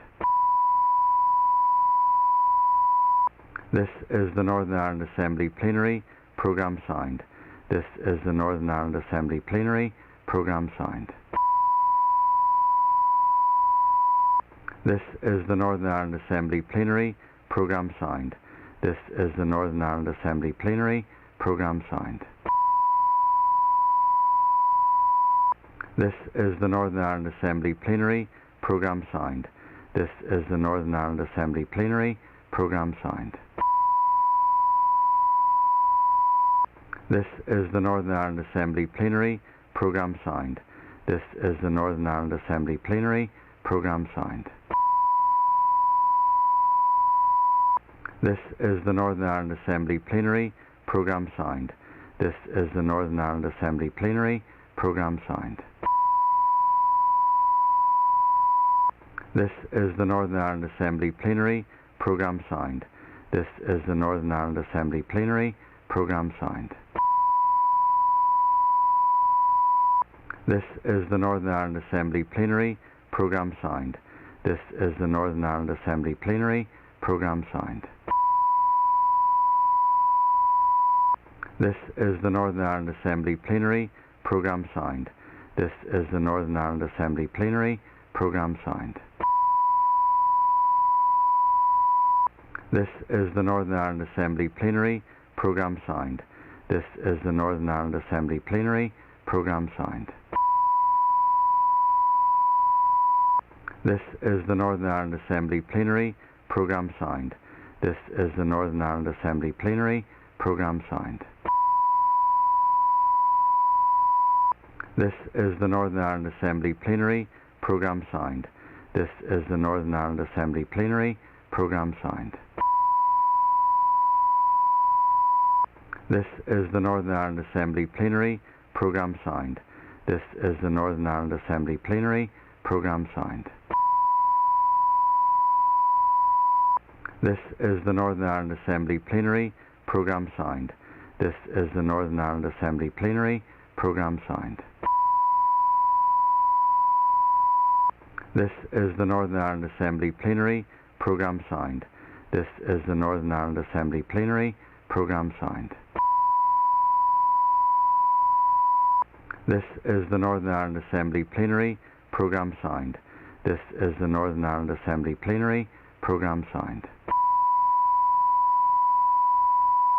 This is the Northern Ireland Assembly Plenary Programme Sound. This is the Northern Ireland Assembly Plenary Programme Sound. This is the Northern Ireland Assembly Plenary Programme Sound. This is the Northern Ireland Assembly Plenary Programme Sound. This is the Northern Ireland Assembly Plenary Programme Sound. This is the Northern Ireland Assembly Plenary Programme Sound. This is the Northern Ireland Assembly Plenary Programme Sound.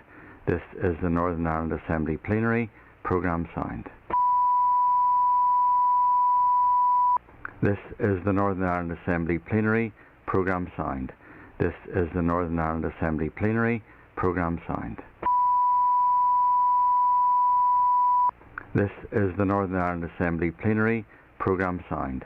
This is the Northern Ireland Assembly Plenary Programme Sound.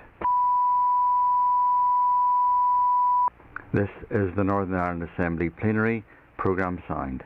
This is the Northern Ireland Assembly Plenary Programme Sound. This is the Northern Ireland Assembly Plenary Programme Sound. This is the Northern Ireland Assembly Plenary Programme Sound. This is the Northern Ireland Assembly Plenary Programme Sound. This is the Northern Ireland Assembly Plenary Programme Sound. This is the Northern Ireland Assembly Plenary Programme Sound. This is the Northern Ireland Assembly Plenary Programme Sound. This is the Northern Ireland Assembly Plenary Programme Sound. This is the Northern Ireland Assembly Plenary Programme Sound. This is the Northern Ireland Assembly Plenary Programme Sound. This is the Northern Ireland Assembly Plenary Programme Sound. This is the Northern Ireland Assembly Plenary Programme Sound. This is the Northern Ireland Assembly Plenary Programme Sound. This is the Northern Ireland Assembly Plenary Programme Sound. This is the Northern Ireland Assembly Plenary Programme Sound. This is the Northern Ireland Assembly Plenary Programme Sound. This is the Northern Ireland Assembly Plenary Programme Sound. This is the Northern Ireland Assembly Plenary Programme Sound. This is the Northern Ireland Assembly Plenary Programme Sound. This is the Northern Ireland Assembly Plenary Programme Sound. This is the Northern Ireland Assembly Plenary Programme Sound. This is the Northern Ireland Assembly Plenary Programme Sound. This is the Northern Ireland Assembly Plenary Programme Sound. This is the Northern Ireland Assembly Plenary Programme Sound. This is the Northern Ireland Assembly Plenary Programme Sound. This is the Northern Ireland Assembly Plenary Programme Sound. This is the Northern Ireland Assembly Plenary Programme Sound. This is the Northern Ireland Assembly Plenary Programme Sound. This is the Northern Ireland Assembly Plenary Programme Sound. This is the Northern Ireland Assembly Plenary Programme Sound. This is the Northern Ireland Assembly Plenary Programme Sound. This is the Northern Ireland Assembly Plenary Programme Sound. This is the Northern Ireland Assembly Plenary Programme Sound.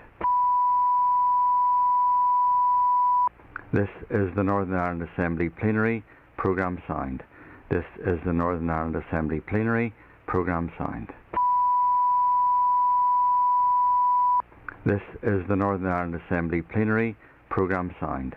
This is the Northern Ireland Assembly Plenary Programme Sound. This is the Northern Ireland Assembly Plenary Programme Sound. This is the Northern Ireland Assembly Plenary Programme Sound. This is the Northern Ireland Assembly Plenary Programme Sound. This is the Northern Ireland Assembly Plenary Programme Sound. This is the Northern Ireland Assembly Plenary Programme Sound. This is the Northern Ireland Assembly Plenary Programme Sound. This is the Northern Ireland Assembly Plenary Programme Sound. This is the Northern Ireland Assembly Plenary Programme Sound. This is the Northern Ireland Assembly Plenary Programme Sound. This is the Northern Ireland Assembly Plenary Programme Sound. This is the Northern Ireland Assembly Plenary Programme Signed. This is the Northern Ireland Assembly Plenary Programme Signed. This is the Northern Ireland Assembly Plenary Programme Signed. This is the Northern Ireland Assembly Plenary Programme Signed. This is the Northern Ireland Assembly Plenary Programme Signed. This is the Northern Ireland Assembly Plenary Programme Signed. This is the Northern Ireland Assembly Plenary Programme Signed. This is the Northern Ireland Assembly Plenary Programme Signed.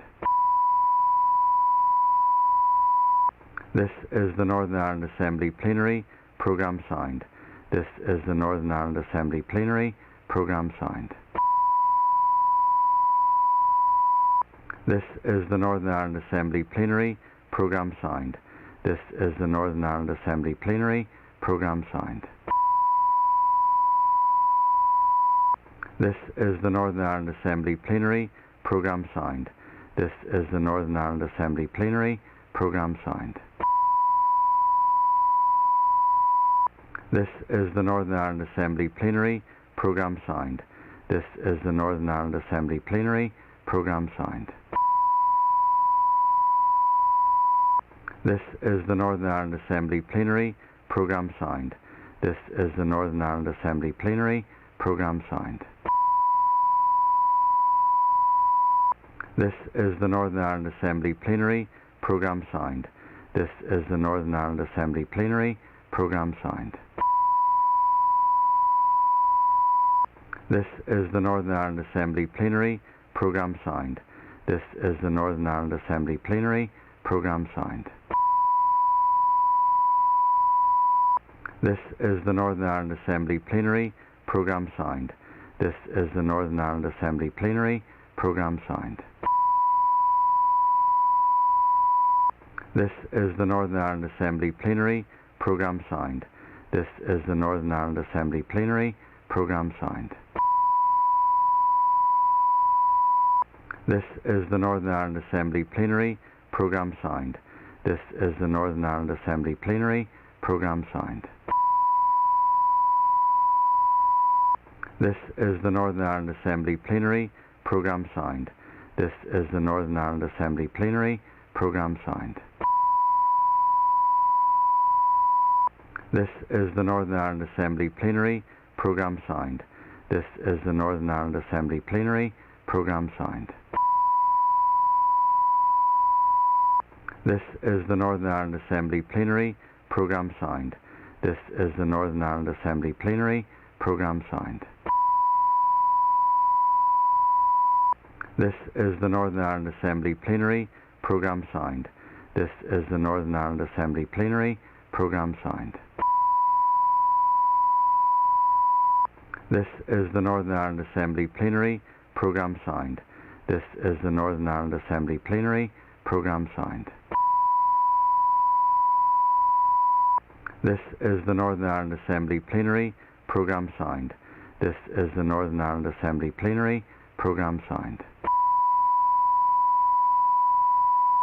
This is the Northern Ireland Assembly Plenary Programme Signed. This is the Northern Ireland Assembly Plenary Programme Signed. This is the Northern Ireland Assembly Plenary Programme Signed.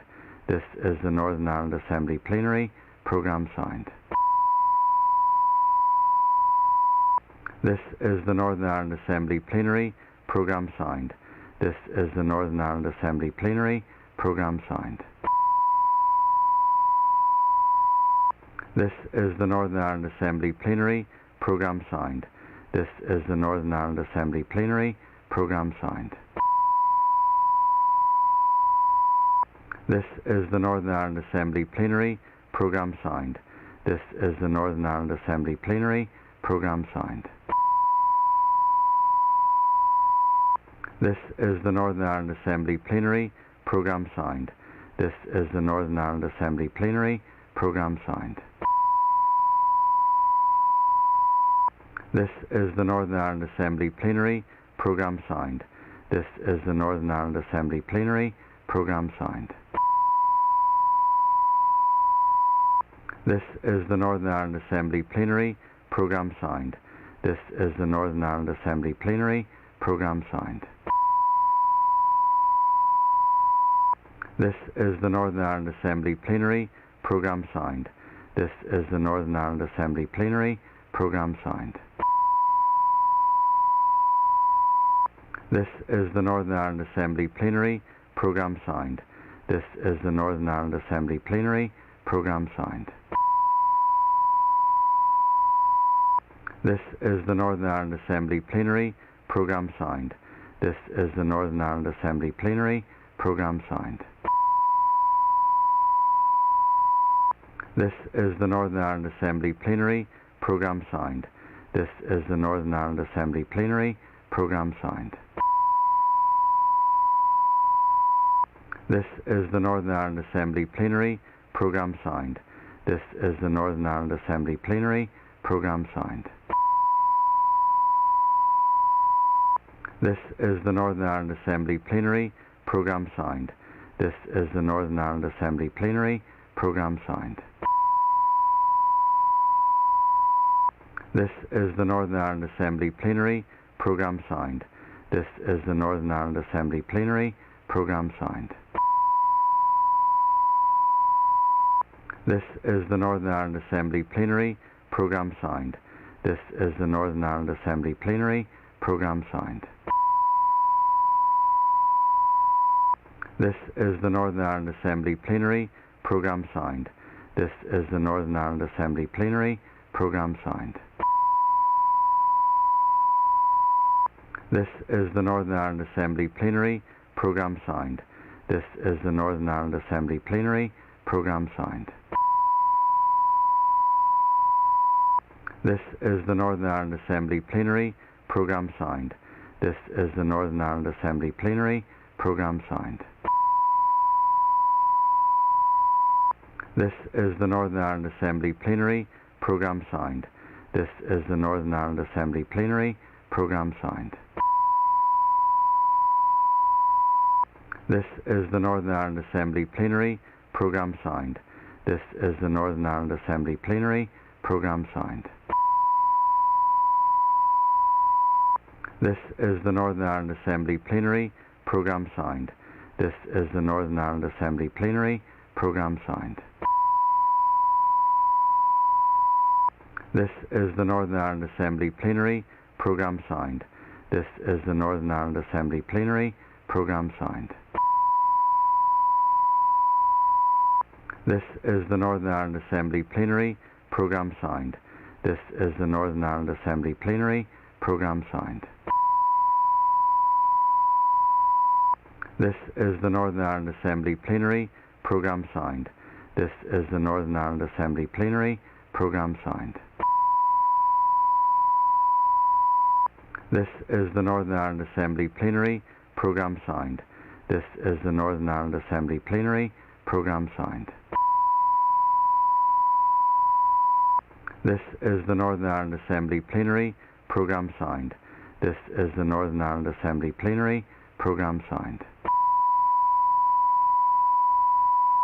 This is the Northern Ireland Assembly Plenary Programme Signed. This is the Northern Ireland Assembly Plenary Programme Signed. This is the Northern Ireland Assembly Plenary Programme Signed. This is the Northern Ireland Assembly Plenary Programme Signed. This is the Northern Ireland Assembly Plenary Programme Signed. This is the Northern Ireland Assembly Plenary Programme Signed. This is the Northern Ireland Assembly Plenary Programme Signed. This is the Northern Ireland Assembly Plenary Programme Signed. This is the Northern Ireland Assembly Plenary Programme Signed. This is the Northern Ireland Assembly Plenary Programme Signed. This is the Northern Ireland Assembly Plenary Programme Signed. This is the Northern Ireland Assembly Plenary Programme Signed. This is the Northern Ireland Assembly Plenary Programme Signed. This is the Northern Ireland Assembly Plenary Programme Signed. This is the Northern Ireland Assembly Plenary Programme Signed. This is the Northern Ireland Assembly Plenary Programme Signed. This is the Northern Ireland Assembly Plenary Programme Signed. This is the Northern Ireland Assembly Plenary Programme Signed. This is the Northern Ireland Assembly Plenary Programme Signed. This is the Northern Ireland Assembly Plenary Programme Signed. This is the Northern Ireland Assembly Plenary Programme Signed. This is the Northern Ireland Assembly Plenary Programme Signed. This is the Northern Ireland Assembly Plenary Programme Signed. This is the Northern Ireland Assembly Plenary Programme Signed. This is the Northern Ireland Assembly Plenary Programme Signed. This is the Northern Ireland Assembly Plenary Programme Signed. This is the Northern Ireland Assembly Plenary Programme Signed. This is the Northern Ireland Assembly Plenary Programme Signed. This is the Northern Ireland Assembly Plenary Programme Signed. This is the Northern Ireland Assembly Plenary Programme Signed. This is the Northern Ireland Assembly Plenary Programme Signed. This is the Northern Ireland Assembly Plenary Programme Signed. This is the Northern Ireland Assembly Plenary Programme Signed. This is the Northern Ireland Assembly Plenary Programme Signed. This is the Northern Ireland Assembly Plenary Programme Signed. This is the Northern Ireland Assembly Plenary Programme Signed. This is the Northern Ireland Assembly Plenary Programme Signed. This is the Northern Ireland Assembly Plenary Programme Signed. This is the Northern Ireland Assembly Plenary Programme Signed. This is the Northern Ireland Assembly Plenary Programme Signed. This is the Northern Ireland Assembly Plenary Programme Signed. This is the Northern Ireland Assembly Plenary Programme Signed. This is the Northern Ireland Assembly Plenary Programme Signed. This is the Northern Ireland Assembly Plenary Programme Signed. This is the Northern Ireland Assembly Plenary Programme Signed. This is the Northern Ireland Assembly Plenary Programme Signed. This is the Northern Ireland Assembly Plenary Programme Signed. This is the Northern Ireland Assembly Plenary Programme Signed.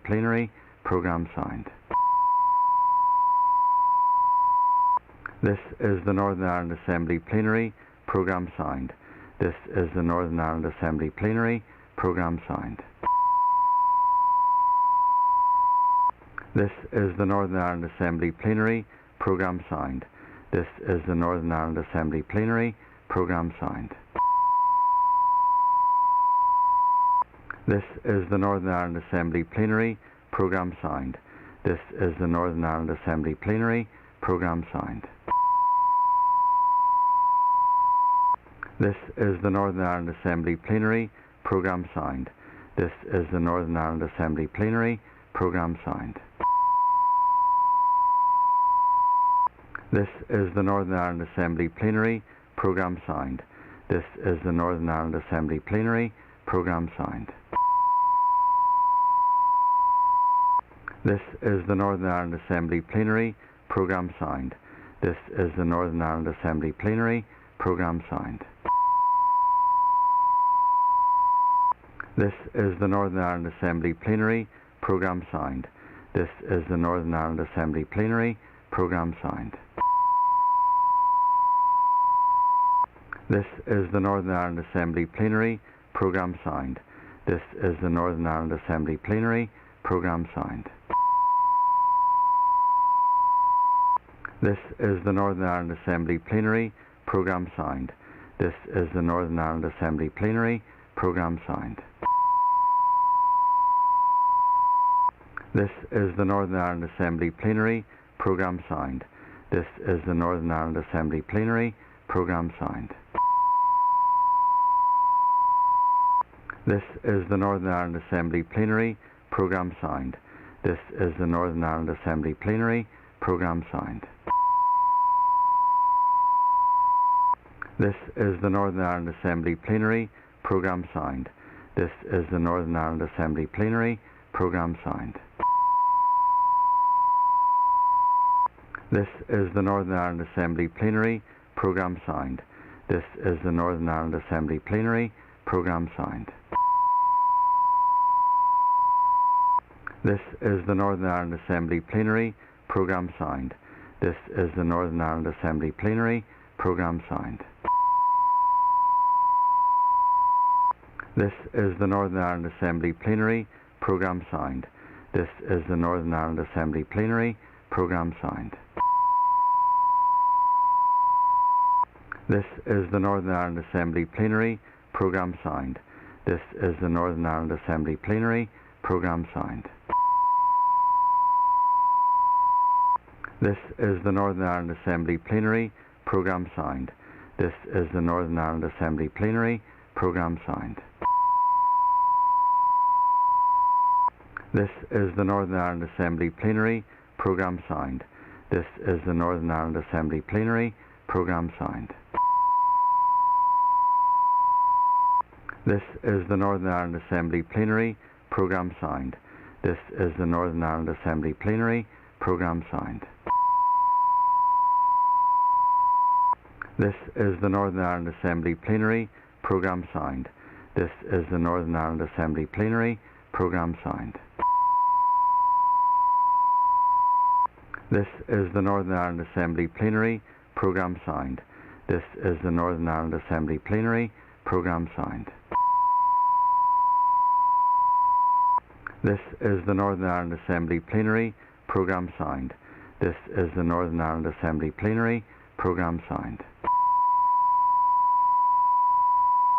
This is the Northern Ireland Assembly Plenary Programme Sound. This is the Northern Ireland Assembly Plenary Programme Sound. This is the Northern Ireland Assembly Plenary Programme Sound. This is the Northern Ireland Assembly Plenary Programme Sound.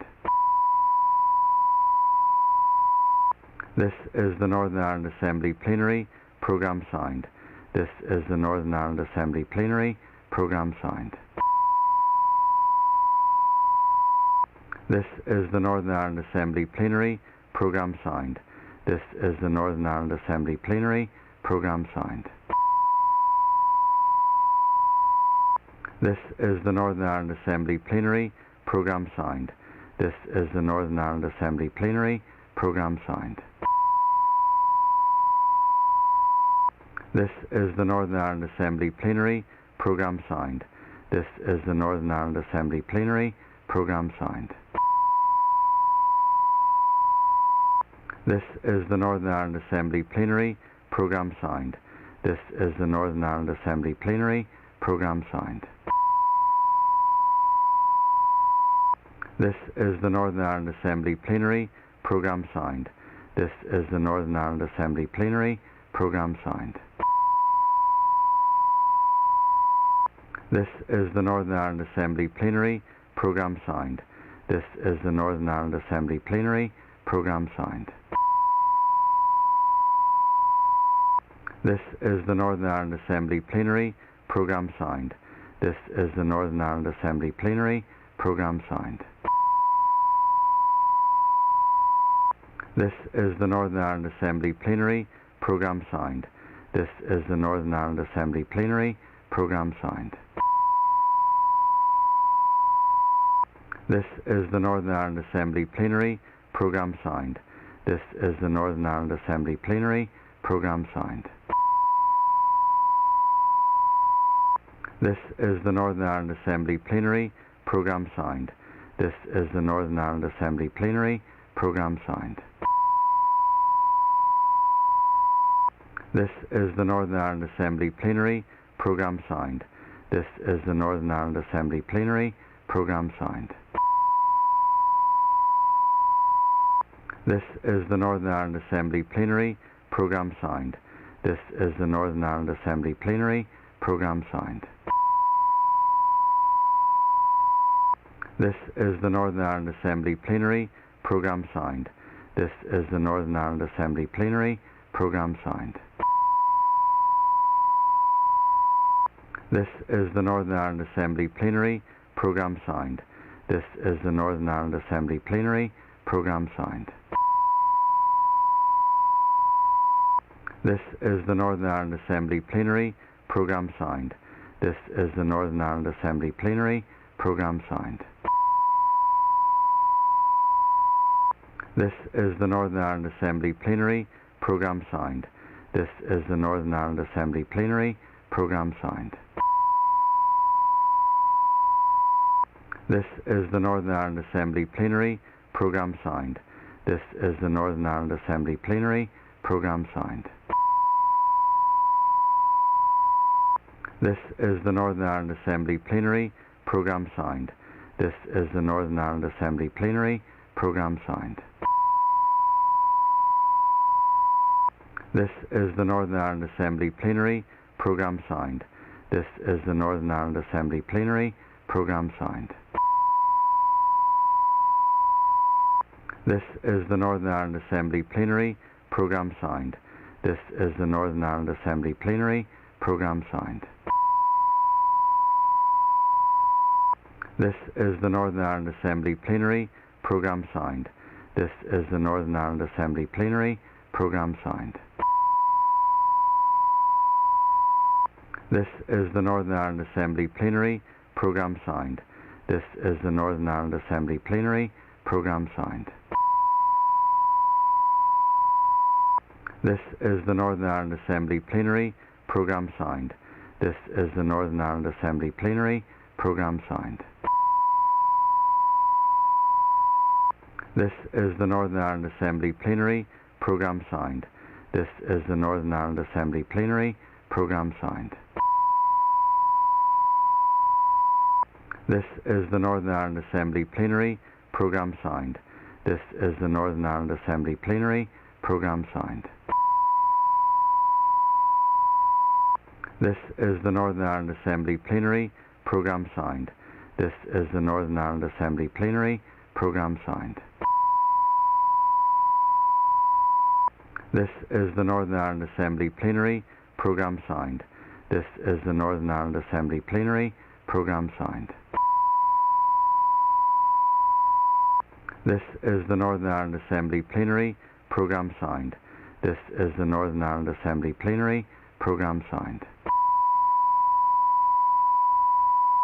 This is the Northern Ireland Assembly Plenary Programme Sound. This is the Northern Ireland Assembly Plenary Programme Sound. This is the Northern Ireland Assembly Plenary Programme Sound. This is the Northern Ireland Assembly Plenary Programme Sound. This is the Northern Ireland Assembly Plenary Programme Sound. This is the Northern Ireland Assembly Plenary Programme Sound. This is the Northern Ireland Assembly Plenary Programme Sound. This is the Northern Ireland Assembly Plenary Programme Sound. This is the Northern Ireland Assembly Plenary Programme Sound. This is the Northern Ireland Assembly Plenary Programme Sound. This is the Northern Ireland Assembly Plenary Programme Sound. This is the Northern Ireland Assembly Plenary Programme Sound. This is the Northern Ireland Assembly Plenary Programme Sound. This is the Northern Ireland Assembly Plenary Programme Sound. This is the Northern Ireland Assembly Plenary Programme Sound. This is the Northern Ireland Assembly Plenary Programme Sound. This is the Northern Ireland Assembly Plenary Programme Sound. This is the Northern Ireland Assembly Plenary Programme Sound. This is the Northern Ireland Assembly Plenary Programme Sound. This is the Northern Ireland Assembly Plenary Programme Sound. This is the Northern Ireland Assembly Plenary Programme Sound. This is the Northern Ireland Assembly Plenary Programme Sound. This is the Northern Ireland Assembly Plenary Programme Sound. This is the Northern Ireland Assembly Plenary Programme Sound. This is the Northern Ireland Assembly Plenary Programme Sound. This is the Northern Ireland Assembly Plenary Programme Sound. This is the Northern Ireland Assembly Plenary Programme Sound. This is the Northern Ireland Assembly Plenary Programme Sound. This is the Northern Ireland Assembly Plenary Programme Sound. This is the Northern Ireland Assembly Plenary Programme Sound. This is the Northern Ireland Assembly Plenary Programme Sound. This is the Northern Ireland Assembly Plenary Programme Sound. This is the Northern Ireland Assembly Plenary Programme Sound. This is the Northern Ireland Assembly Plenary Programme Sound. This is the Northern Ireland Assembly Plenary Programme Sound. This is the Northern Ireland Assembly Plenary Programme Sound. This is the Northern Ireland Assembly Plenary Programme Sound. This is the Northern Ireland Assembly Plenary Programme Sound. This is the Northern Ireland Assembly Plenary Programme Sound. This is the Northern Ireland Assembly Plenary Programme Sound. This is the Northern Ireland Assembly Plenary Programme Sound. This is the Northern Ireland Assembly Plenary Programme Sound. This is the Northern Ireland Assembly Plenary Programme Sound. This is the Northern Ireland Assembly Plenary Programme Sound. This is the Northern Ireland Assembly Plenary Programme Sound. This is the Northern Ireland Assembly Plenary Programme Sound. This is the Northern Ireland Assembly Plenary Programme Sound. This is the Northern Ireland Assembly Plenary Programme Sound. This is the Northern Ireland Assembly Plenary Programme Sound. This is the Northern Ireland Assembly Plenary Programme Sound. This is the Northern Ireland Assembly Plenary Programme Sound. This is the Northern Ireland Assembly Plenary Programme Sound. This is the Northern Ireland Assembly Plenary Programme Sound. This is the Northern Ireland Assembly Plenary Programme Sound. This is the Northern Ireland Assembly Plenary Programme Sound. This is the Northern Ireland Assembly Plenary Programme Sound. This is the Northern Ireland Assembly Plenary Programme Sound. This is the Northern Ireland Assembly Plenary Programme Sound. This is the Northern Ireland Assembly Plenary Programme Sound. This is the Northern Ireland Assembly Plenary Programme Sound. This is the Northern Ireland Assembly Plenary Programme Sound. This is the Northern Ireland Assembly Plenary Programme Sound.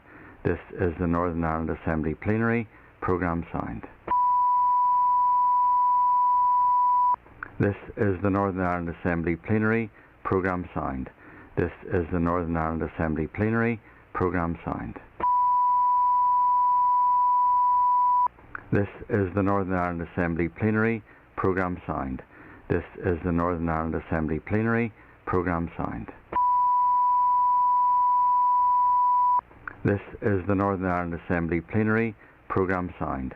This is the Northern Ireland Assembly Plenary Programme Sound. This is the Northern Ireland Assembly Plenary Programme Sound. This is the Northern Ireland Assembly Plenary Programme Sound. This is the Northern Ireland Assembly Plenary Programme Sound. This is the Northern Ireland Assembly Plenary Programme Sound. This is the Northern Ireland Assembly Plenary Programme Sound. This is the Northern Ireland Assembly Plenary Programme Sound. This is the Northern Ireland Assembly Plenary Programme Sound. This is the Northern Ireland Assembly Plenary Programme Sound. This is the Northern Ireland Assembly Plenary Programme Sound. This is the Northern Ireland Assembly Plenary Programme Sound. This is the Northern Ireland Assembly Plenary Programme Sound. This is the Northern Ireland Assembly Plenary Programme Sound. This is the Northern Ireland Assembly Plenary Programme Sound. This is the Northern Ireland Assembly Plenary Programme Sound. This is the Northern Ireland Assembly Plenary Programme Sound. This is the Northern Ireland Assembly Plenary Programme Sound. This is the Northern Ireland Assembly Plenary Programme Sound. This is the Northern Ireland Assembly Plenary Programme Sound. This is the Northern Ireland Assembly Plenary Programme Sound. This is the Northern Ireland Assembly Plenary Programme Sound. This is the Northern Ireland Assembly Plenary Programme Sound. This is the Northern Ireland Assembly Plenary Programme Sound. This is the Northern Ireland Assembly Plenary Programme Sound. This is the Northern Ireland Assembly Plenary Programme Sound. This is the Northern Ireland Assembly Plenary Programme Sound. This is the Northern Ireland Assembly Plenary Programme Sound. This is the Northern Ireland Assembly Plenary Programme Sound. This is the Northern Ireland Assembly Plenary Programme Sound. This is the Northern Ireland Assembly Plenary Programme Sound. This is the Northern Ireland Assembly Plenary Programme Sound. This is the Northern Ireland Assembly Plenary Programme Sound. This is the Northern Ireland Assembly Plenary Programme Sound. This is the Northern Ireland Assembly Plenary Programme Sound.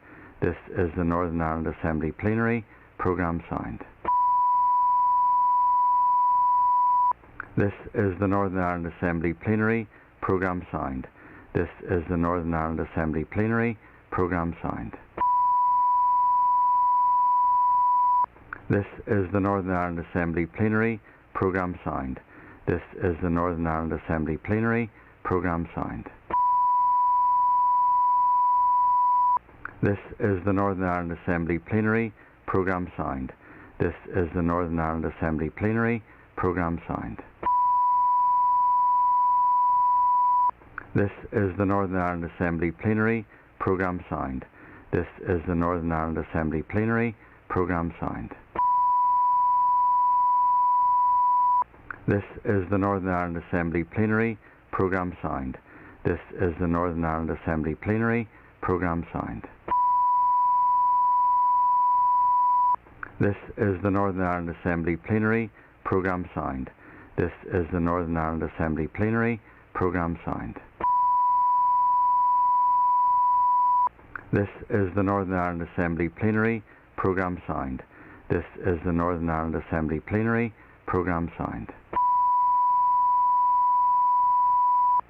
This is the Northern Ireland Assembly Plenary Programme Sound.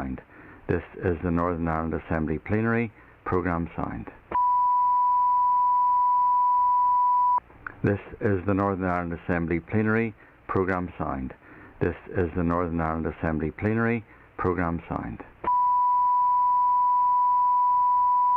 This is the Northern Ireland Assembly Plenary Programme Sound. This is the Northern Ireland Assembly Plenary Programme Sound. This is the Northern Ireland Assembly Plenary Programme Sound. This is the Northern Ireland Assembly Plenary Programme Sound. This is the Northern Ireland Assembly Plenary Programme Sound. This is the Northern Ireland Assembly Plenary Programme Sound.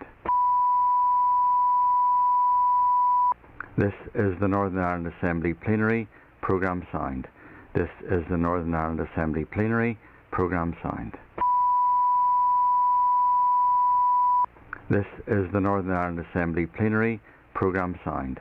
This is the Northern Ireland Assembly Plenary Programme Sound. This is the Northern Ireland Assembly Plenary Programme Sound. This is the Northern Ireland Assembly Plenary Programme Sound. This is the Northern Ireland Assembly Plenary Programme Sound. This is the Northern Ireland Assembly Plenary Programme Sound. This is the Northern Ireland Assembly Plenary Programme Sound. This is the Northern Ireland Assembly Plenary Programme Sound. This is the Northern Ireland Assembly Plenary Programme Sound. This is the Northern Ireland Assembly Plenary Programme Sound. This is the Northern Ireland Assembly Plenary Programme Sound. This is the Northern Ireland Assembly Plenary Programme Sound. This is the Northern Ireland Assembly Plenary Programme Sound. This is the Northern Ireland Assembly Plenary Programme Sound. This is the Northern Ireland Assembly Plenary Programme Sound. This is the Northern Ireland Assembly Plenary Programme Sound. This is the Northern Ireland Assembly Plenary Programme Sound. This is the Northern Ireland Assembly Plenary Programme Sound. This is the Northern Ireland Assembly Plenary Programme Sound.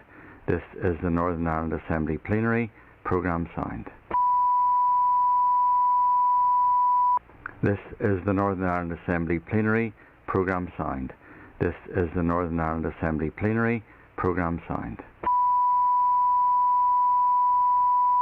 This is the Northern Ireland Assembly Plenary Programme Sound. This is the Northern Ireland Assembly Plenary Programme Sound. This is the Northern Ireland Assembly Plenary Programme Sound. This is the Northern Ireland Assembly Plenary Programme Sound. This is the Northern Ireland Assembly Plenary Programme Sound. This is the Northern Ireland Assembly Plenary Programme Sound. This is the Northern Ireland Assembly Plenary Programme Sound. This is the Northern Ireland Assembly Plenary Programme Sound. This is the Northern Ireland Assembly Plenary Programme Sound.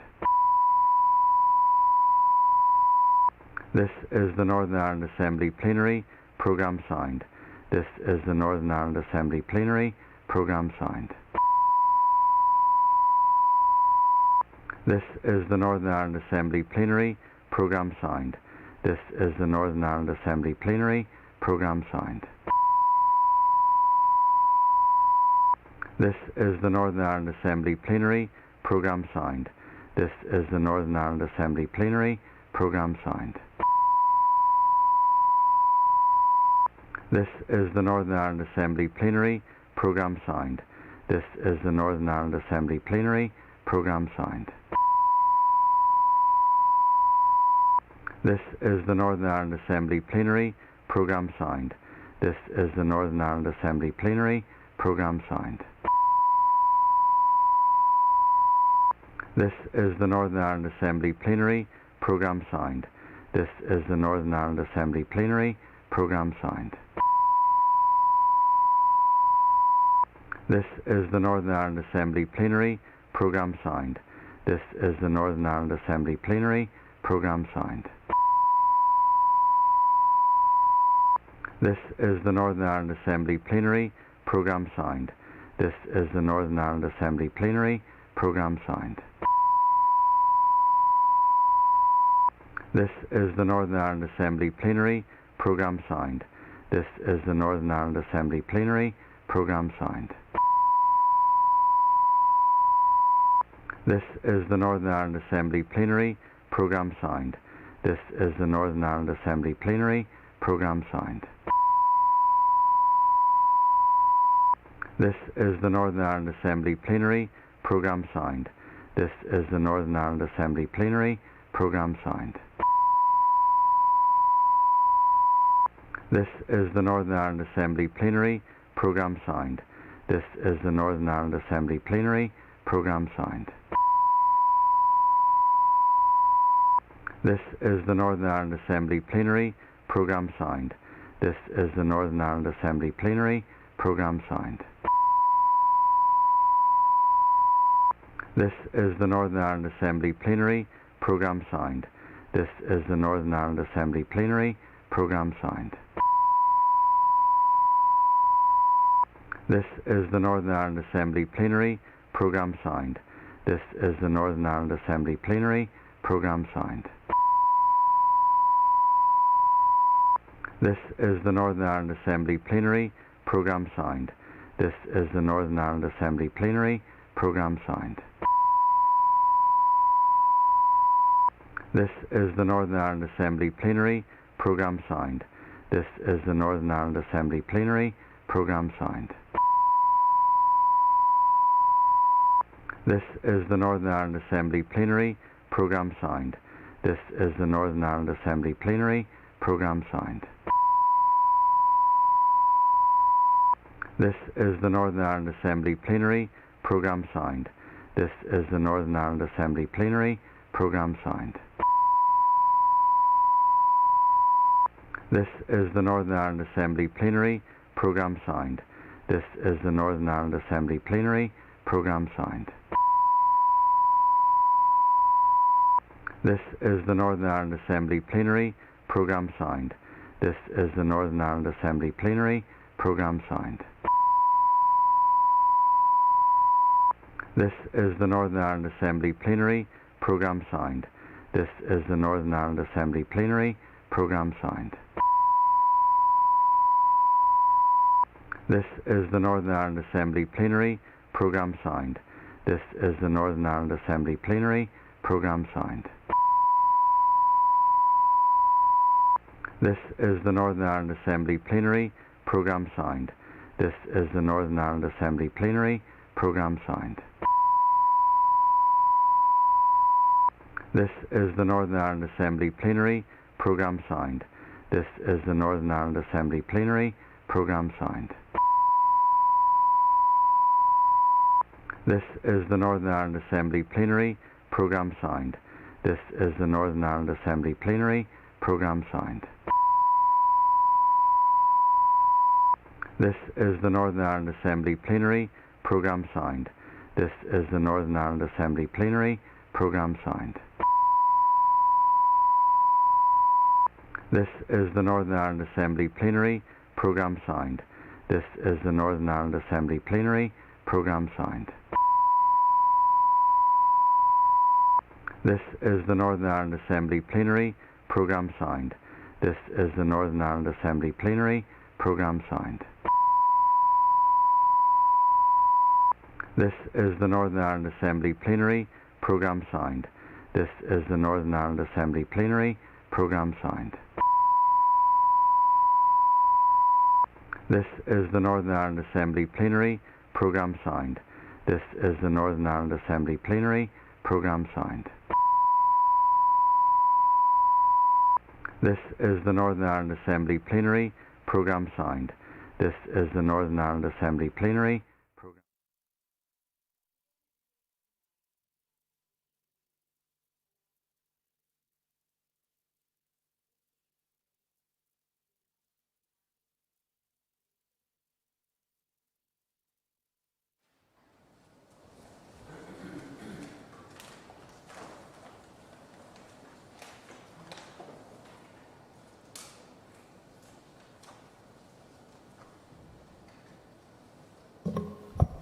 Okay, members, the sitting is resumed. It is time for questions to the Minister for Infrastructure, and I call Paul Frew.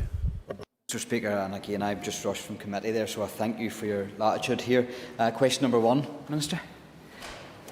Mr Speaker, with your permission, I propose to answer questions 1 and 3 together. Driving instructors were included in the Executive's regulations on businesses that closed from the 16th of October until the 20th of November to help stop the spread of COVID-19. Following this Executive decision, driving tests also ceased over this period of increased restrictions based on public health and scientific advice. Driving tests resumed on the 21st of November, but ceased again for 2 weeks from the 27th of November to the 10th of December inclusive, due to the circuit breaker restrictions announced by the Executive. Motorcycle lessons and tests are not affected by these restrictions.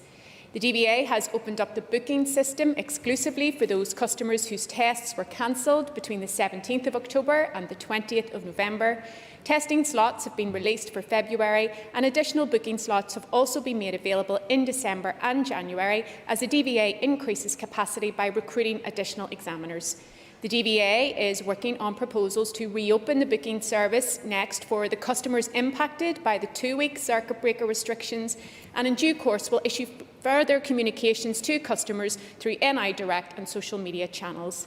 While testing resumes, the DVA will continue to offer driving tests on a Saturday, and following consultation with key stakeholders is planning to offer driving tests for heavy goods vehicles on Sundays where it is suitable to do so without compromising the integrity of the test. The DVA will also use overtime to rota off-shift dual-role driving examiners to provide additional capacity and to provide cover for scheduled driving tests where, due to a variety of unforeseen reasons such as sick absence or the requirement to self-isolate, driving examiners are unable to attend work. I understand this is a challenging time for new drivers and for the DVA, but I can assure members that officials are working hard to minimise the disruption caused by the impact of COVID-19. Paul Frew, supplementary. Mr. Speaker, and I thank the Minister for her answer. The Minister will no doubt be aware that the massive impact that this has had, both directly and indirectly, on people's because of the lockdown, and it has massive implications throughout the wider society for other reasons too. But on the aspect of driving test appointments, the mobility issue, seeking job applications, the loneliness, the mental health that this brings, has there been an impact assessment completed within the department as to the impacts of the no testing during lockdowns? I thank the member for his question, and I understand the huge impact that this is having on the multiple aspects that you have highlighted. Given that it is a public-facing service, the DVA and our driving test element of that have been severely impacted, as all public-facing services have, and we are very mindful of that and constantly reviewing the situation to do what we can to maximise capacity. So I can assure the member that we have currently 37 driving examiners and 40 dual-role examiners who conduct both vehicle and driving tests, but to increase the driving test capacity, we are in the process of recruiting an additional 27 temporary and permanent vehicle examiners. And so far, 10 temporary examiners have started with DVA, 6 have completed their training and have been appointed to test centres, and 4 are currently undertaking training and due to be in place by early January. We're also working at pace to recruit a further 5 temporary vehicle examiners. And in addition to this, the recruitment of 12 permanent vehicle examiners, a further recruitment process for permanent driving examiners will also be launched in the new year. So we're very mindful of the impact, and I want to assure you that we're doing what we can in line with risk assessments to maximise our capacity. We've also extended the validity of test pass certificates for learner drivers as well. So we are committed to doing what we can to minimise disruption and to restore our services as quickly and safely as possible. Tom Buchanan. Mr. Speaker, Minister, thank you again for your response on this issue. We're open for business again on Friday the 11th of December, and again we're going to have students in that day who are booked in to do their driving test. They don't want to cancel it because it's been cancelled on a few different occasions, and the problem is that they haven't had a driving lesson for the last 2, 3, 4 weeks prior to this. Will you then engage with your executive colleagues to allow a little flexibility for these students to have a final driving lesson before their test on the last day of lockdown, Thursday the 10th of December, so that these students can have that last lesson done in preparation for the driving test, so they don't have to cancel it maybe for the 3rd or 4th time?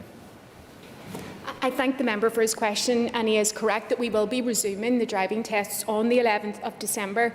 But while driving instruction was suspended during the recent period of increased restrictions, it was still possible for learner drivers to practice their driving under supervision from someone from within their household or support bubble. So candidates who are concerned that they will not be ready for their driving test when it is scheduled to take place should contact the DVA. We are open to offering refunds and rebooking tests, but I would hope that during this period of restrictions our learner drivers were still able to practice safely on the road in line with the regulations. I call Pat Sheehan.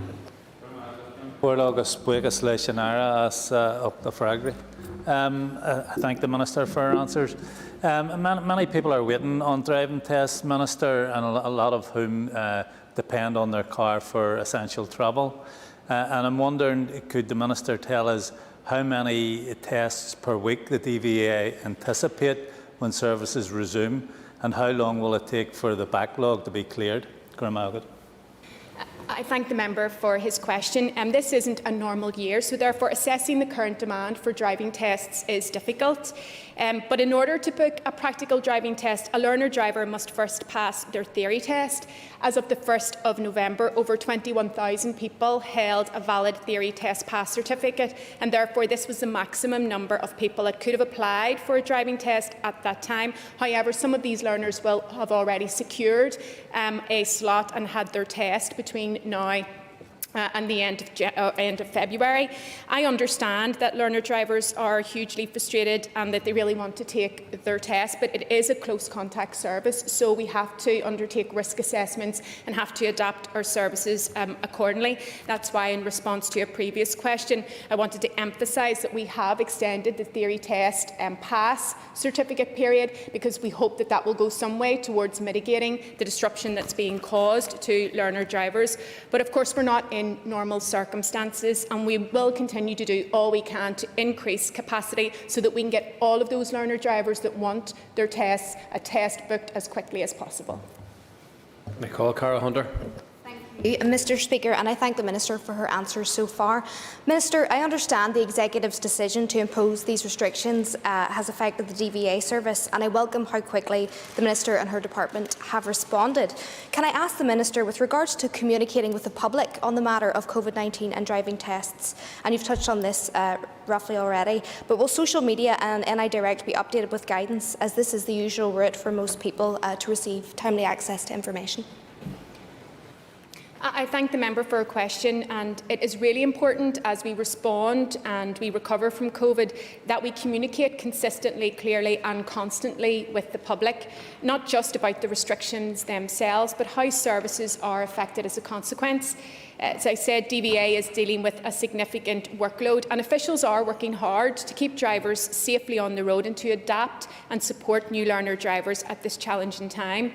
I can assure the member that the DVA will continue to communicate the opening of general bookings to the Northern Ireland Approved Instructors Council, and will write to all driving instructors advising them when the booking service will be available. And as the member has rightly pointed out, social media is a very important tool in communicating with the public, and so we will continue to provide updated information on NI Direct and ensure that any changes are communicated through all social media channels.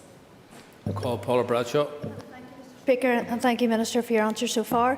My question is in relation to the system that you had in place for a few months, which would have given priority to those essential workers that Mr. Sheehan outlined there. I have a particular constituent who was delayed in getting her theory, and then when they opened, then it's been delayed, and now they're not. And she's having to use a low-wage job, use her money to get taxis to get her COVID testing. So there is a discrimination against those essential workers, and I think you really need to review the whole system. I thank the member for her question, and she does make an important point.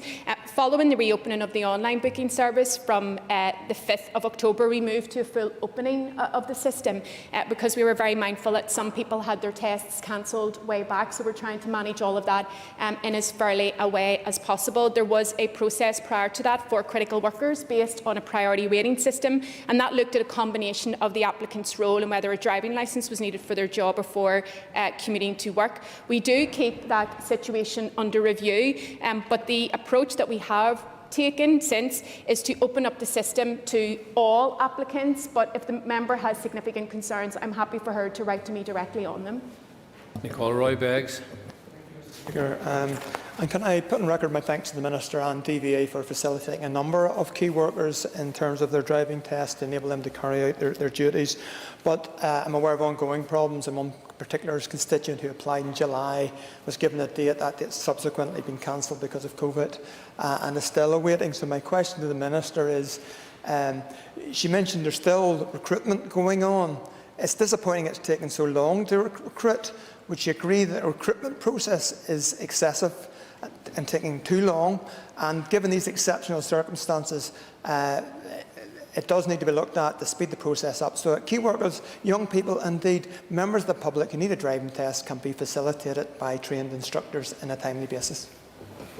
I thank the member for his question and his kind words about the hard work of the officials. As I said, we are recruiting 27 permanent and temporary examiners. We are working off a merit list for a number of those, but we also have to make sure that all of those that are being recruited are fully trained. These driving examiners are taking pupils out. We need to make sure that they are absolutely trained. This is a road safety issue, so it's of course trying to do things as efficiently and effectively as we can, but it's always balancing that with the statutory responsibility that I have of ensuring road safety. Questions 7 and 11 have been withdrawn, and I call Harry Harvey. Thank you very much, Mr. Speaker. That'll be question 2, Minister. Thank you. I thank the member for his question. The A7 Dorns Rock to Roallan scheme is at an advanced stage of development, and the design work and an environmental assessment for the scheme are substantially complete. The next stage of development work would include taking the proposal through the statutory procedures, which would include a vesting order to secure the land required for the school from adjacent landowners. The A7 from Downpatrick to Belfast forms part of the strategic road network and is classed as a link corridor. My department is currently developing proposals for a new regional strategic transport network transport plan, which will set out the priorities for future development of the main road and rail networks across Northern Ireland. I will consider proposals for improvements to the A7 as part of this process. This plan is still in development, but once I have identified my preferred options and priorities, a draft document setting these out will be issued for public consultation, giving you an opportunity to support or challenge the proposals. Harry Harvey, supplementary. Thank you, Mr. Speaker. As you're aware, Minister, this short stretch A7 between Dorns Rock and Saintfield is the main route linking Downpatrick to Belfast. This is the final link on this road in order to be upgraded. With this part of the district having seen little investment in infrastructure lately and no work has been carried out on this scheme for some 10 years now, I'm just seeking assurance from the Minister to look into this and to see that it is completed soon, and I've got that. And Minister, for my supplementary question, just when we're talking about roads and transport issues, have you given consideration to MOT testing for motor vehicles biannually when they reach 4 years old, as opposed to being done on an annual basis, as is at present? Thank you. I thank the member for his questions. I think I've kind of addressed the first part of your question in saying that I will be considering that as part of the wider strategic road network, and happy to hear your views on it at that stage. In relation to the biennial testing, this is something that I was keen to look at. I think events have somewhat overtaken us in terms of COVID and staffing resource, but I would be keen to move to a call for evidence on this issue at the earliest opportunity. I think it is an important area that we examine thoroughly in terms of deciding on next steps. Call Liz Kimmins. Margaret can call and thank the Minister for her answers so far. Another road, and the Minister will not be surprised to hear this, that is in desperate need of upgrading is the A1, and unfortunately in the last number of weeks we've seen yet another fatality, and I'm sure other members saw the segment on the news last week from those who've been campaigning long and hard for the improved safety of this road. Can the Minister therefore state, if there is a positive decision given next month to the Inspector's report, when we are likely to see construction beginning on this road? Thank you. I thank the member for her question. I am very aware of how important the A1 improvements are for the many people who have expressed their support for the scheme, but especially for those who have lost loved ones, and I did see the segment on the news. My thoughts are with the family who lost their loved one in the recent collision as well on the A1 earlier this month. As a member will know, the Inspector issued his report to the Department on the 19th of October. Officials will require some time to fully consider the Inspector's proposals and recommendations, and when I have been appraised on the findings, I will give them careful consideration before deciding on the next steps for this scheme. But I want to assure the member that I very much recognise the importance of these improvements. I hope to be in a position to publish the Department's response to the Inspector's report towards the end of January 2021. And as the member has indicated, if upon the completion of all of those statutory processes it is a positive decision, I would be committed to moving it forward at pace. Colin McGrath. Speaker, and I welcome the assurances from the Minister about the A7, not least that it will enable people from Belfast to enjoy the delights of Downpatrick much easier. Another road that is due an upgrade is the Ring Road bypass round Balnahinch. Could we get an update on that bypass and where we are with that project? I thank the member for his question. In June, I announced my commitment to fund the continued development of a number of strategic road improvement schemes, including the Balnahinch bypass, as part of my plan to aid economic recovery and community transformation while addressing regional imbalance. The Balnahinch bypass scheme is now at an advanced stage of development, and preparatory work on contract documentation has been completed. I have asked officials to complete the work necessary to allow me to make the direction order, and this includes a review of the environmental reports, which is nearing completion, and subject to the outcome of the review, I hope to be in a position to make the direction order for the scheme in the new year. I want to reaffirm my commitment to moving ahead with the Balnahinch bypass, while also promoting the opportunities for active travel in the town as well, and I will be and am currently considering the next steps. I call Carol Mullen. Question number 4, Minister. Thank the member for her question. A feasibility study for Derry, completed earlier this year by my department, has recommended significant flood alleviation works to both banks of the River Foyle in the city centre to provide protection from coastal and river flooding. The associated business case has recently been approved, and it is anticipated that the Derry Flood Alleviation Scheme, that is estimated to cost £17.3 million, will progress to the detailed design stage within the next few months. In conjunction with this work, and as part of the Living with Water programme, I have also recently allocated £130,000 from this year's budget to start the development of a Living with Water feasibility study in Derry. Carol Mullen, supplementary. I thank the Minister for a response in that update. It's very much welcomed. Minister, just asked that areas such as Foyle Road will be included in that. I've wrote to you on this and you responded yesterday, so I will arrange a meeting locally with your office. But just want to get assurances that your department will effectively deal with the problem following our engagement, given that your department has had to respond 9 times in the last 2 years in the Foyle Road area. Thank you, Minister.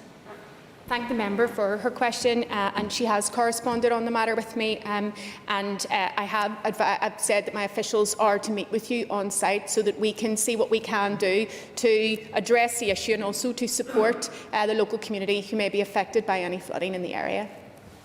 Call Mark Duggan. I thank the Minister for her answers, and I thank the Minister for her action. She's clearly delivering on promises and progress in the North West, and I was delighted to welcome her to Derry last week. Could the Minister provide an update on the LWP in Derry, please? I thank the member for his question and for his kind words, and I was pleased to visit Derry to mark the completion of works on the North West Transport Hub. The member will be aware that Living with Water in Belfast, an integrated plan for drainage and wastewater management in Greater Belfast, was published for consultation on the 11th of November. This draft plan indicates that approximately £1.4 billion of investment is needed over the next 12 years to upgrade the drainage and wastewater infrastructure in the Greater Belfast area to protect against flooding, enhance the water environment and facilitate growth. The focus of the programme is on developing integrated catchment-based solutions to manage rainwater on the surface and, where possible, avoid hard-engineered drainage solutions which involve long-term operating and maintenance costs. It is my intention to bring the final plan to the Executive for approval in the spring of 2021. And following the publication of the final Belfast plan, I intend to publish guidance on the development of integrated drainage investment plans across the rest of the North. As I said, I've already allocated £130,000 from this year's budget to start the development of a Living with Water feasibility study in Derry, and this study will initially focus on working with the designers of the A2 Buncrana Road Strategic Improvement Scheme to bring forward integrated drainage solutions locally, and the study will examine opportunities to use blue-green spaces such as the linear park in Gallia to naturally reduce surface water flows to improve water quality in the rivers and reduce flood risk within the surrounding area. Rosemary Barton. Minister, following the recent peat bog slide at Mean Bog, where a large quantity of peat bogland has been displaced into the Mournbeg River, would you accept that such bog slippage has endangered a pristine salmon river, releases captured carbon, reduces ponding, and so further increases the risk of flooding downstream? How does your department limit the chance of this occurring in Northern Ireland? I thank the member for her question, and she raises a very important issue. That was a very serious incident.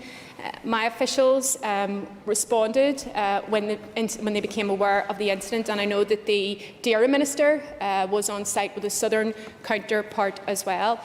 What this incident demonstrated is the need for joined-up working right across the board. I believe that planning can play a role in a number of these situations, but also, as I was just referring to, blue-green infrastructure and natural catchments. I think there's a real opportunity to be more creative in how we're trying to deal with these difficulties. Call Gary Middleton. Question number 5, Mr. Speaker. I thank the member for his question. I take my responsibility very seriously to promote road safety. So this has 3 strands: education, enforcement and engineering. And we work with others, including education, PSNI, Fire and Rescue Service and the Ambulance Service, and work to develop the new road safety strategy is ongoing. I want to do what I can to tackle drink driving. And on the 9th of November, I removed the so-called statutory option from legislation, making it harder for some drink drivers to evade justice.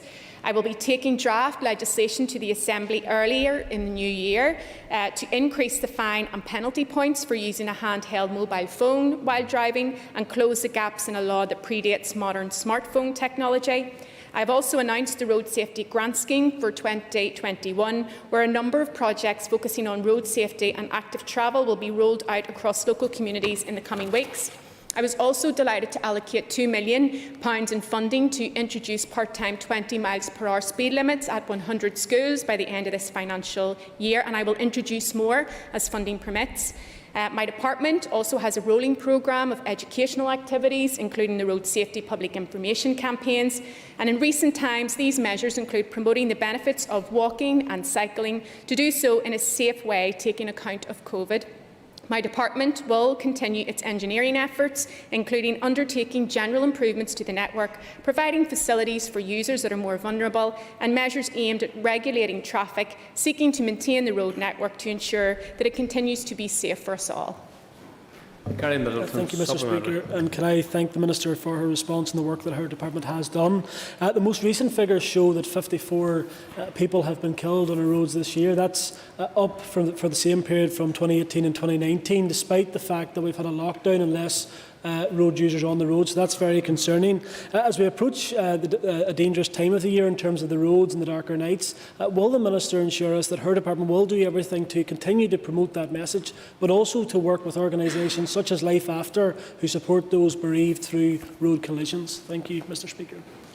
I thank the member for his question, and I can assure him of my commitment and the commitment of all of my officials to doing all that we can to improve road safety. He's right to highlight that we are coming to a period of much darker nights and where we exhibit or experience some of the challenges on the roads. I am committed to working with the PSNI, with the fire service, with a range of partners, particularly community groups, because they have a really important role to play in taking the road safety message to the heart of communities. And I am aware of the group Life After, and I have already agreed to be meeting with them.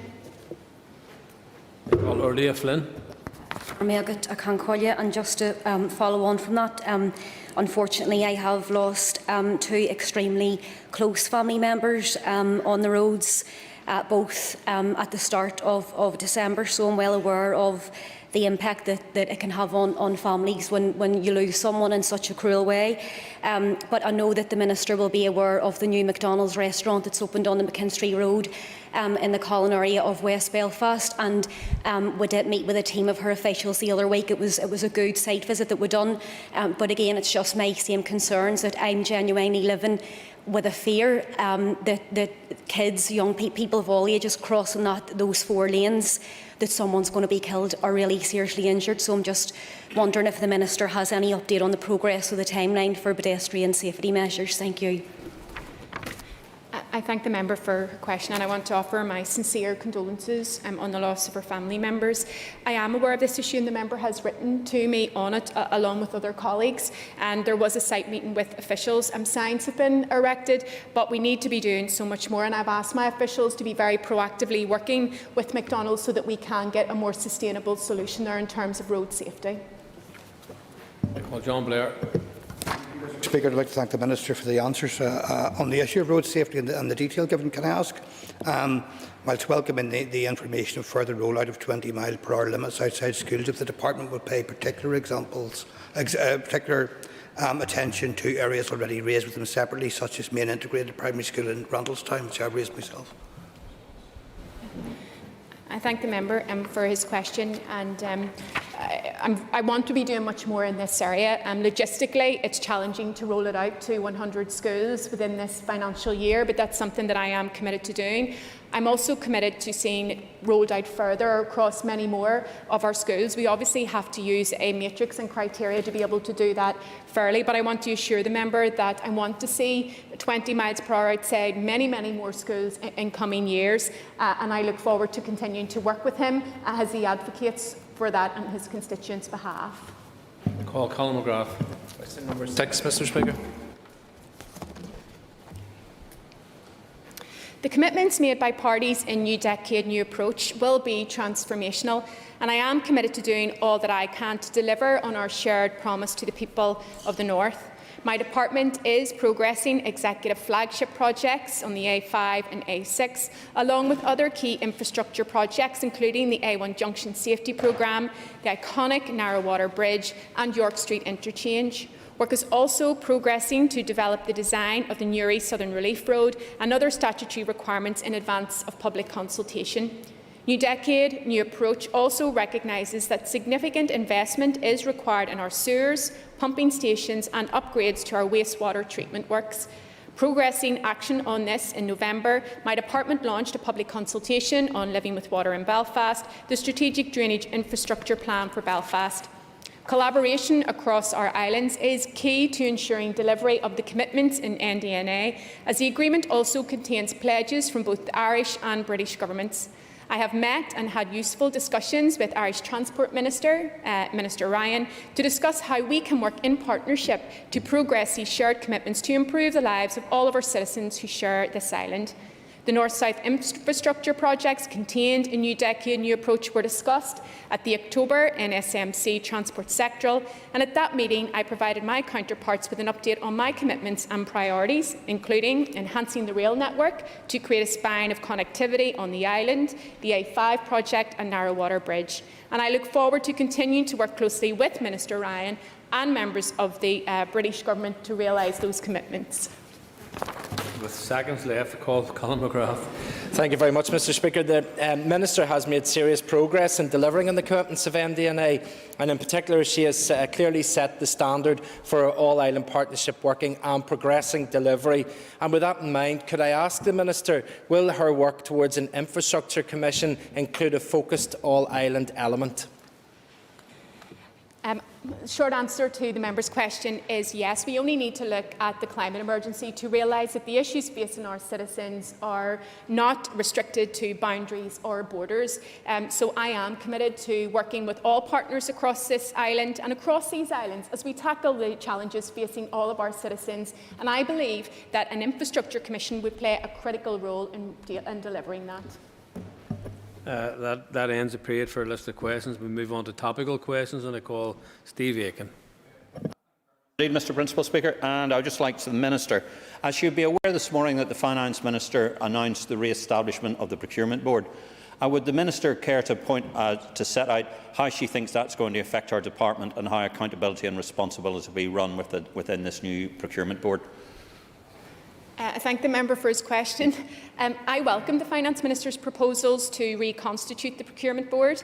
The new Procurement Board announced by Minister Murphy today will, I believe, provide impetus to the development of public procurement policy to ensure it delivers maximum social, economic and environmental impacts. The Executive spends significant sums of public money annually on procurement, so it is only right that procurement policy is designed and developed by those that manage and deliver government contracts, and that policies have executive approval. I look forward to engaging with the Finance Minister to agree the roles and responsibilities for the new Procurement Board and on how any work will be referred to the Executive. It is vital, as the member points out, that ministers have oversight given our accountability. Supplementary, Steve Aiken. Thank you very much indeed, and thank the Minister very much for her comments so far. As you would be aware that we haven't yet seen the terms of reference for the Procurement Board, and there has not been an establishment yet of a fiscal council. Bearing in mind those two issues, does the Minister have any concerns, bearing in mind that her department will be one of the ones that will be most closely monitored indeed by this new Procurement Board? I thank the member for his question, and the member will be aware that I and my party are supportive of a fiscal council. We believe that it is an important tool in terms of planning and for the future management of our finances, because we need to be more strategic in terms of our investment. I believe that this is important work and that we all should be involved, and I look forward to having input to the terms of reference. I believe that there is a real need for us to be much better when it comes to the strategic long-term approach to and delivery of our services and our projects right across all government departments. And it was with that in mind that I'd set up the Ministerial Advisory Panel on an Infrastructure Commission, because I think that that has a key role to play in ensuring that we are strategic in our approach, that we are strategic in the delivery of our projects to the maximum effect. I call Robbie Butler. Thank you, Mr Speaker. As the Minister will be aware, this Thursday, 3rd of December, is the International Day for Disabled People. The Minister will also be aware that Parliament buildings will be lit up purple to commemorate this day. Will the Minister join with me in celebrating this day and reaffirming the Executive's commitment to ensuring full equality for disabled people in Northern Ireland? I thank the member for his question, and he has been a long-standing champion for equality and for the rights of disabled people, and I share his commitment to doing what I can. I am fully supportive of Parliament buildings being lit up to mark the International Day of Disabled People, but as he says, we need to go much further than just lighting up buildings, and I want to assure him that I'm committed to doing what I can in my department. In my department, we're working to ensure that DFI services are accessible and inclusive. For instance, over 95% of Ulster bus vehicles are wheelchair accessible, but we need to be 100%, and that's why all bus and coach purchases going forward will be wheelchair accessible.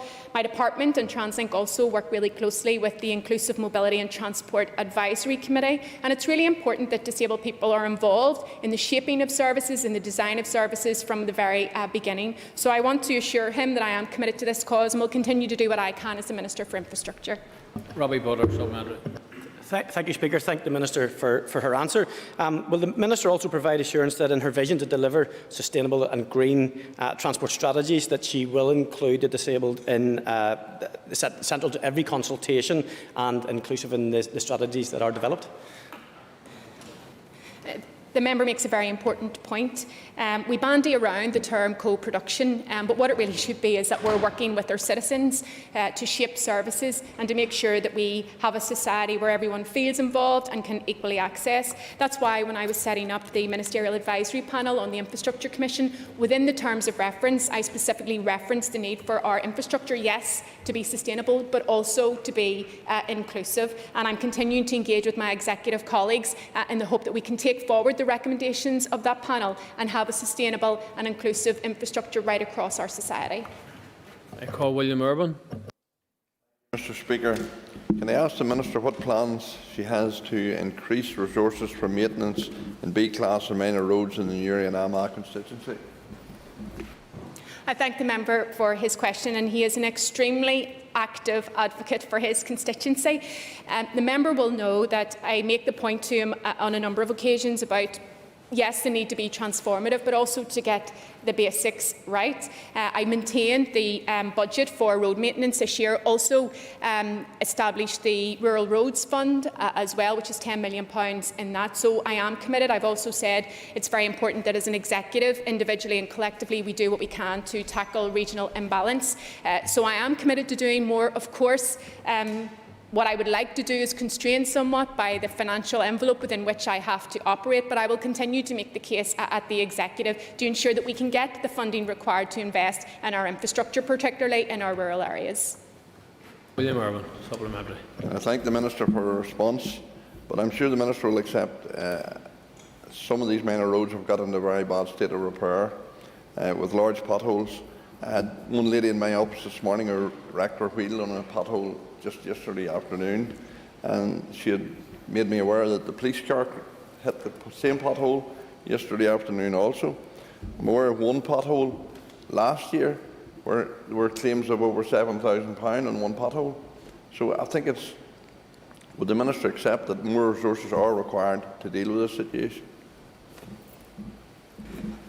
I thank the member for his supplementary question.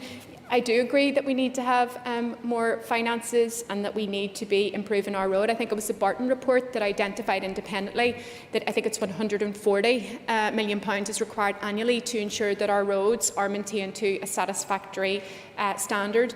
The member will be aware of what took place when Danny Kennedy was a Minister for Regional Development at the time, and the Department has struggled to recover from that. But I want to assure him that I will continue to make the case for greater investment in our infrastructure, because it is key to our communities, but it's also key to our economic growth. Matthew O'Toole. Thank you, Mr. Speaker. The Minister's talked at length and really passionately about the need to use the COVID crisis to deliver a step change in more active travel and in better use of public transport, particularly in the city we both represent. Could she give us an update on the delivery of Glider Phase 2, specifically in relation to South Belfast? I thank the member for his question. Mr. Speaker, all politics is local. DFI teams, along with consultants Atkins, are continuing to actively work remotely on the development of this project, which is also a Belfast Region City Deal infrastructure project. A feasibility and options appraisal is currently being developed, together with an associated interim outline business case. I hope to be in a position to consider an emerging preferred option later this year. COVID-19 restrictions may, however, have a bearing on this timeline. An interim outline business case for the BRT2 was forwarded to the Belfast Region City Deal Executive Board on the 12th of August 2020, and my understanding is that they may be in a position soon to indicate which projects have been successful and how much funding has been allocated. Matthew O'Toole, supplementary. Thank you, Speaker, and thanks to the Minister for her answer. It would be really helpful if the Minister is able to meet with myself and people who are interested in the possibility of either extending the glider in Phase 2 to Carryduff, a part of the constituency which has not always been as well connected and I'm afraid as well funded as it should have been historically. Would she meet with myself to talk about the potential of extending the glider to Phase 2 and broader possible public transport development in that part of the world? I thank the member for his question, and there is obviously great enthusiasm for the delivery of this project, and there is huge interest in the routes that the glider will take, both in North and South Belfast. I want to assure the member that I will be consulting on routes for the Phase 2 of the glider project, and I am of course more than happy to meet with him to discuss the matter. Blair. Thank you, Mr. Speaker. Mr. Speaker, when the Planning Act came in 2015, DFI were required by law to conduct a review of that Act within 3 years. This was delayed, and the absence of a functioning Assembly was one of the reasons for that delay. Could the Minister provide an update on timescales on the review of this Act? I thank the member for his question, and he is right. There is a requirement to review the Act. I've initiated that. My officials have gone to the committee, and I would hope to be in a position later this year to be able to provide an update to committee members, but also to the House. John Blair, supplementary.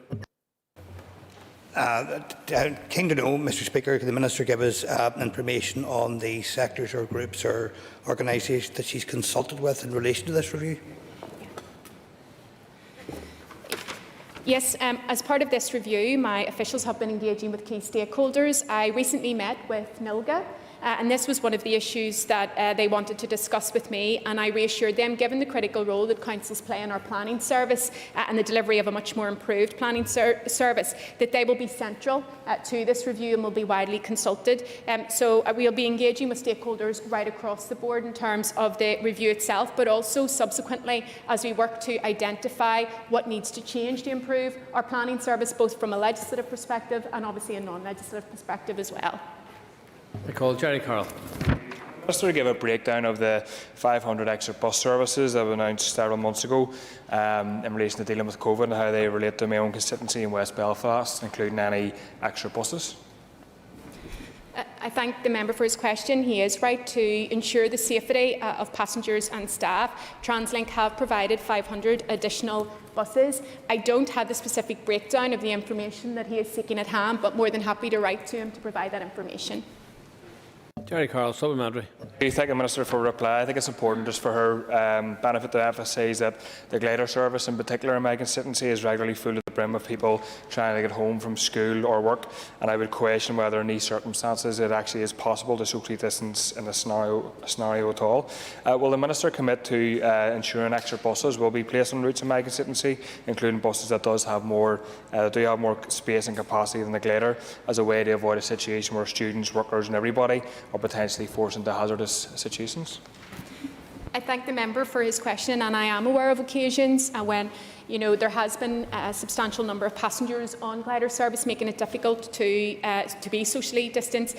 My understanding is that TransLink have been providing additional services along routes where that is occurring. I think the challenge is that our young people in particular prefer the use of the glider and the access to the internet rather than the more standard bus. So it is something that we are working on. We are also, in terms of TransLink, engaging with schools as well, just to reinforce the message of the public safety message, but also around face coverings as well. So there are a number of measures that TransLink is taking to try to address this issue. But in respect of the routes that you're speaking about, I'm happy to provide that specific information to you also.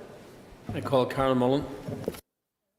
Cola, a Minister, sticking with all politics is local. I wrote to you on this as well. Could you give an update on the plans for resident parking scheme and traffic management in the Bogside and Bishop Street area in Derry? I thank the member for her question. One of the joys of being the Infrastructure Minister is you get a whirlwind tour of all of the constituencies and the really important issues that are facing communities. On the issue of the residents' parking scheme, the member will be aware that the officials are currently reviewing the analysis of the scheme that was carried out in Rugby Road. I haven't been presented with the findings of that yet, but I'm very clear that when we have those findings, we need to be learning lessons. And I'm also mindful that in your constituency and in other constituencies across Northern Ireland, this is an issue of importance to communities, and it's an issue that elected representatives would like to see delivered. So committed to continuing to work, and will publish the findings of the review when I receive them. Thank you, Minister, and thank you for that response and the work that's ongoing for residents. It's been nearly 10 years and many consultations, as you know. So we would, I suppose, like to see an end to the consultation and something put in place. If you could expedite that work, please. And just to reassure the member, the work that my officials are undertaking is not further consultation. They're analysing the successes and the difficulties with the scheme that was devised and implemented in Belfast, so that we can adapt that learning going forward to make sure that new schemes that are rolled out are informed by the learning that has gone before, to make sure that those schemes are as effective as possible for communities. And the time is up. Members, please take your ease.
We now move on to questions to the Minister for Justice.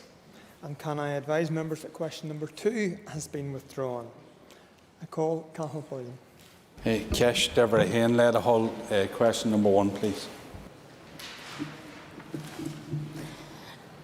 Mr Speaker, since the publication of Prisons 2020, The Way Forward, in July 2018, the Northern Ireland Prison Service has driven a programme of continuous improvement across the organisation with the aim of delivering better rehabilitation for people in our care.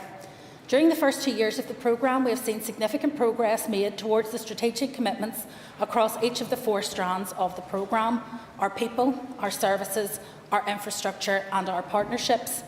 Plans for the first 2 years of the programme detailed over 180 deliverables, which have resulted in significant improvements for both staff and for people in our care. The programme has now entered its 3rd and final year, and consideration is being given to how we will maintain the drive for continuous improvement.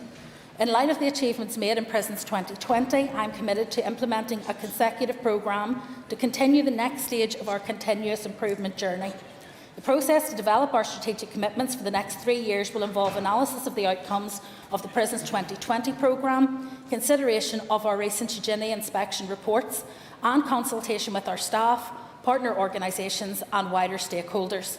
Members will recognise, however, that prisons are a complex and challenging environment which has been impacted by the pandemic. These pressures and restrictions have delayed the development stage of the next programme. However, I will be progressing this with the Director-General once it is deemed safe to do so, and aim to have the next plan in place during 2021. Call Cathal Boylan for supplementary. I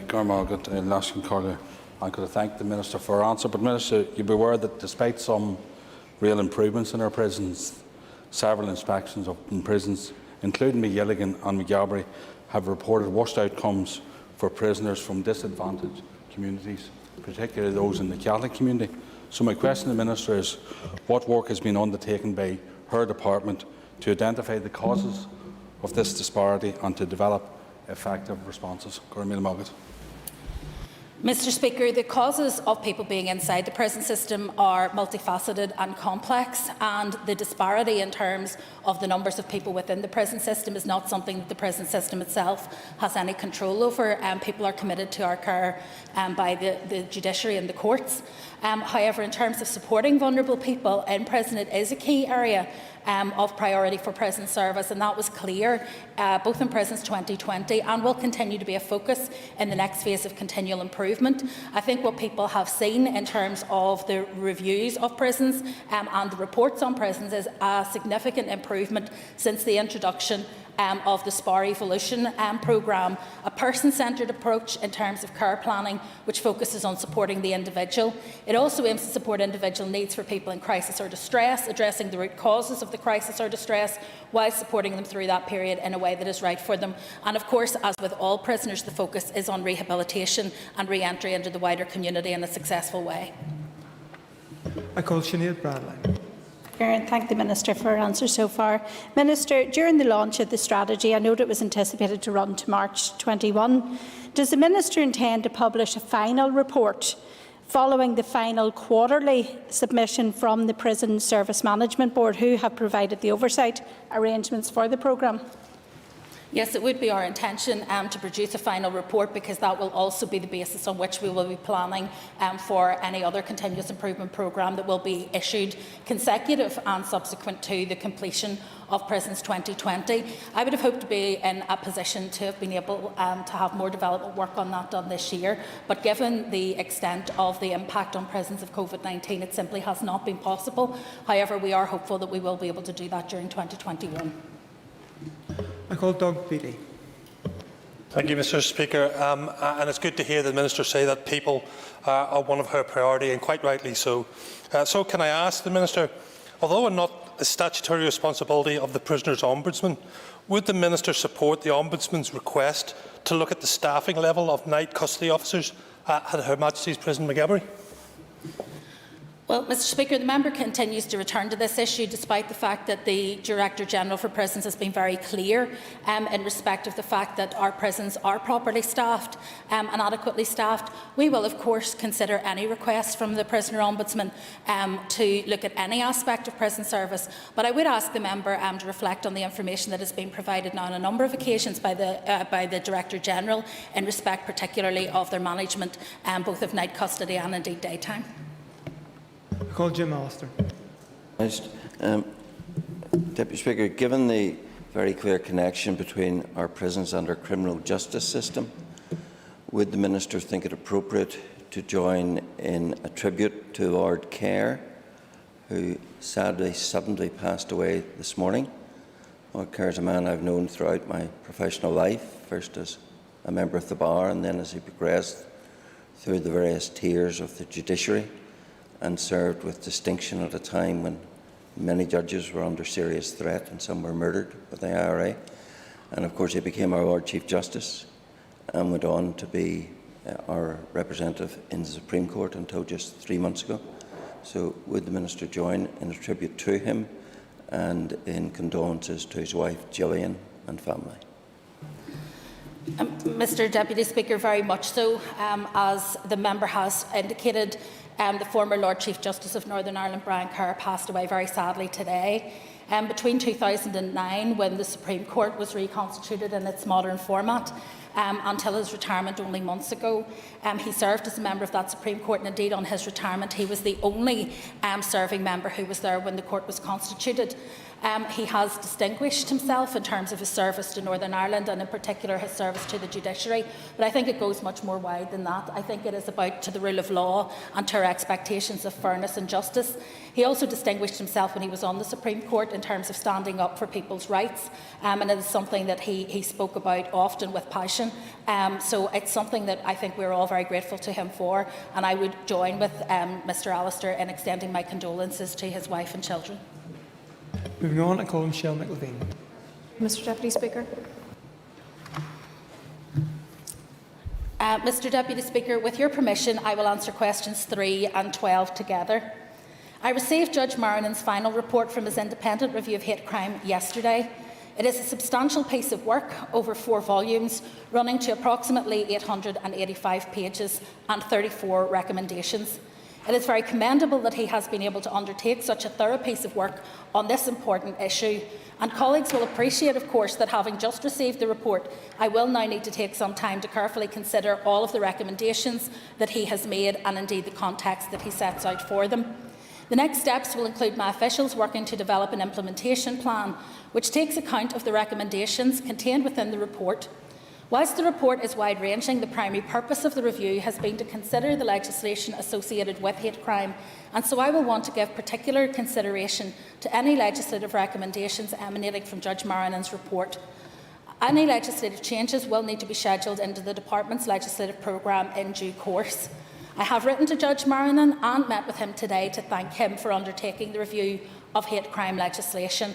I want to place on record my thanks to him and to his team for their hard work in what was a very complex review and at times very challenging circumstances, particularly in light of the onset of the COVID pandemic. I also want to pay tribute to those victims of hate crime who spoke with such candour to Judge Marrinen and allowed him, I think, to see the impact of hate crime in our community, and I think advise us very fulsomely on the way to tackle any deficiencies in the current system. I call Michelle McLeveen. Thank you, Mr Deputy Speaker, and appreciate the response by the Minister. And obviously, whenever I submitted the question, I didn't anticipate it being quite so timely. Can I first commend Judge Marrinen and his team for the comprehensive report which they have compiled. And while I appreciate that the Minister has only just received it and it is lengthy, can the Minister assure us that in her consideration of the report and in the proposed legislation that she will ultimately bring to this chamber, that she will ensure that private conversations in the home will continue not to be subject to criminal law? Well, Mr Speaker, I think that there are a number of things that have been said. In terms of freedom of speech, it is something that I know Judge Marinan reflected upon when it came to his report, and we need to read and consider very carefully the balance that he has read. And I do think we also need to consider that there are conversations which happen in the home, which would be captured, for example, by our domestic abuse offence, which we're about to pass through this chamber. So we have to be conscious that there are limitations even within the home in terms of what is deemed appropriate and inappropriate. So if someone, for example, is engaged in threatening conduct within the home as part of a conversation, that is not acceptable. That is abuse. And so I wouldn't want to give, if you like, a blanket confirmation of my position on that. I think we need to look carefully at the report, look at the balance between the issues around hate crime and the issues around the ability to speak freely. And I think we need to look at all of that in the round. So I wouldn't be willing to give such a commitment today because I think it would be premature and cut through some of the other work we're doing around domestic abuse. I call Martina Anderson. Minister, as you know, there were 600 racist hate crimes reported to the PSNI last year, and only 13 to 14% received prosecutions, and this is a shockingly low figure, as I'm sure you'd agree, particularly for the victims of those who reported those hate crimes and who endured them. So something we heard, I think, very clearly during the Black Lives Matter protests. So, Minister, given that you've only received the Marion report last night, and I know you're still working your way through all of the recommendations, but what do you intend to do to try to ensure that people continue to report such crimes to the PSNI despite the low uptake in prosecutions, and also increase the prosecutions for those people who have reported racist hate crime? Well, I thank the member for the question. I think that there are a number of things that we can all do in terms of encouraging people to have the confidence to come forward and report hate crime when it occurs, and to ensure that those with whom they are working in the justice system are fully appraised of it. And I have to say that one of the benefits of having this review taking place over recent months has been the increased debate and focus on the issue of hate crime and its impact on the wider community. And so I think that by raising awareness, that will also help. But undoubtedly, when people come to the justice system, when they find the courage to step forward and to tell someone of their concerns, we want to ensure that the justice system responds effectively and efficiently. And I think that Judge Marinan's report provides a basis for us to ensure that that is the case. This is not the only crime that is reported with very low rates of prosecution and with very high rates of attrition of victims and witnesses. Similarly, with domestic abuse offences and sexual offences, we experience the same thing. And so one of the things that I'm looking at very actively is a Victims of Crime Commissioner, someone who can advocate and support victims going through the process so that we ensure that the justice system is responsive to their individual needs. I call Daniel McCrossan. Thank you, Deputy Speaker, and I thank the Minister for the answers to the questions so far. Minister, the public consultation led by Judge Desmond Marion reports having over 1,000 submissions. Notably, 80% of these were described as online submissions. Does the Minister agree with me that any legislation deriving from the review must take serious account of the growing level of hate crime evident online? Absolutely, and indeed it's something that is fully referenced within the report and the recommendations. As members will be aware, online hate crime and indeed online crime generally is a reserved matter for Westminster. However, I have already been in touch with the Home Office and spoken with Priti Patel and some of her colleagues, as well as colleagues in DCMS who are taking forward a white paper on online hate crime. And so what we want to do in terms of that work on online harms is to ensure that either they will take it forward or alternatively that they will consider giving this Assembly the power to take forward local resolutions. I happen to believe that in this particular instance it is probably best dealt with at Westminster level, because I believe that the level of clout that we have with organisations like Facebook and Twitter is much greater at that level, or indeed on a pan-European level where we actually have some leverage around what their community standards are. I have to say, having seen some of the hate speech that is published regularly on Twitter or Facebook and a number of other similar platforms, were it to be published in any normal newspaper, the newspaper would simply not exist, and that it is allowed to be on those platforms from anonymous sources that are untraceable in order to pester and threaten and intimidate people and to spread hate and incite violence, I think is unacceptable. And I do at times wonder what the community standards could be of any organisation that doesn't find some of those comments in defiance of their own community standards. I call Steve Aiken. I thank the Minister for our remarks so far. Does the Minister believe that the terminology hate crime should now encompass the term sectarian as well? Well, that's the first recommendation that Judge Marinin has placed in his report, and I have to say that I think there is huge merit in what he has asked for, in that he recognises that there are crimes that are motivated in our society by sectarian hatred, and I think that that is an aggravating factor in those crimes, and the way that he is suggesting that those be dealt with, and indeed all hate crimes be dealt with, is as an aggravating factor with existing crimes. So, for example, assault that is motivated by hate, whether that be sectarian, whether that be based around people's sexual identity, or whether that be based around people's religion or race, we then have a factor attached that would lead to higher penalties when it comes to sentencing. I think it is appropriate that sectarianism be included in that mix, because I think undoubtedly there are areas where we see the impact of hate crime, the chill factor, the threat, the intimidation, the violence that goes with it, but also the stuff that is perhaps more pervasive, but puts people in their place and lets them know who's in control. If we're not in favour of coercive control in the home through domestic abuse, we certainly shouldn't accept coercive control in our communities. I call Paula Bradshaw. Deputy Speaker, Minister, one of the recommendations was that the definition of hate crime should be extended to include gender-motivated offences. Have you any initial thoughts on that? There are a number of additional areas in terms of this, in addition to looking at sectarianism as a particular form of hate crime.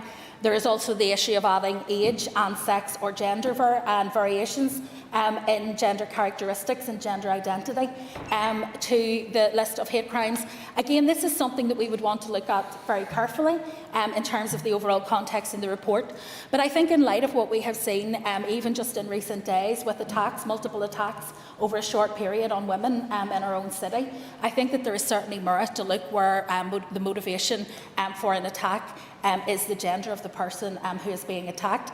It also, and I'm glad to see, it also deals with transgender issues in the report, because I think it's incredibly important that transgender issues are dealt with at the same time as all of the other issues, because that is an increasing area where people are experiencing hate crime and indeed discrimination, and it's something that I think we have to prepare for and deal with adequately.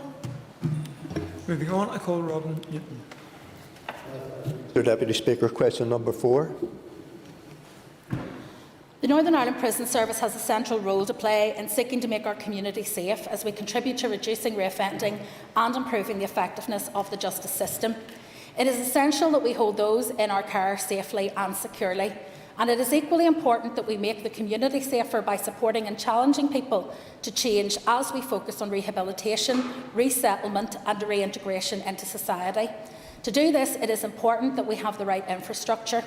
There has already been considerable investment in the Northern Ireland Prison Service under the Prisons 2020 programme. This has included the construction and opening of Davis House at Maghaberry Prison, modernising the fleet used by prisoner escorting and court custody service, and significant improvements in how modern technology is used to support people in our care. Subject to funding being made available, that investment will continue, and Northern Ireland Prison Service has identified 4 priority areas for consideration in the next 3 years. Thank the Minister for her answer to the question. Minister, no prison service can achieve the high standards that we all would want without the dedication of the staff employed within the prison service at all levels. And all of those staff are agents of change and indeed reform, whether within the prison or within the Young Offenders Centre. Can I ask the Minister specifically what investment will take place in upgrading the skills, the qualifications and the knowledge of the prison staff at all levels?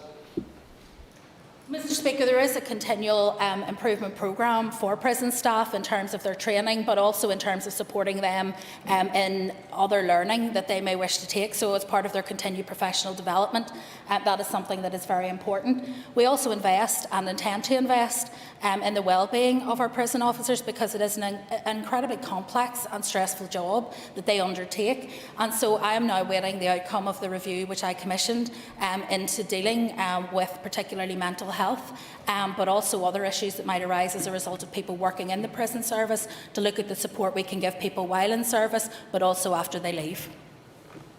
And I call our newest member, Nicholas Brogan. Concerns have been raised that Woodlands Juvenile Justice Centre has been used as a place of safety for young people when beds have not been found for them in suitable places by social services. Would the Minister agree with me that the Juvenile Justice Centre as a prison is not an appropriate place of safety and should not be used as a children's home? Well, Mr Deputy Speaker, it's not something that I'm aware of in terms of that particular allegation. However, to be clear, people who are committed to our care come into our custody having first passed through the courts. So someone has made a judgment as to whether or not they should be committed to our system.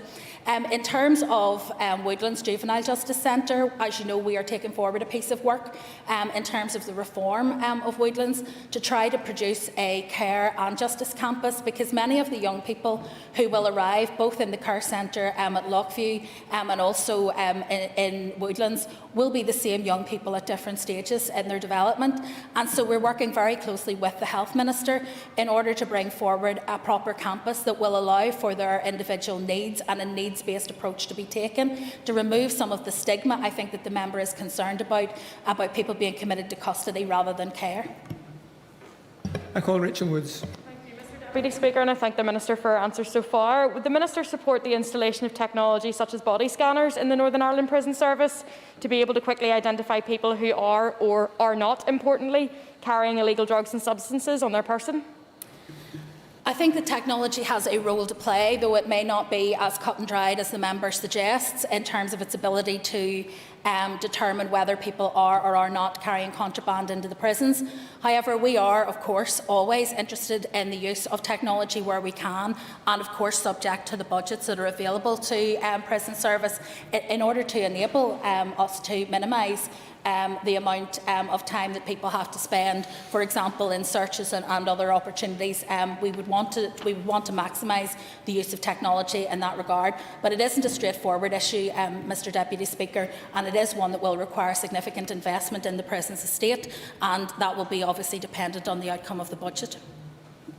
And I call Daniel McCrossell. Thank you, Deputy Speaker, and again thank you to the Minister. Question 5, Minister. A maximum sentence of 14 years imprisonment currently applies for the offences of causing death by dangerous driving, causing death by careless driving whilst under the influence of drink or drugs, and causing death by careless driving and failing to give a specimen. The report on responses to my department's review of sentencing confirms support for an increase in the maximum sentence for these offences and increasing minimum periods of disqualification for the offences and applying the disqualification period after the custodial part of any sentence has been served. I am not yet in a position to advise on the impact of the sentencing review on those convicted of causing death by dangerous driving or driving while under the influence of drink or drugs. But what I can say is that I find the arguments in favour of longer maximum sentences and changes to disqualification periods persuasive, and I would expect them to be reflected in any decisions that I might take. Call Daniel McCrossell for supplement. Thank you, Deputy Speaker, and I thank the Minister for that answer and also welcome the increase in sentencing and also in the time that someone is disqualified, and also to thank the Minister for meeting with Peter Dolan, father of Enda Dolan, who continues to campaign hard for all those families who have lost a loved one to a dangerous driver or a driver who has been behind the wheel whilst intoxicated. Given the sentencing to date, Minister, and how painful it has been for those families, do you believe or do you agree that the sentences handed down in previous cases have failed many families who believed the sentence was just too lenient? Well, Mr Speaker, the member will appreciate that I can't comment on the issue of whether sentences are too lenient or otherwise, much as I may have personal opinions. As Justice Minister, it would be inappropriate for me because it's a matter for the judiciary to decide on the leniency or otherwise of sentences, and indeed for the Director of Public Prosecutions to appeal it where he feels that is necessary. However, I would say that I share his admiration for Peter Dolan and the work that he and his wife have done in respective campaigns. It will not change their situation, it will not change their tragic loss of Enda in a horrific death by dangerous driving. But it will undoubtedly, I think, bring some comfort to others. I think part of the problem with sentencing isn't necessarily always whether the sentences are appropriate, but the complexity of our sentencing structures that often make it impenetrable for families to understand why sentences have been given and what the sentences mean. And that's something that we are taking seriously as we look at the sentencing review, because I believe that for sentencing to be effective, it also needs to be easily understood. I call Orlia Flynn. Can I ask the Minister if she could give an updated timeline around the next steps, around the next stages of the sentencing review, including how long she believes it will take to complete this programme of work? Thank you. Well, I thank the member for her question, and I want to extend my condolences to her, because I heard in previous remarks to the previous minister about her own loss of family members as a result of driving incidents, and so I do want to extend my condolences to her and to other families who have suffered likewise. It would be my intention to take decisions, particularly around sentencing, hopefully this side of Christmas. It will then be a matter for us to consult in terms of my preliminary decisions with other justice partners, and as a result of that then develop instructions for Legislative Council to take forward to start to draft appropriate legislation. That will be done in 2 stages. So there are a number of elements to the sentencing review itself, but I intend to accelerate the area around dangerous driving and drink driving as my priority area, because that was the one that came through as a very strong priority area in the consultation, and then to take through the remainder of the recommendations in slightly slower pace. So I would hope that we will be able at least to get to that stage. Members will be aware that the legislative programme, it sounds strange saying it now in 2020, but our legislative programme in the Department of Justice is pretty much now full to the end of this mandate. However, that doesn't preclude us from being able to start to draft legislation that would then be ready to take forward urgently in the next mandate. I call Morris Bradley. Thank you, Mr Deputy Speaker. Question 6. As of the 1st of December, 51 PSNI personnel were absent due to COVID-19, having been confirmed as positive. There were also 308 police officers and staff within the PSNI self-isolating, and 1 person absent on compassionate leave due to the COVID-19 pandemic. Call Morris Bradley for supplement. Thank you, Mr Deputy Speaker, and I thank the Minister for her answers. But, Minister, would she not agree with me that it's vital that the PSI are not drawing personnel away from investigations into drugs and criminality to police COVID breaches? And can I ask, are there any sufficient numbers available to provide community protection, particularly patrols in the community, and in particular in my local area, which would be rural? Well, Mr Speaker, the management of resources within the PSNI is a matter for the Chief Constable and not for the Justice Minister, and he will determine how those resources are deployed. There has been a challenge, obviously, for the police at this time in terms of both policing the response to COVID-19 and very much reflecting, I think, the demands of this chamber that they would be part of that response, where people are breaking the rules around this. That does take up time from a limited resource. But it is, of course, always important that they continue to deliver against their vision of being a police force that is responsible, visible, accessible and victim-focused. And so I think that we have to accept that the police have been pulled in a number of directions, as have we all during the COVID-19 pandemic. But I have no doubt that they remain committed to serving all communities, rural and urban, and on all issues, including regular crime. And I think we have seen, even during this pandemic, some particularly impressive work by the PSNI, whether as part of Operation Arbacia or indeed other crime being detected in local communities. I call Pat Sheehan. Ceann Comhairle agus Gombuchas Leishanara Sukta Fragra. Thank the Minister for answers thus far. And I'm wondering, could you give an assessment of how our own department has been affected this year by virtue of the fact that many staff have been absent as a result of COVID-19? With respect to the department, it is always difficult when staff are absent. Our department is a small department, but it is very much outward-facing. So most of the people within the department work in contact-facing roles with the public. Their engagement has also been curtailed as a result of COVID-19, because where they would normally be out on site working with people, out engaging with communities and doing much of that work, it has been much more challenging. We also have had to manage things that we would not normally have had to manage, whether that be keeping our prisons as far as possible COVID-free, ensuring that we have safe spaces within the courts so that we're able to continue to deliver justice in a timely way, or whether that is in terms of our wider work in local communities, dealing with some of the outworkings, for example, of lack of access to youth services and some of the diversionary work in which members of my staff are involved, particularly around interfaces and other places. So it has been a challenging year, Mr Deputy Speaker, but I would have to say credit to the departmental staff in terms of the amount of work that they have been able to put in. And I think the fact that we have seen so little slippage, for example, on substantive pieces of work like our legislative programme and indeed many of the other topics that we're dealing with, is credit to them and the amount of work that they've put in. And that is the end of our period of time for listed questions. We now move on for 15 minutes of topical questions. Can I advise members that topical questions number 1 and 5 have been withdrawn? So I now call Gordon Dunn. Deputy Speaker, as Justice Minister, does she recognise the terrible injustice, pain and agony of many of the innocent victims of terrorism, including those victims of atrocities like Lamont House, Enniskillen, Omagh, Taban, Shankill, the Shankill bombing and indeed the Darkley shootings, when law-abiding decent people were caught up in terrible events? Why no justice in the courts, and indeed no public inquiries for the victims and their families of such atrocities? Well, Mr Deputy Speaker, it's very difficult for me to be able to answer a question that engages both the investigation by the RUC and subsequently the PSNI of those atrocities, that engages the decisions of the Director of Public Prosecutions in respect of whether cases that are brought to him meet the evidential test for prosecution, and then would engage the responsibility of judges who again are independent but make decisions as to whether people are prosecuted.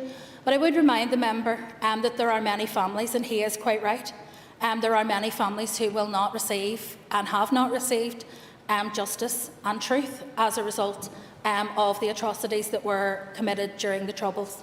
And I think that is hugely regrettable. It is a source of pain for those families. And I believe that that needs to be remedied.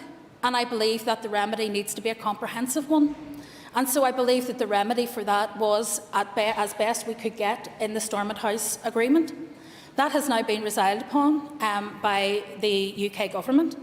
And we are now in a hiatus, and we are unaware of what the alternative proposition may look like. But every day that passes without justice being delivered is another day of anguish and pain for those victims. And so I would repeat what I said to the Secretary of State last night in a call with him. I believe that there is a degree of urgency to this which is not reflected in how it has been handled since March. I believe that the alternative mechanisms that he intends to bring forward need to be brought forward now. Because to be clear, Mr Deputy Speaker, the current justice system and the current Justice Department and our budgets are neither designed for nor big enough to deal with all of the legacy issues that are now arriving on our desk. With increasing legacy litigation, with increasing pressures on time of staff and on the number of inquiries that are likely to come forward, it will simply not be possible for us to police both the past and the future. Gordon Dunn. Thanks, Mr Deputy Speaker. I do thank the Minister for a detailed answer. And I would urge the need for justice for all innocent victims of violence. Does the Minister concur with Stephen Farrier, Northdown MP, in a statement where he supported the Finucane inquiry when he stated a public inquiry is warranted in this case? Well, Mr Speaker, this isn't Ask Alliance. This is justice questions. So this is a question about my position as Justice Minister, not a question about my position as leader of the Alliance Party. However, I first of all, in answering, want to acknowledge the hurt and disappointment of the Finucane family, and they will no doubt be experiencing that just as the member has said, other families will, as a result of the Secretary of State's decision. I recognise that these are complex and difficult and have profound impacts on the families concerned. I spoke with the Secretary of State last night, as I've said, and I outlined my concerns to him. I have raised those on a number of occasions with him since March about the absence of any coherent and credible plan for dealing with the legacy of the past, despite commitments in New Decade, New Approach. It was a decision for the Secretary of State, ultimately, but it is the justice system here in Northern Ireland that is left to deal with the outcome. And on the substantive point, do I believe that it is necessary that there is a public inquiry? Yes, I do. I think when a government stands up in Parliament and admits and apologises for collusion, a family have a right to know what involvement that government had and its predecessor governments had in that collusion. I call Gerry Carroll. I want to ask the Minister her view that the PSNI is currently involved in a joint EU-funded research project called Roxanne, which works in tandem with the Israel Ministry of Public Security, which includes the Israeli National Police, including the Border Police and the Israel Prison Service, and oversees the committing of serious human rights abuse. I take it the Minister is aware of this and would ask her view on it. Well, in reverse order, yes, I am aware of the Roxanne programme, but it is an operational matter for the Chief Constable as to what programmes officers are involved in. It is a European programme. It involves quite a number of nation states within the EU, and the direct cooperation between the PSNI and other EU states is something that is to be encouraged and welcomed. With respect to the involvement of Israel, I am also aware that that is as a separate issue to the main involvement in Roxanne, but it's a question that I think the member would be best to take up with the Chief Constable himself. I call Gerry Carroll. It's important for the Minister to comment on this, since she has declared other PSNI actions were proportionate in other cases, such as the Black Lives Matter protests. Minister, according to Amnesty International, the Israel National Police, and I quote, have been involved in extrajudicial executions and other unlawful killings, using ill treatment and torture, even against children. Minister, Sunday was International Day of Solidarity with Palestine, in which millions of people across the world engaged in activity to condemn the Israeli state, its occupation, aggression and racist laws. And given the fact that other state police forces have put out of this programme, and given the Minister has a duty to uphold justice, would she commit to pressing the PSNI to withdraw from this programme based on the daily denial of justice for Palestinian people? Mr Speaker, I would refer the member to what I just said. It is a matter for the Chief Constable and indeed for the Policing Board to take this forward. But just to be clear, when it comes to the Israeli-Palestine question, I voted for recognition for Palestine when I was a Member of Parliament in a vote there. I have made it very clear my views in terms of some of the actions that the Israeli government have taken. I detach that, I have to say, from the people themselves, because I think that their government is often not a good representation of the individuals in the country. But I want to be really clear about this. It is not my role to direct the PSNI in any of their jobs. And I also want to correct the member, because he has, for whatever reason, latched onto this idea that I said that the policing of Black Lives Matter protests were proportionate. They were not, and I did not say that. I did not say that, and I have a list of quotes that I have made on this issue because I knew the member would raise it.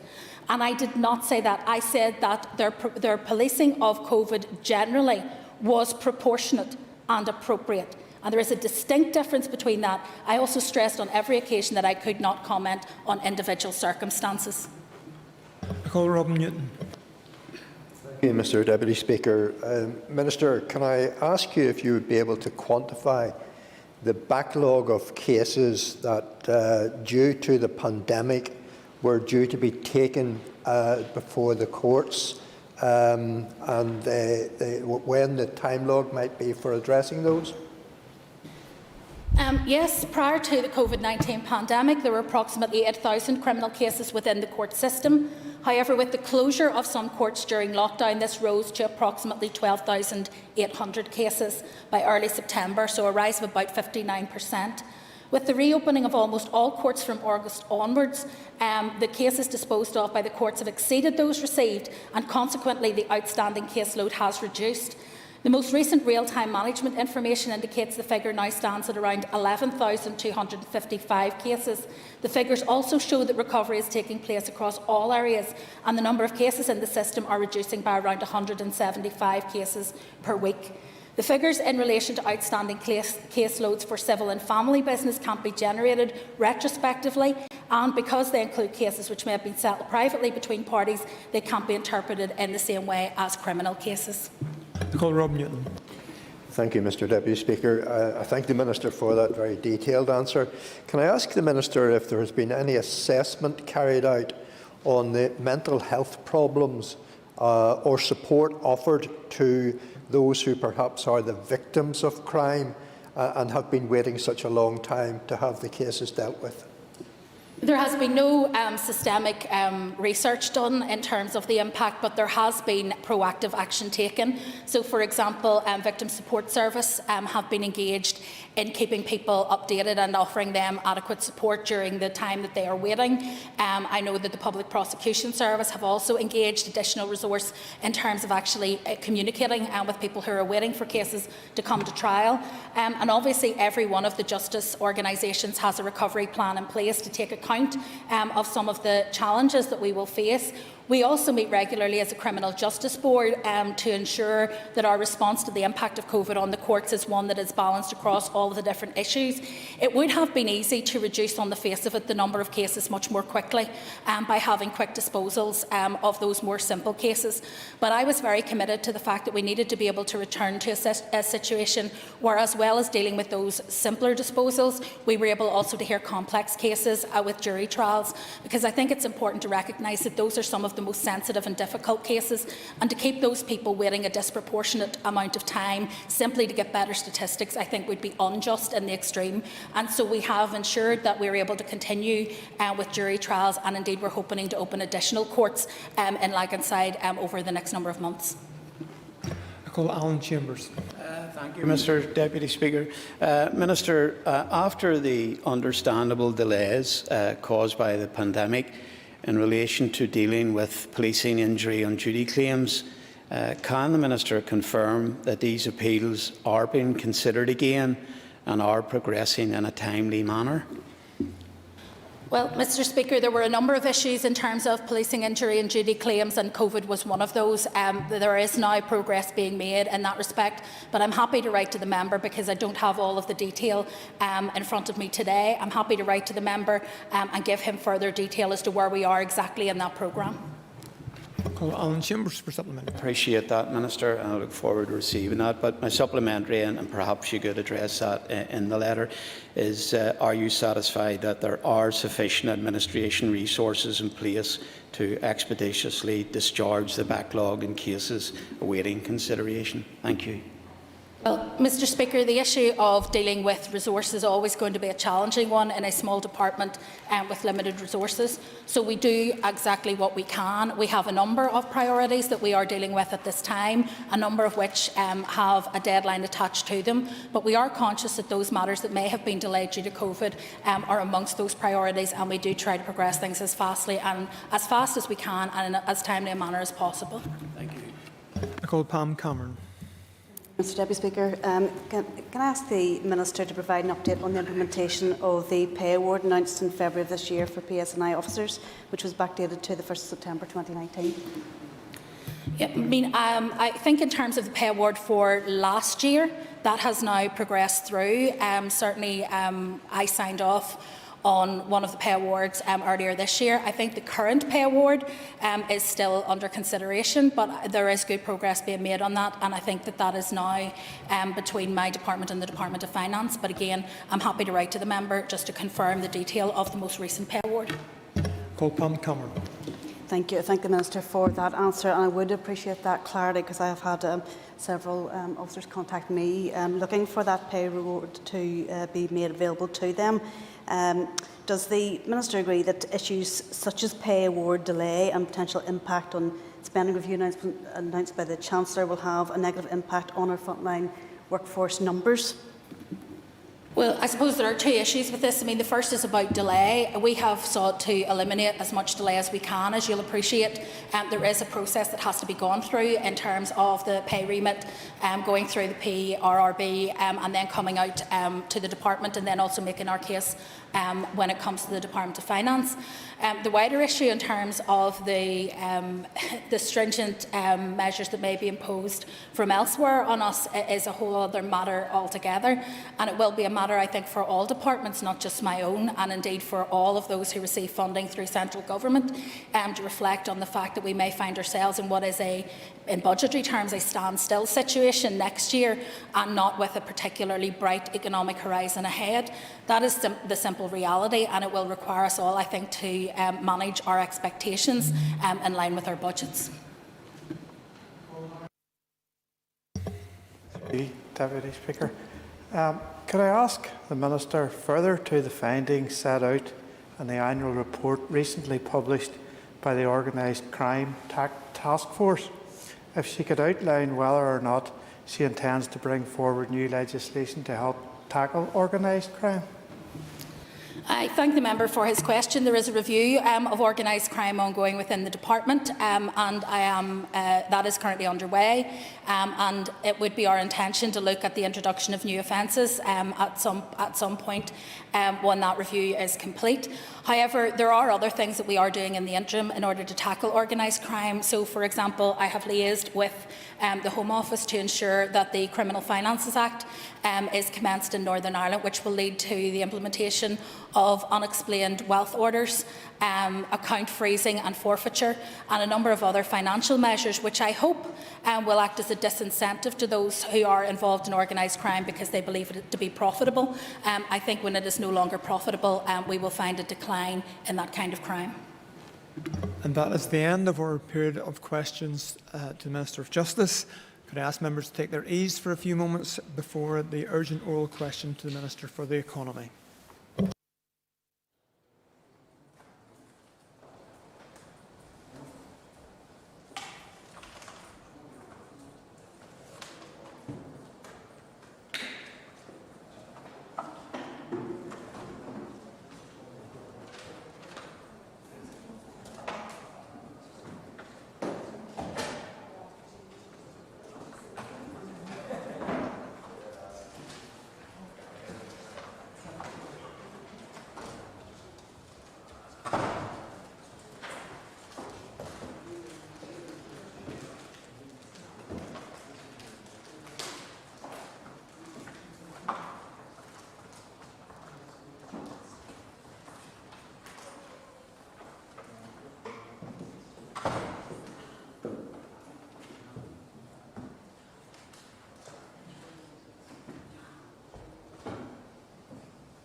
Members, Gary Middleton has given notice of an urgent oral question to the Minister for the Economy.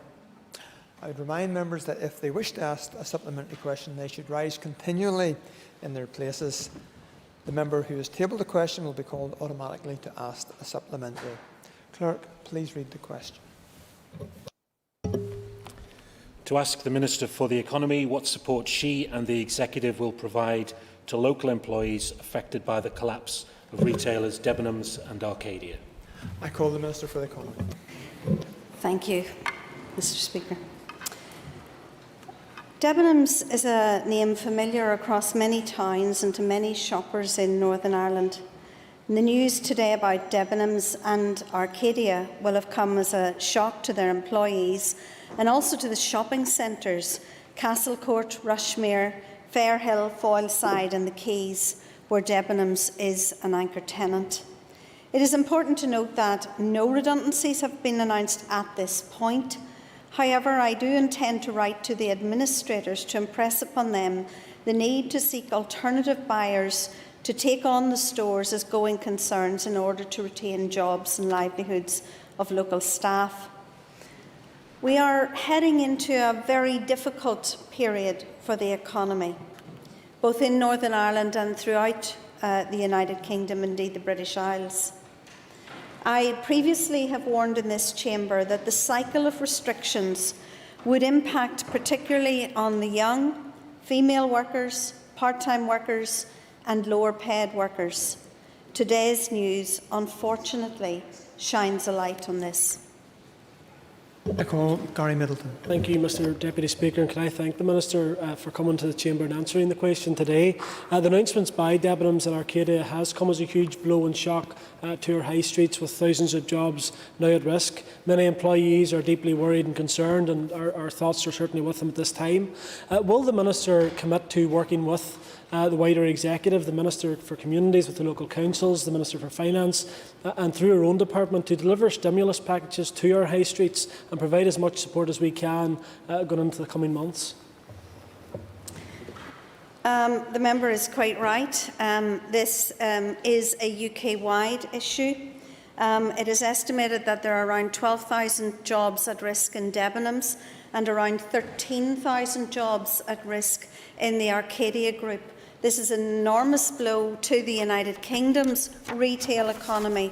And I do have a meeting tomorrow with the Business Minister, and I do intend to take this up at a national level, because I think that this is something that our national government also need to work on.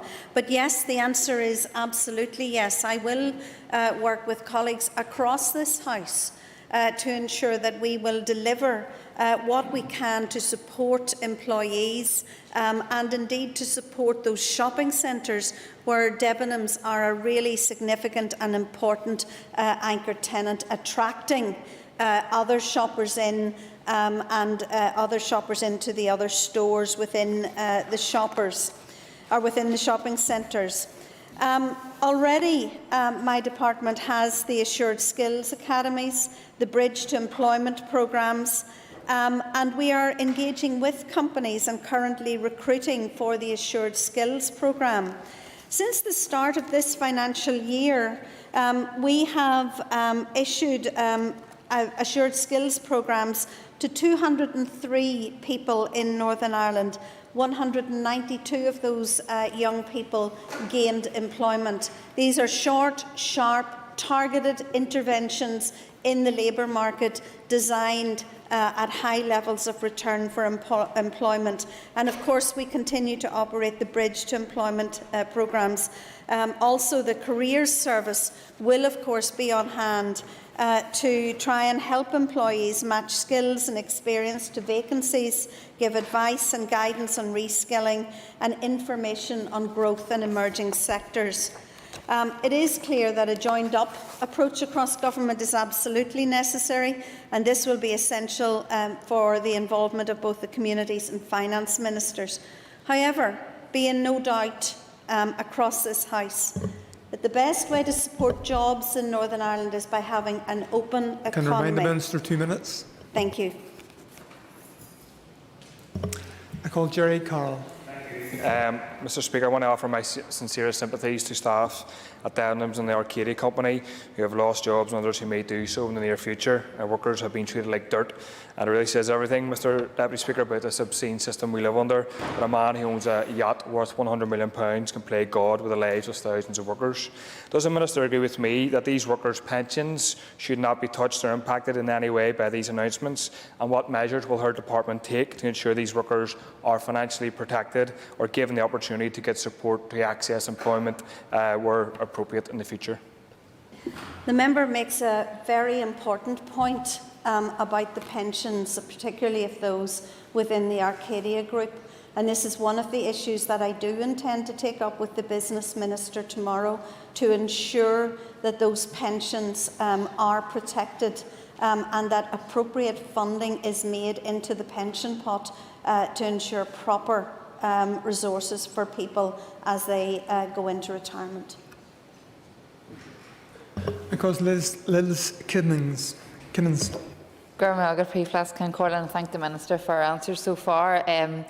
As well as this news being devastating for the families and the workers and their families from Debenhams, I think it's a major blow when we hear of the number of other retailers that are also in difficulties in the minute, and this is hugely devastating for my own constituency in Uri, where we have a significant number of these retailers employing hundreds, if not thousands, across my area. And suppose just for clarification, because I know the Minister did allude to some of this in her previous answers, what is the Department doing proactively then to engage with workers and to help them with reskilling and retraining to try and bridge that gap from, if these redundancies do come? Well, as I have said in a previous answer, it is really important that there is a cross-departmental response to this. So the Department for Communities, with all of the employment programmes that it progresses, will be very important to addressing these issues. My department, as I have said, has been promoting the Assured Skills Academies, and these are really important for the targeted approach in trying to provide employment for people, and also the bridge to employment. It is important that we reach out and that we allow people and help people to retrain as quickly as possible. And because of the COVID-19 situation, my department over the last, since March, has offered over 5,000 online training places to allow people to upskill and to improve their prospects within the labour market. And that is a very, very significant intervention which we intend to continue and which has had significant success. I call Sinead McLaughlin. Thank you, Mr Deputy Speaker, and thank you, Minister, for coming to the House today to address this very serious issue. And I, like others, would pass on my sympathy to any workers that have got this devastating news today, and on the back of what they've gone through in retail over the months and Christmas ahead of us. It is devastating. Just back, I'm going to pick up where my colleague here to the left of me discussed in relation to Philip and Tina Green. Can you come to your question, Tina please? Green. Minister, this company has a track record of stripping assets from the businesses which go into administration, leaving people without pensions and proper redundancy packages.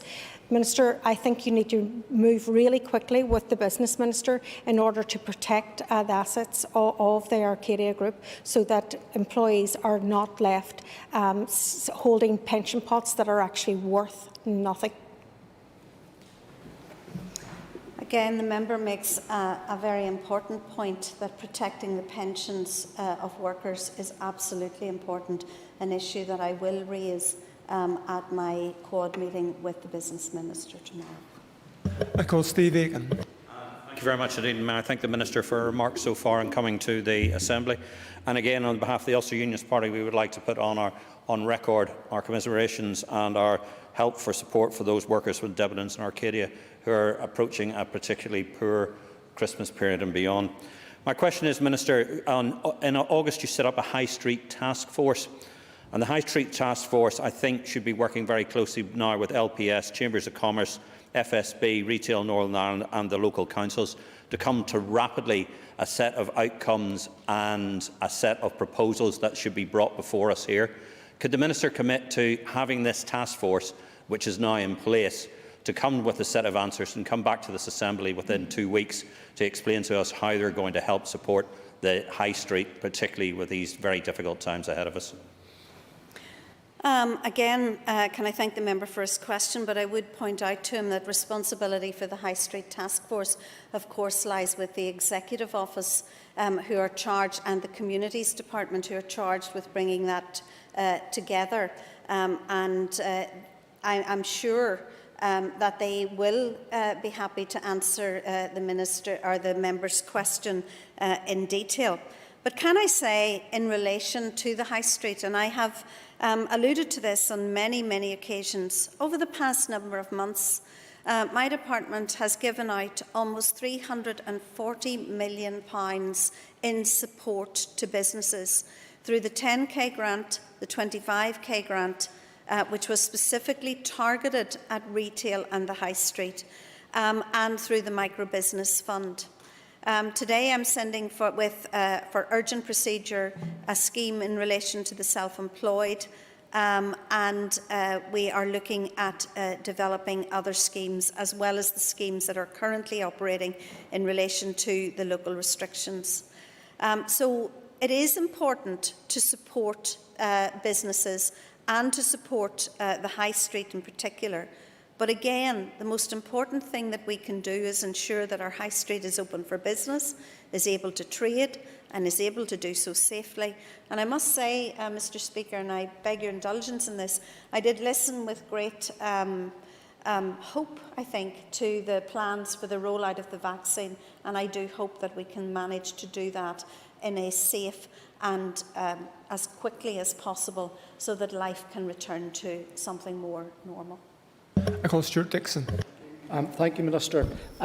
Minister, key and crucial to any redundancy situation are negotiations with trade unions. I was shocked to hear Paddy Lillis, the General Secretary of Ulster, say today that neither Debenhams nor the administrators had engaged in any discussions with them about potential redundancies in this company.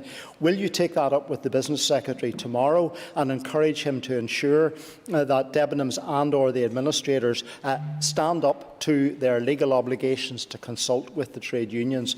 And while the focus is on Debenhams today, let us not forget those who have been excluded in other areas with regards to employment matters.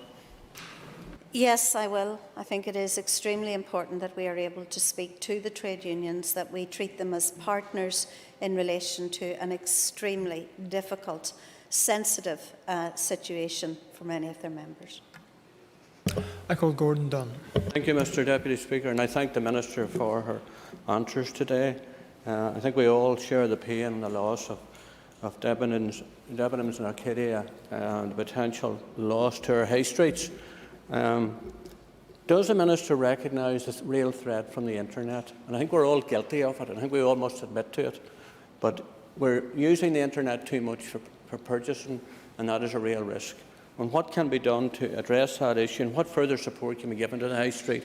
And I understand you're bringing forward a voucher scheme. Thank you. Can I say that many businesses have indicated to me that many of them now operate a dual system for their business, where they have an online presence and they have a high street presence. And it's important that we retain the high street presence, but sometimes the online presence also helps to sustain that businesses. And I talked to businesses in Mid-Ulster recently who gave us very real examples of that. But yes, we are going to bring forward a £95 million stimulus scheme for the high street in the new year. This is aimed at supporting businesses, bricks and mortar businesses on the high street. You will not be able to use the prepaid card or the funding online, and it is aimed at supporting local businesses in local towns and local jobs. I call Karen Mullen. Good pre-last Caller, and I thank the member, my fellow member for Foyle, for bringing forward the question today. And I also extend my thoughts to the employees facing redundancy. Minister, in the summer, Debenhams paid off a number of staff, which included staff in Derry, many long-term, when they could have been furloughed at that stage. They treated them terribly, as outlined by Mr Dixon. They wouldn't engage with unions or myself. And I ask today, Minister, will you engage with Debenhams and the administrators to ensure that workers receive their redundancy entitlements? I have already indicated to the House that I will write to the administrators who have now taken over responsibility for this to ensure, one, that we try and salvage as much as the business as possible. Secondly, that workers have their rights. And of course, should any of those workers feel that they have not received their rights, they should revert to the Labour Relations Agency that has a dedicated line to help those people with their employment rights. And I would urge them to do so. I call Matthew O'Toole. Mr Deputy Speaker, Thanks to the Minister for coming to answer these questions today. I think it's worth just clarifying, while we correctly are all, our thoughts today are with the workers at Debenhams and Arcadia who have been put in the most appalling situation in the run-up to Christmas, it's worth us just differentiating. One of these businesses is in administration, that's Arcadia. The other one is in liquidation, and that's Debenhams. They're two different things. So when she speaks to the UK Business Minister, can she clarify exactly where they are with the respective pensions deficit? There is a pensions deficit, specifically in Arcadia, who are in administration, largely in significant part due to the grotesque greed of Philip Green and his family, who have taken billions of pounds out of that business. So can she clarify that she will have conversations about the two specific situations as they relate to the sets of employees in Northern Ireland? We know specifically that in the Republic, Debenhams employees were let down very badly. I will be happy to do so. Thank you very much. The Minister, more than one occasion, referenced the fact that Debenhams has been an anchor tenant for a number of shopping centres in Northern Ireland. Could I ask the Minister for assessment of the viability of those centres without an anchor tenant, and what steps she might take to try and ensure that this news doesn't provoke further closures and job losses in smaller outlets? And I thank the member for his question, because I think what he describes is a very real danger. Many of those very large stores brought people into shopping centres, and then they visited some of the smaller shops within those shopping centres. And that is why I have persisted by saying two things to this chamber over the last number of months: that we should have an economy that is open, and that shops that are able to trade, and that we should try to do so safely. The other element of this, and in recognition of the real difficulties within the high street, and of course we use the term in a generic fashion to include all shops in Northern Ireland, is that there is real difficulties within this sector. One, from persistent rounds of closures, and particularly now in the run-up to Christmas, but also because of competition from online sales. And that is why we are introducing our High Street Stimulus Scheme. That is why we want to support Northern Ireland businesses, Northern Ireland shops and Northern Ireland jobs through that High Street Stimulus Scheme. And I look forward to it rolling out in January and February, so that we will be able to signal a recovery, as well as the hope of the rollout of the vaccine. And I hope that that will lead us to more hopeful times. Thank you. I call Andrew Muir. Thank you very much, Mr Deputy Speaker. As others have touched upon, there's many workers in Northern Ireland that have already suffered the scars of a Philip Green business gone bust. And the actions of Philip Green, as Matthew O'Toole has outlined, has been grotesque. He paid his Monaco-based wife billions in dividends, whilst former BHS workers were left with massive holes in their pensions. Will the Minister agree with me and others in this House that it is incumbent upon Mr Green to make good his obligations to his employees? I have said many times before that my sympathies on this occasion are entirely with those people who are impacted, who will potentially lose their jobs. And as I've said, for many of these jobs, they are part-time, they are for female workers, and they are lower paid jobs. And my sympathy is with them, and not, of course, with Philip Green. I have committed to this House, and I will do so tomorrow in my call with the Business Minister, that they should ensure that, particularly in the Arcadia issue, that these jobs, or these pensions, are protected, and that pension pots are appropriately managed. I call Pam Cameron. Thank you, Mr Deputy Speaker, and I thank the Minister for coming to the Chamber today on what is a devastating blow to very many workers. And I declare an interest as having a daughter who is employed by Arcadia and is incredibly worried about her future. Does the Minister agree with me that the best thing that we could possibly do as this Assembly would be to support retail to open as safely as possible, as quickly as possible, for as much time as possible through the remainder of this pandemic? Yes, I absolutely would. I am on record many, many times in this House as saying that the best way to support our economy is to have an open economy, to allow our retail and our high street to trade, and to do so safely for both customers and for employees. I would like to see those retail outlets being able to open again in the run-up to Christmas. This is a really important time for retail in Northern Ireland, but of course I would urge everyone to follow the health advice, to keep your distance, wash your hands, wear the face mask and behave appropriately when in retail outlets, for the safety of both employees and for those business owners. But we need to ensure that our high street can function again and as quickly as possible. I call Gemma Dolan. And I too would like to pass on my sympathies to the workers and their families at this most difficult time. There is no good time for job losses or job insecurity, at least not at all at the start of December. Minister, you'll be aware that many young people will have worked in Debenhams and in the retail sector generally. Unlike many of their colleagues, workers under the age of 22 will receive less redundancy pay than their colleagues, despite having the same period of service and the same role. Minister, in light of this announcement, will you amend the relevant legislation and remove the age discrimination which exists in redundancy pay? Redundancy pay is a reflection of time served and of position and wages gained. And while we are committed to looking at a wide-ranging review of employment legislation, I'm sure that that can be one of the elements. But really, we are where we are. It will not impact on those young people who will lose their job, sadly, through the liquidation at Debenhams and the potential administration losses at Arcadia. I hope that we can salvage and that something can be salvaged for these businesses and for the young people, for those who work part-time, and for the many female labour workforce members who find employment there. It's really important that we try to support them.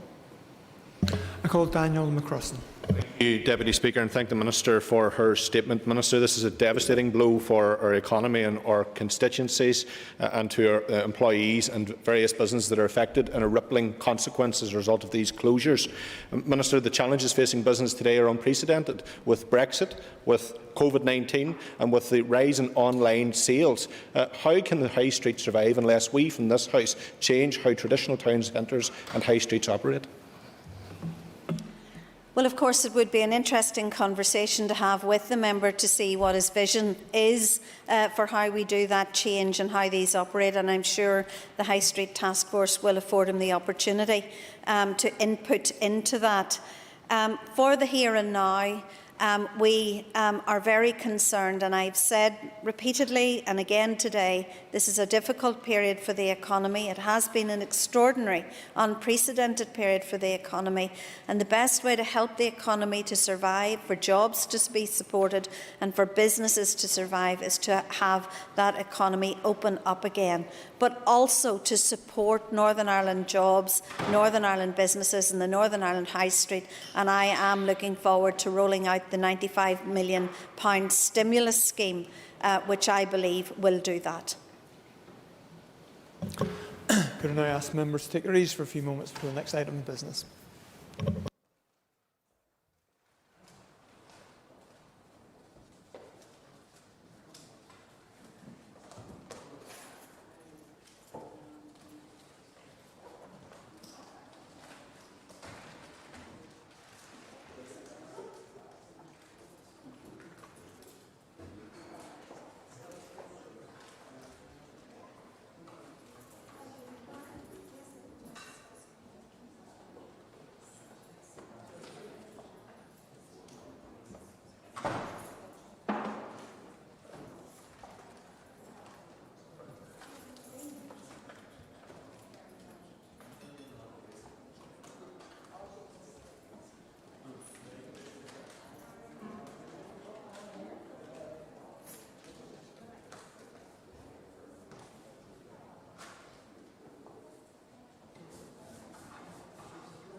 Okay, members, just resume their seats, please. The next item on the order paper is a motion on preparation for a COVID-19 vaccine.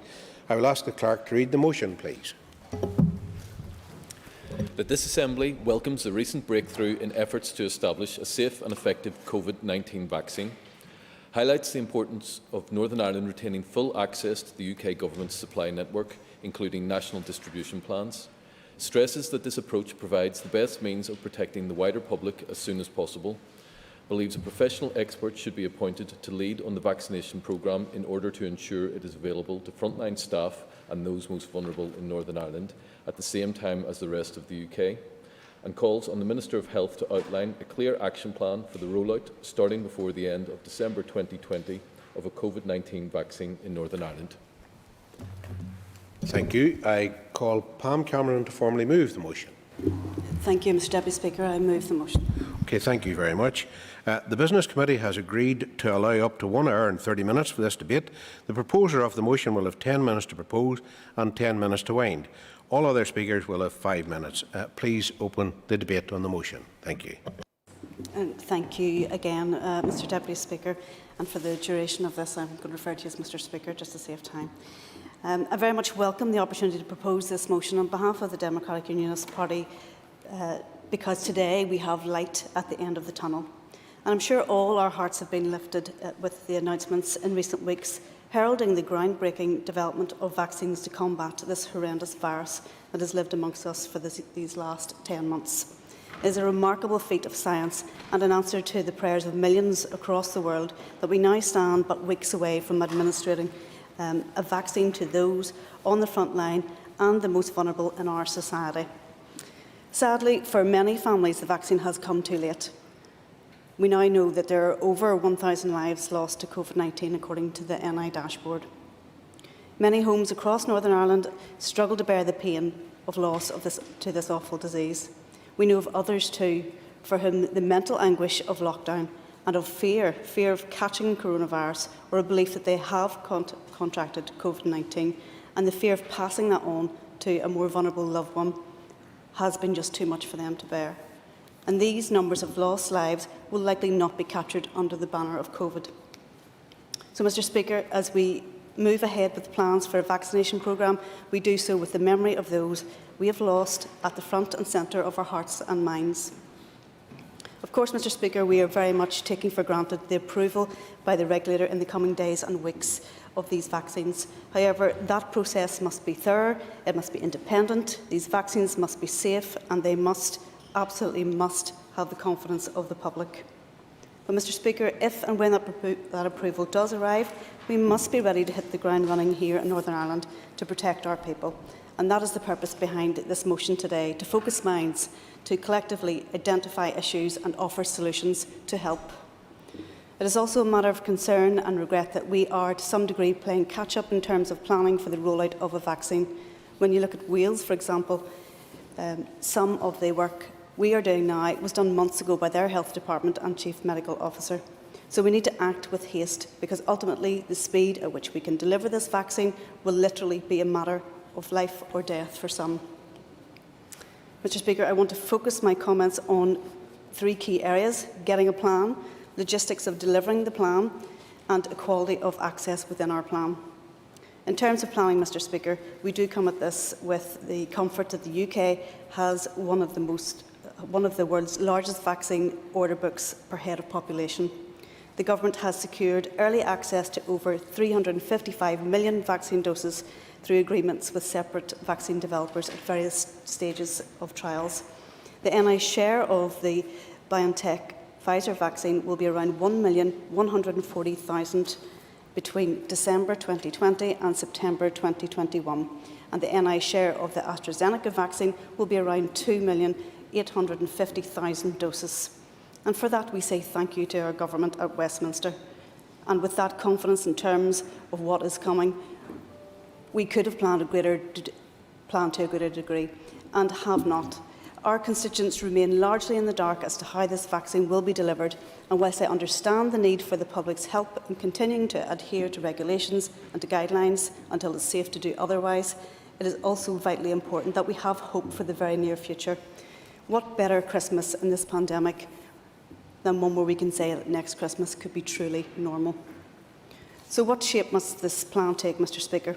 Firstly, it is vital that frontline health workers and those who are much more vulnerable, living in care settings, those reliant on domiciliary care, those with underlying medical conditions, those most at risk across our province are able to avail of the vaccine at the same stage as the rest of the UK, and that means accelerating this work. Furthermore, it requires a strong, ambitious action plan for getting ready, and that plan should include detail on appointing external professional logistic expertise and support where needed, meeting workforce requirements, ensuring staff levels can be scaled up or down and mobile where necessary, maximising available premises where the vaccine can be administered, procuring appropriate levels of cold storage and transport, a strong communication strategy which addresses misinformation about the vaccine, addressing barriers to access or proximity for marginalised groups, preparing digital systems to capture data on who has received the vaccine and how it has affected different groups. I do urge the Minister to address these issues in his response in this debate. Mr Speaker, the second area that I wish to highlight is around the logistics of this plan. Put simply, have we the people to deliver this vaccination programme? For Mr Speaker, we are told that our GPs, many of whom have not been conducting face-to-face appointments for many months now, and yet they have never been busier. We understand that there's been a knock-on impact in terms of workload emanating from the worst waiting times NI has ever seen for elective surgery, and indeed the impact of long COVID. With GPs under pressure, how can they do more? And if they are to, can the Minister tell us how much GPs will be remunerated for administering each vaccination?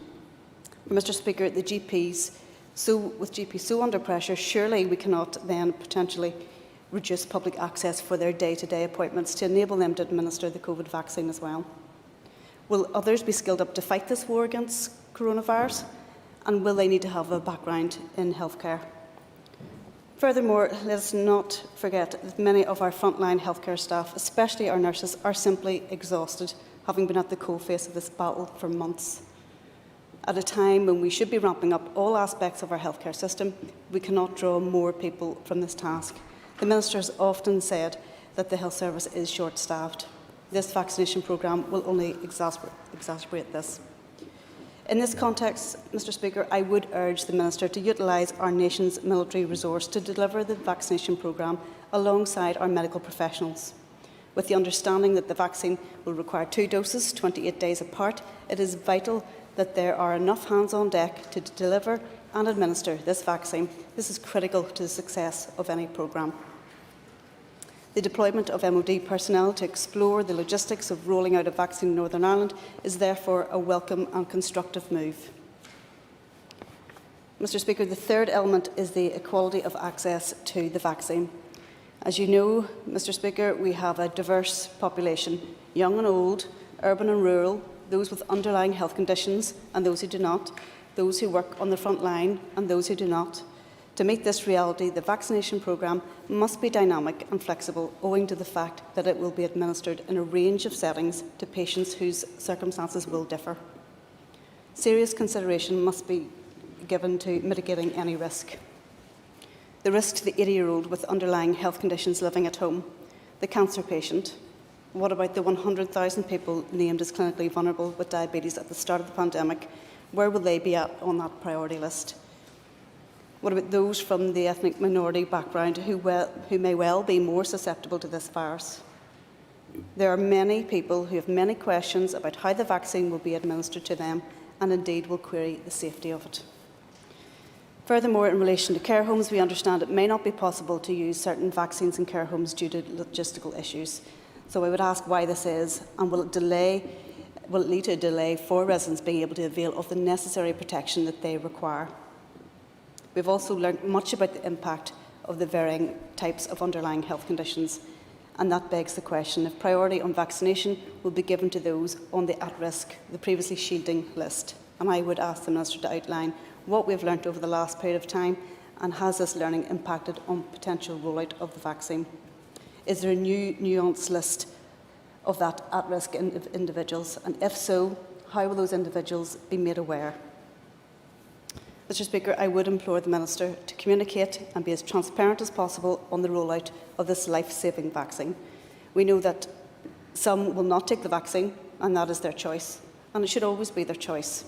But if we want maximum buy-in to this programme, then communication and openness will be vital. Mr Speaker, this is the first day of the last month of 2020. I don't think any of us has ever looked forward to a new year as much as we have done so this year. I look forward to the members' contributions and to the Minister's response in due course. Thank you. Agus Mr. Colm Gildennew, Sin Caithirlach and Coiste Sláinte. I call Colm Gildennew, Chair of the Health Committee. And I too want to acknowledge the individual and family tragedies of every one of those 1,011 deaths that we have sadly recorded to date.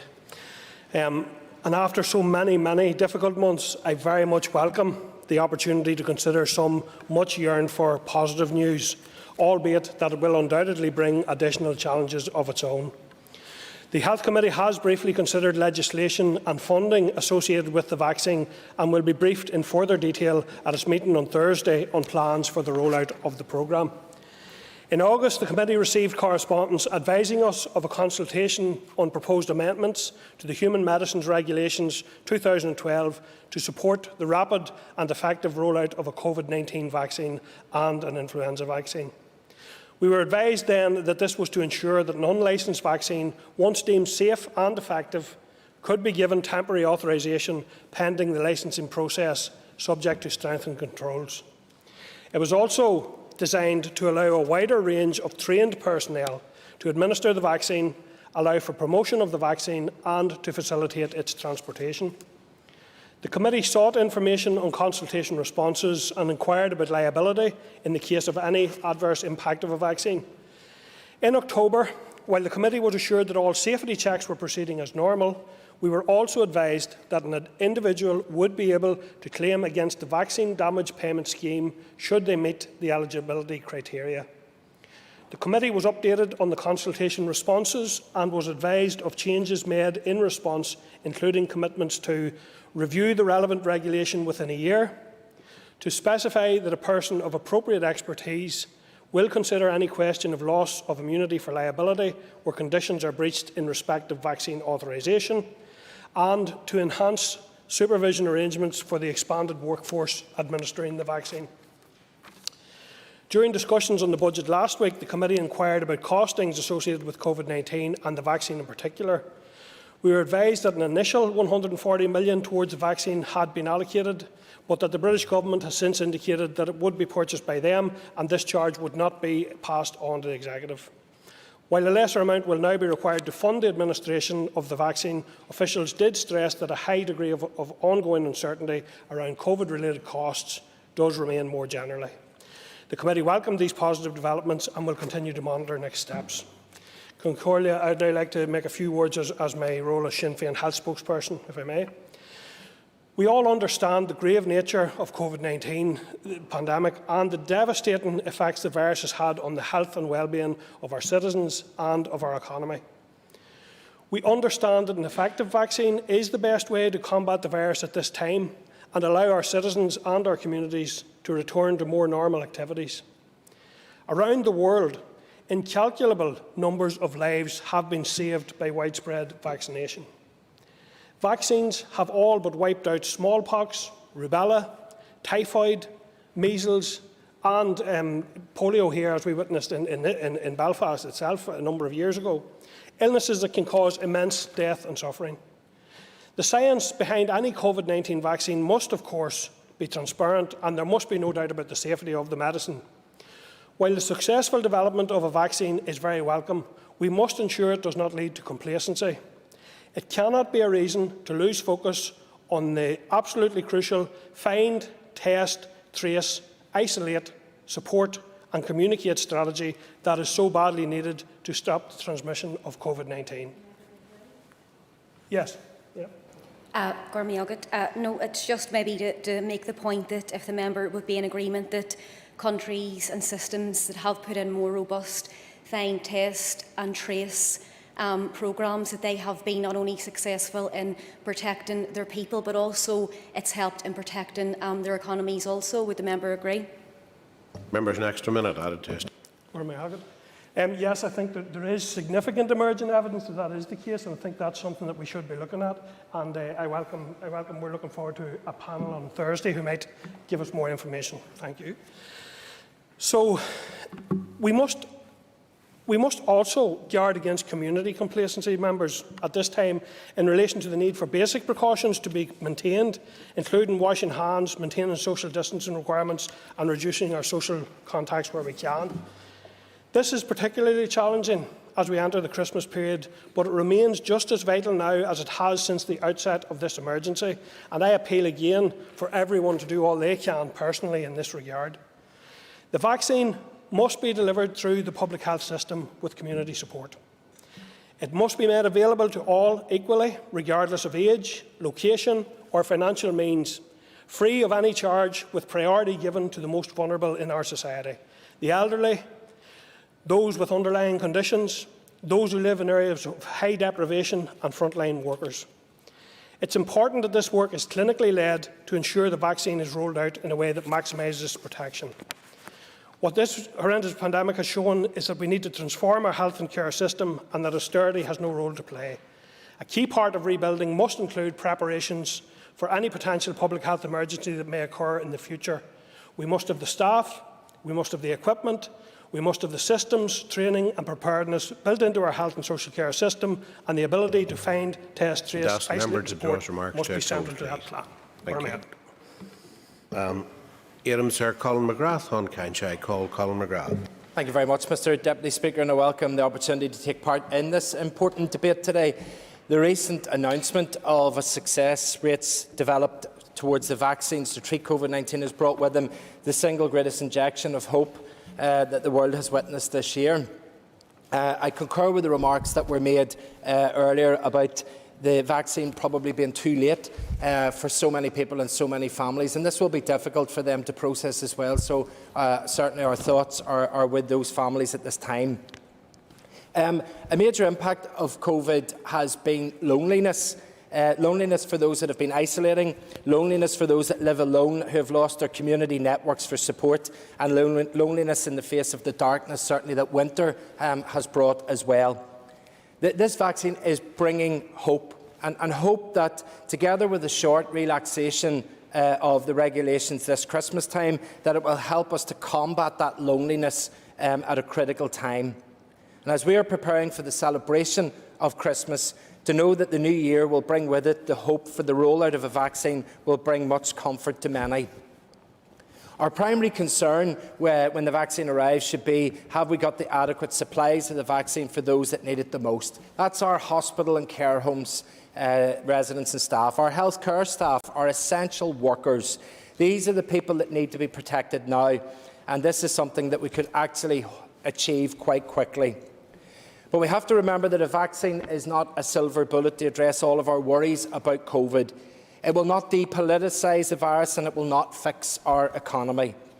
In the absence of a vaccine, we can follow those crucial steps of hand hygiene, face covering and social distancing to ensure the safety and well-being of our most vulnerable and our key workers. We can keep flattening the curve through our own supply of common sense and personal responsibility. What the vaccine will do, however, will be to act as another step on the road out of COVID. With the delivery of a vaccine, I would hope, would come the loosening of restrictions that are placed on the public. To return to the vaccine, important discussions will also have to be had for those that want to avail of the vaccine, and just as importantly, for those that do not want to take the vaccine. Further to this, Mr Deputy Speaker, while it is essential that the North does receive the rollout of the vaccine at the same time as our counterparts in GB, it is also essential that any action plan for the said rollout includes discussion on a cross-border plan. Remember, this vaccine does not recognise borders, and it does not generate in predominantly nationalist or unionist areas. I welcome that these discussions with GB are already underway, and I also welcome that the Health Minister has conveyed to the UK Government the need for lateral flow device testing kits for the North. Though it must be said that, regrettably, I have little faith in the Tory government's willingness to deliver for the interests of the people here, I do have faith in our Health Minister. I want to assure him of our support for him as he continues his work in leading our response to COVID-19, particularly where other ministers have shirked their responsibility. And I note that the motion does suggest that we need an accountable person to lead out the rollout. I appreciate that the newly appointed Head of Civil Service will have a part to play, but I hope that there might be some sort of task force within the department and a senior named official there to lead this rollout so that we can all interact with that person should we have any difficulties within our constituencies. In conclusion, Mr Deputy Speaker, the best tool that we have at our disposal to beat COVID-19 is our willingness and ability to come together and form a cohesive approach that all of us can buy into. We have shown, Mr Deputy Speaker, that what we are capable of achieving here when we work together against a common foe with a common purpose. Every choice we make from here on will determine our future, and therefore hope remains.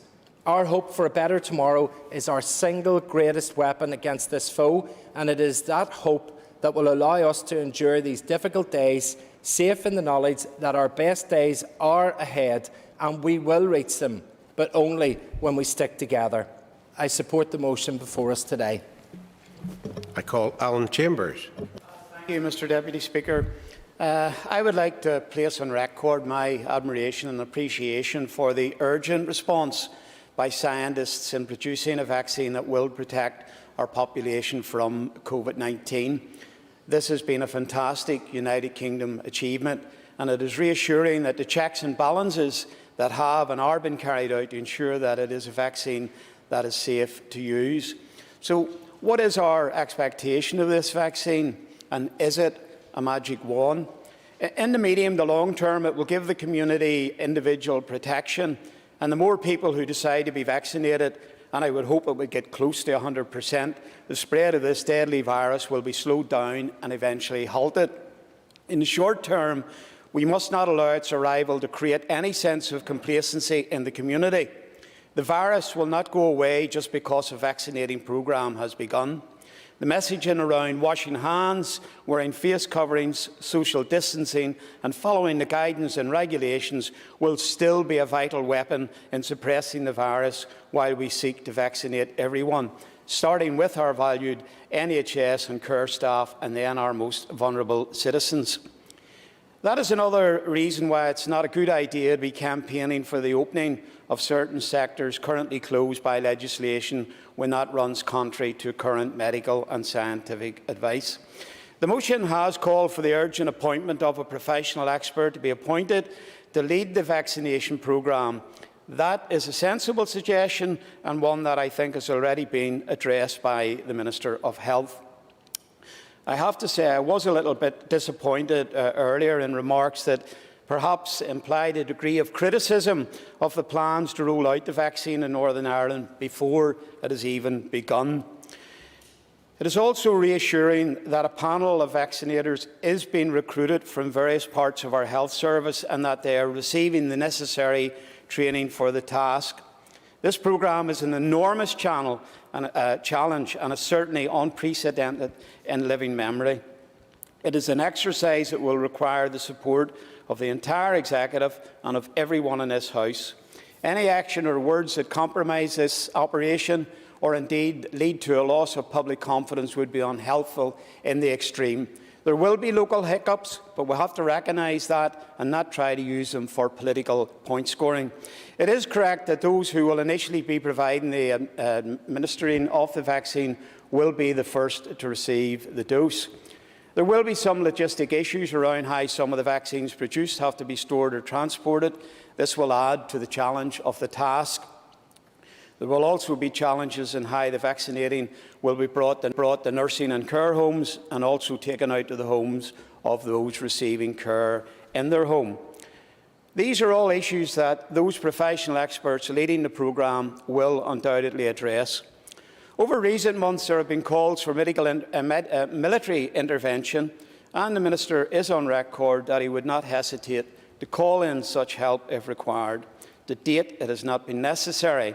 However, that may change in this phase of the fight against the virus. The logistics of this operation will be such that I have no doubt that the Army may be able to offer support, and I'm sure that the Minister will be happy to deploy that help and support if needed.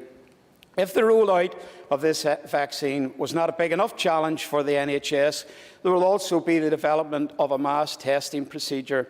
This testing will slow up the transmission of the virus while we strive to protect the community through the vaccine. The pilot scheme in Queen's University and using the lateral flow devices to test students in the university has been a useful and a helpful exercise in how this type of speedy testing can be rolled out for general public use. We have come a long way in the fight against this virus. We have learned a lot about it, and we have also come a long way in protecting our citizens. Hopefully, we are about to commence the last lap in what has been a difficult pandemic that has caused much pain, suffering and death within our community. If we stick together in coming weeks and months, we will get our lives back and be able to do the things we maybe took for granted before this virus reached our shores. It is certainly not a time to let our guard down or start to relax. Complacency is the friend of the virus. There is a responsibility on all of us not to do anything to encourage that friendship. Thank you, Mr. Deputy Speaker. I call Paula Bradshaw. Deputy Speaker, I rise to support the motion in the hope and expectation that the Assembly will stand united behind vaccination. There are some specific issues around this motion I want to prioritise, and some matters within it which remain legitimately uncertain. Firstly, the efforts to establish a vaccine have been a remarkable triumph of science. This motion carries within it inherently a clear trust of science when it comes to the development of safe and effective vaccines. Those endorsing it must also reflect that we need to trust science when it comes to managing restrictions around social distancing to protect public health and the health service during the period between now and increased population immunity as delivered by those vaccines. If we are to trust the scientific experts on pharmaceutical interventions, we must also trust them on non-pharmaceutical interventions. That does not mean that we do not challenge nor debate, but it does mean that we should not be ignorant of their advice and the reasoning behind it. Indeed, the motion specifically refers to a professional expert to lead the programme, yet we have seen politicians trying to overrule professional experts increasingly in recent weeks on issues as wide-ranging as the closure of gyms and the wearing of face coverings.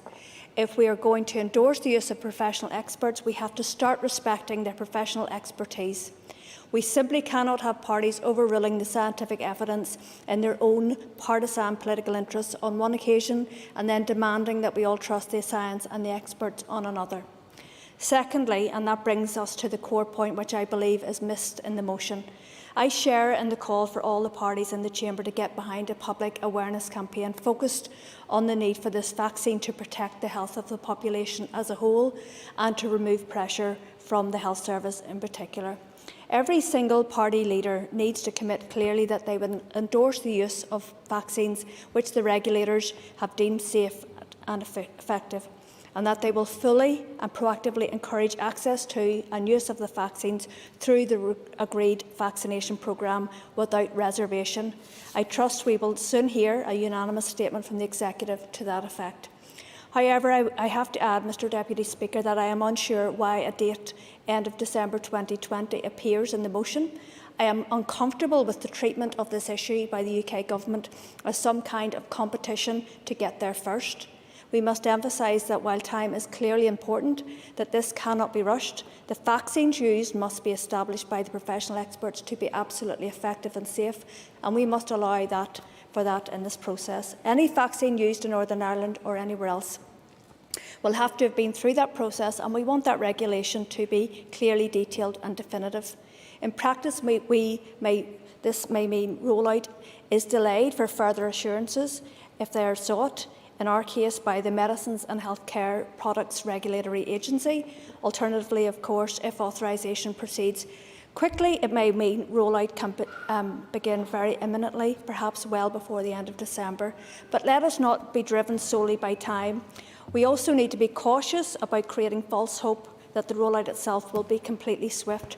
Regardless of where in the world the first jab takes place, it will take well into next year, even in the best case scenario, before we are well able to return to relatively normal lives, thanks to population immunity delivered by the vaccines. We should not underestimate the global logistical challenge. Protection will only comes from population immunity, which realistically needs to apply across as much of the globe as possible, as quickly as possible, to enable the safe resumption of international travel and trade. It is welcome news that at least one of the vaccines can be stored for some days in smaller sites, but the issues around haulage and storage are not to be underestimated, especially as 2 doses are likely to be required. For me, the strongest aspect of the motion is the call for a clear action plan to be published for the rollout of the vaccine. We have surge plans and such like, so we need an action plan here that makes it clear about which are the priority population groups. And I welcome that the Health Minister has released the draft potential plan for the rollout to the Health Committee. I've had a quick look at that. But I think that the issue that the Minister has came to recently there around continue to pause the shielding and the placing within that list of the prioritisation of the group, that I would encourage. I would ask the member to draw remarks to a close. I would encourage him to ensure that the extremely clinically vulnerable group are well up the list of those people who are called forward. Thank you very much. I call Alex Easton. Thank you, Mr. Deputy Speaker. We can all agree that the recent news about a number of different vaccines being developed is extremely positive news and gives us all hope of return to normality. And I have to say I'm quite optimistic and excited about it.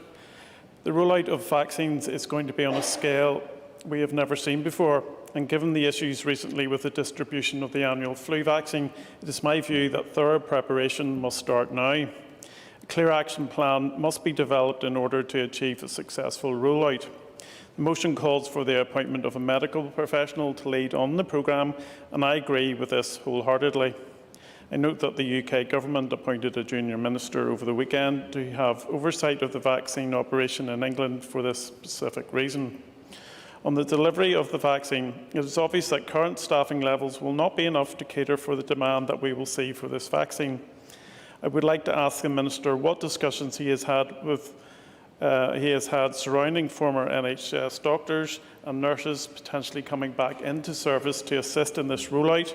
Likewise, has he discussed current student doctors and nurses administering vaccines? What about the use of the Army? Training will obviously be required in order to administer a COVID vaccine, and so could the Minister update the Chamber on this? Further to this point, given that a large number of staff will presumably be involved in administering the COVID vaccination, could the Minister assure me that GP practices will be able to continue to operate for those who need telephone appointments or in person?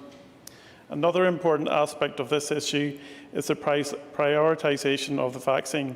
I understand that the JCVI has released a draft priority list to receive the vaccine, with care home, residential and staff rightly at the top, followed by health and social care workers and those over the age of 80. However, the list goes on to discuss a distinctive between those under the age of 65 at high risk from the virus and those under 65 at moderate risk from the virus. We've all heard which conditions put one at increased risk of hospitalisation, cancer, diabetes and obesity. However, I would like to ask the Minister which conditions may be prioritised over certain other conditions, and if the body of evidence for such a decision would be published. I highlight this point following the rollout of the annual flu vaccine and the shortage of supply that was experienced. The chair of the BMA GPs Committee in Northern Ireland has said that if the issue in the supply chain had been known about earlier with regards to the flu vaccine, then they could have prioritised those over 65 who were most at risk. Given the potential issues in obtaining a supply of COVID-19 vaccination when one is first approved, I think it is imperative that the priority list is clear and well publicised. With regard to those who were instructed to shield earlier in the year, some of the practices delivering the flu vaccine in my constituency allowed those individuals to have their vaccine administered during an appointment. Whilst I appreciate that practices had taken thorough measures to become COVID secure, this allowed those people who were most clinically vulnerable to avoid the majority of those receiving the flu vaccine and to have their own private appointments. Some of these people may not have left their homes a great deal since the beginning of the pandemic. Some may be very elderly or fearful and may be daunted by the thought of being asked to attend a site where mass vaccinations are taking place. I would therefore like to ask the Minister if private appointments for vaccinations could be an option for those who were shielding. This brings me to the issue of location. In England, I am aware that sites are currently being readied in preparation for the rollout of the vaccination. I would ask the Minister if universities or other suitable venues such as leisure centres or church halls have been identified as potential mass vaccination sites, and particularly in North Down, by the way. On the vaccines themselves, I would just like to ask the Minister who would happen in a situation where more than one vaccine is approved for use around the same time. We do not yet know the conclusion about how effective each vaccine is. From what I've read, some vaccinations are more effective in reducing an individual risk from serious illness from COVID-19. Yep. I thank the member for giving way. And on that point, would he agree with me that it is vital that as much public information as possible is in the domain in relation to the individual types of vaccines that are available? Members, next minute. Thank you very much. Yeah, that's extremely crucial. While the Oxford vaccine, for example, has shown signs of reducing the actual transmission of the virus between people, are we going to prioritise certain vaccinations over others once they are approved? If some vaccines require one dose while others require two, will there be a logic in deciding which individual receives which vaccine? Before I conclude, I would just like to ask the Minister for confirmation that the vaccine will be voluntary, and that's very important as well.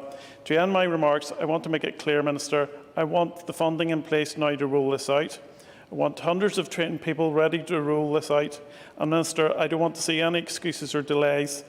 I want to get back to a normal life as everybody else does here, so thank you. Éireann Sarah Orlia Flynn, hon Canchai call Orlia Flynn. And apologies because some of my points will be repetitive from what other members have touched on, but it is important that I cover it nonetheless. So I rise to support the motion, and I want to join with the others in welcoming the positive developments to secure a safe and an effective COVID-19 vaccine. Last week I held engagements in my local area of West Belfast with a number of groups, including a pensioners group and a youth group with children ranging from the ages of between 10 and 18. And what I found most interesting was that regardless of age, the same question was to the fore of people's minds, and that was when can they access a vaccine and when can we begin to see an end to coronavirus. Concerns have also been brought to my attention, and some people's touched on it, from people who have had to clinically shield during the first wave of the pandemic. People who have been understandably worried and anxious throughout this whole period, and for many of them, I think it is fair to say, have been living with a constant fear of contracting the virus and living with the thought of how serious that might prove for them. So with that in mind, I know I have put a question into the Minister of Health around which clinically vulnerable groups will be considered as a priority group to receive the COVID-19 vaccinations, apart from those over the age of 65. And I do look forward to the Minister's briefing to the Health Committee this Thursday, where I'm sure we will be provided with further details such as these. However, I would like to stress to the Department and to the Minister today that central to any successful rollout of this vaccination must be a clear communication strategy with the public on what to expect and when to expect it. All of those groups I've spoken of already, pensioners, young people, those who were shielding, and the wider public themselves, all need firm reassurances that when the vaccine is ready, it will be safe, it will be free, and it will be made accessible as swiftly as possible to all, regardless of their age, gender, financial position or location. The Minister and the Executive must initiate a compelling and a powerful information campaign to generate maximum levels of awareness around the importance and the safety of the COVID-19 vaccine. A high uptake to any future vaccination programme will be crucial, as we all know, in defeating this virus, and people need to know and understand the countless number of lives that have been saved and that are saved daily across the globe every day as a result of vaccines. As referenced earlier by the committee chair, they have all but wiped out serious diseases such as smallpox, polio, measles, mumps, rubella and many more. And I think that we have a responsibility to make people appreciate and take pride in the fact that this is the chance of our generation to wipe out and to eliminate coronavirus, hopefully. I'm conscious that today's debate, as mentioned by the committee vice-chair and other members, today's discussion will be of little comfort to those families who are mourning the death of a loved one who tragically has already lost their battle with COVID-19. And I know Ms Cameron also referenced earlier that sadly today we've just got the news that we'll have passed that milestone of 1,000 deaths. However, I do hope in some small way that the news and the progression of a wide-scale vaccination programme will instil some happiness or contentment or hope to the wider public, and that we can all begin to plan and to aspire to live our lives just as we used to before. Gora Mailgat. Éireann Sir Pachi and on Canch, I call Pachi. Gora Mailgat, Akion Corla. This virus has turned all our lives upside down, not just here, but on the face of this planet. There's barely a country that hasn't been badly affected by the advent of this new virus. And here it has shone a light on the inadequacies of our health service as a result of years of underfunding in it. And I hope as we come out of this, and hopefully as the vaccine brings an end to this crisis that we're in, that there will be a complete review of the funding for our health service, so that in the event of any future pandemic of this nature, our health service will be ready to deal with it. And the virus has also shone a light on the health inequalities in our society. As usual, it's those who are on the margins who have been most adversely affected by this pandemic. So those are issues for the future. The immediate future, hopefully, is bright, that we have a vaccine coming to deal with this virus. And we know, and it has already been mentioned by a number of speakers, how much vaccines have advanced the cause of medicine in the last 100 years. Diseases, according to the World Health Organization, 28 diseases have now can be treated, or in some cases almost eradicated, by the use of vaccines, including diphtheria, hepatitis A, B and E, measles, meningitis, polio, rubella, TB, yellow fever, whooping cough, and the list goes on. And I certainly, when the virus becomes available, I'll be taking it, and my children will be taking it, certainly. The vaccine rather than the virus? I beg your pardon, I was getting carried away there. I will be taking the vaccine, my children will be taking the vaccine, and I will be encouraging everyone to take the vaccine.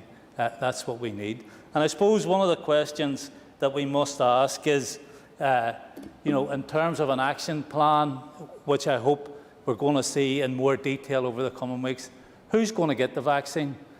We understand those most vulnerable should get the vaccine first, and then where will the vaccine be delivered? Who will it go to? Will it be care homes, of course, the over 70s, the over 60s, and so on? And then, yes, certainly. Thank my colleague for giving way, and I know that he will be well aware of the nightmare situation that those who reside in assisted living settings have had to endure throughout the course of this pandemic, where they have been effectively unable to leave where they reside due to the PHA classing them as domiciliary settings or care home settings. So I'm sure my colleague will join with me in calling on the Minister for Health to ensure that those who live in assisted living settings will be among some of the first to receive the rollout of the vaccine. And the member has an extra minute added to. Absolutely, and I couldn't agree more. And that's the type of question that the Minister at some stage is going to have to answer. So, there's that broader question of who's going to get the vaccine and at what stage is it going to be delivered to them? And then another question around who is going to deliver the vaccine. And I don't want to make a political point here, but I think some members advocating the use of the British military to roll this out are trying to make some sort of political point. And can I just say, I don't envisage the British military on the Falls Road giving out a vaccine for this virus. I don't think it's realistic. And I think we have enough people, and I think this must be part of the action plan that the Minister's going to roll out. You know, is it going to be GPs? Is it going to be community pharmacists who have been out recently saying that they're at the ready to deliver this if they're needed? Is it going to be paramedics, district nurses, nurses in hospitals delivering it to staff and patients and so on? So all of that type of detail needs to be clarified. And also what needs clarified is where is it going to be delivered? And we've already heard talk about leisure centres for mass testing, maybe GAA clubs, other sporting bodies, you know, where a lot of people would be confident to go along and get their jab as need be. So all of those things are important. And hopefully this vaccine will be here soon. I have to say, I don't have a lot of confidence in this British government if they're behind providing and delivering this vaccine to here. They've made an absolute hames of everything they've done concerning this pandemic so far. So I hope on this occasion they get it right, we get the virus soon, and we have our whole population vaccinated. In the meantime, we need to be sure we've got a proper contact tracing system. And I welcome the Minister's acknowledgement yesterday that I have some expertise in that field. Would the member draw his remarks to a close, please? Certainly, John Corla. And it is important that we have that fallback situation just in case there are any delays with the vaccine. I can see him, Sir Daniel McCrossan, Huncancha. Call Daniel McCrossan. Thank you, Deputy Speaker, and I rise in support of the motion as well. It has been a very painful and difficult year for our society, for the world, for families, for business, and for those who have lost loved ones. And we've heard that there have been in excess of 1,000 people now that have lost their lives here in Northern Ireland to this virus. This virus has shattered dreams. It has ripped the very hearts from families. It has devastated our economy. It has taken people's livelihoods. It has literally turned our entire world upside down. But at the heart of that virus, there has always been our heroes in our health service, those who have stood in the front line, who have endured not just the necessary care of those people in desperate need, but also had to communicate with families in great pain and also had to drive themselves beyond their own very limits, emotionally, mentally, physically. And I think it's a very important time now to acknowledge the battle that they have led the fight against in terms of this virus, and the support that they have provided to each and every person in our society, because this has touched our hearts in some way for the last 9 or 10 months. And there is light at the end of the tunnel, and I am very, very relieved to see it. And I'll also say that whilst the vaccine is welcome, the memory of the damage that this has caused will live with each and every one of us for the rest of our lives, particularly those in the front line that have held the hands of the dying, and particularly those who have lost their loved ones as well. Minister, the vaccine is welcome news, Mr Deputy Speaker, and society have a breath and a sigh of relief at last, but not just yet. We still have the Christmas period to get through, and the slightest bit of complacency could put a life at risk. And we need to, in this House, be very clear that the most dangerous period that we have faced in the last year is upon us. The Christmas period, where naturally we come together with family and friends, is the most dangerous and most critical time. And if we really are taking this serious, we need to take every necessary step to ensure we stick to the advice. In terms of the rollout of the vaccine, Minister, I have raised over the course of the last week. Obviously, the importance of getting it to the most vulnerable in our society. I echo the words of colleagues across this House in ensuring that that happens. And I also welcome the fact that there are 5 stages to the rollout, with the first focusing on our dedicated healthcare staff, our care home residents and those over the age of 80 years of age. It's my understanding that the plan will then advance to those over 65, then those under 65, to those over 50, and then it will be widened out to the general population.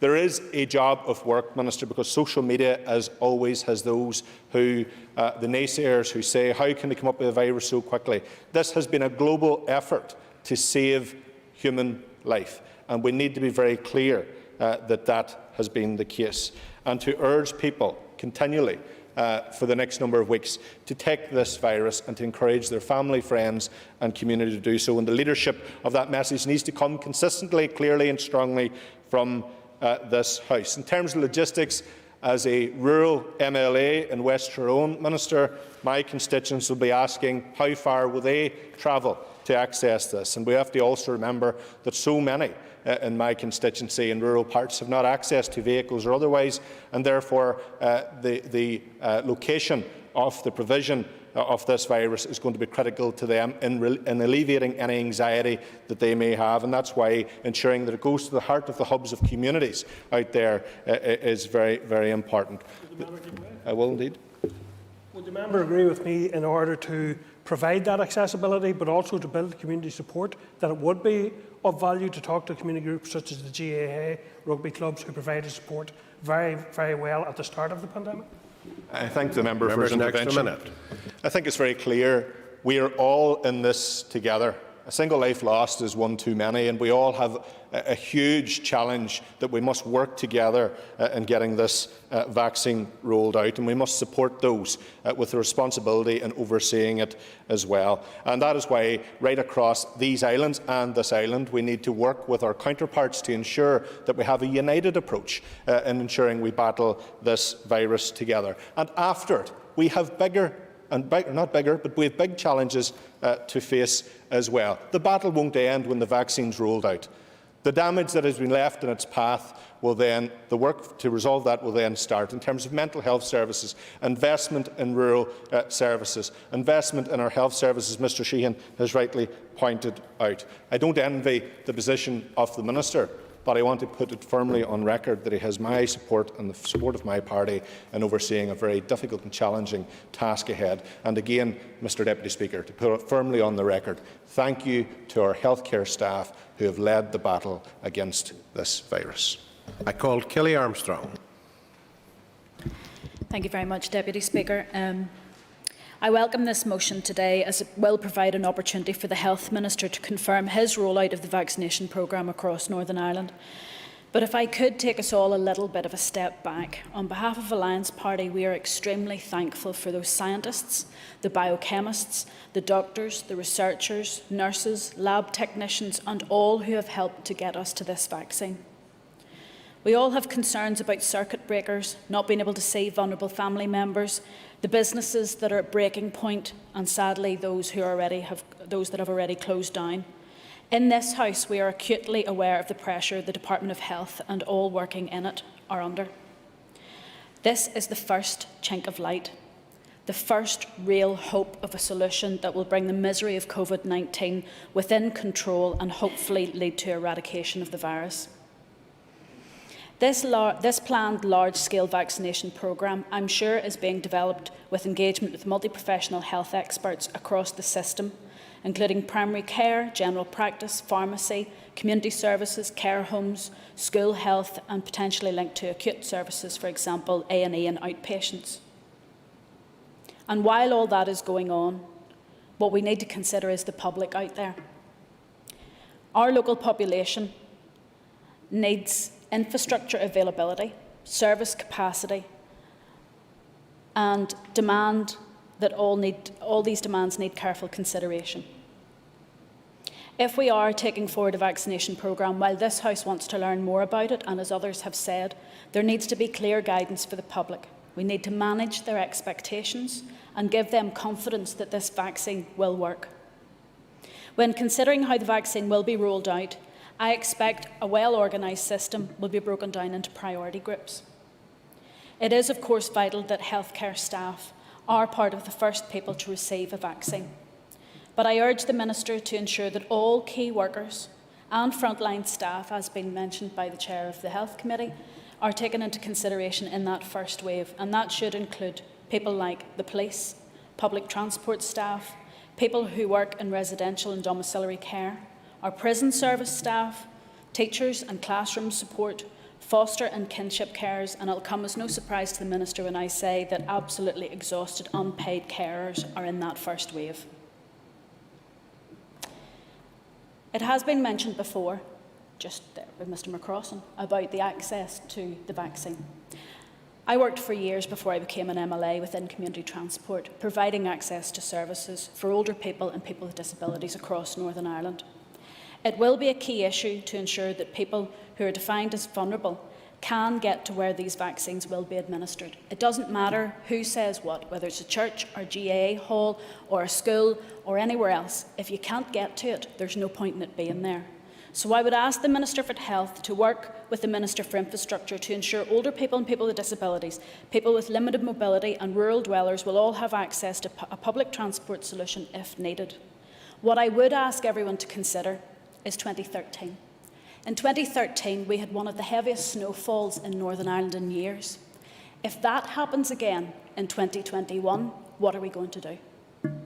We need to think about the worst-case scenarios and give people an honest-to-goodness solution.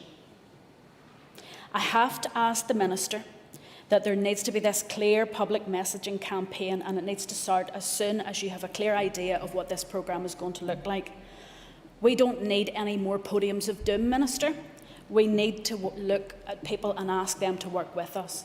And as Mr McCrossan said, there will be the naysayers out there. There will be the people who will never take a vaccine. It wouldn't matter what the vaccine's for, they're never going to take it. And they're going to say it's all rubbish and it's all the government has made this up.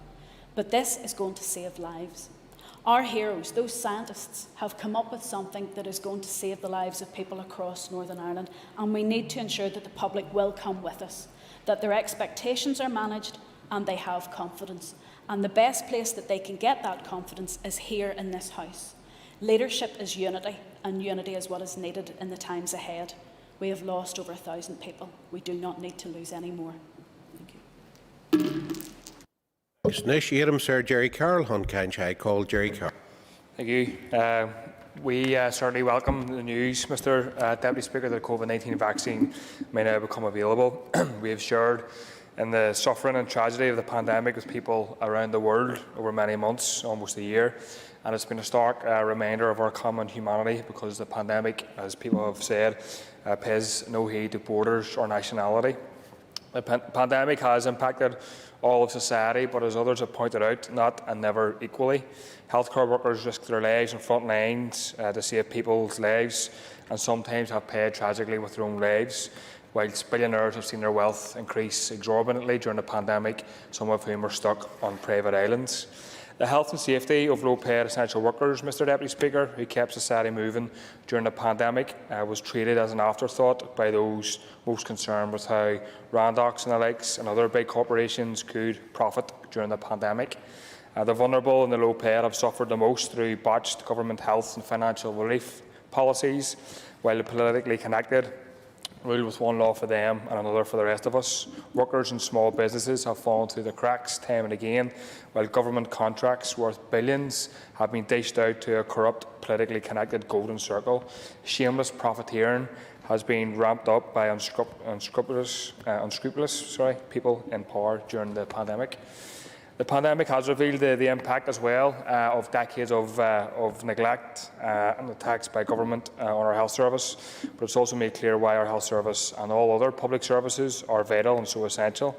The private sector cannot deal with a crisis on this scale because it's geared towards profits primarily, and not the health and well-being of society. The private care homes debacle has demonstrated why privatisation has failed residents, workers and families. And the area of Stormont, looking after the likes of Moy Park bosses while crushing the health service into the ground, must come to an end.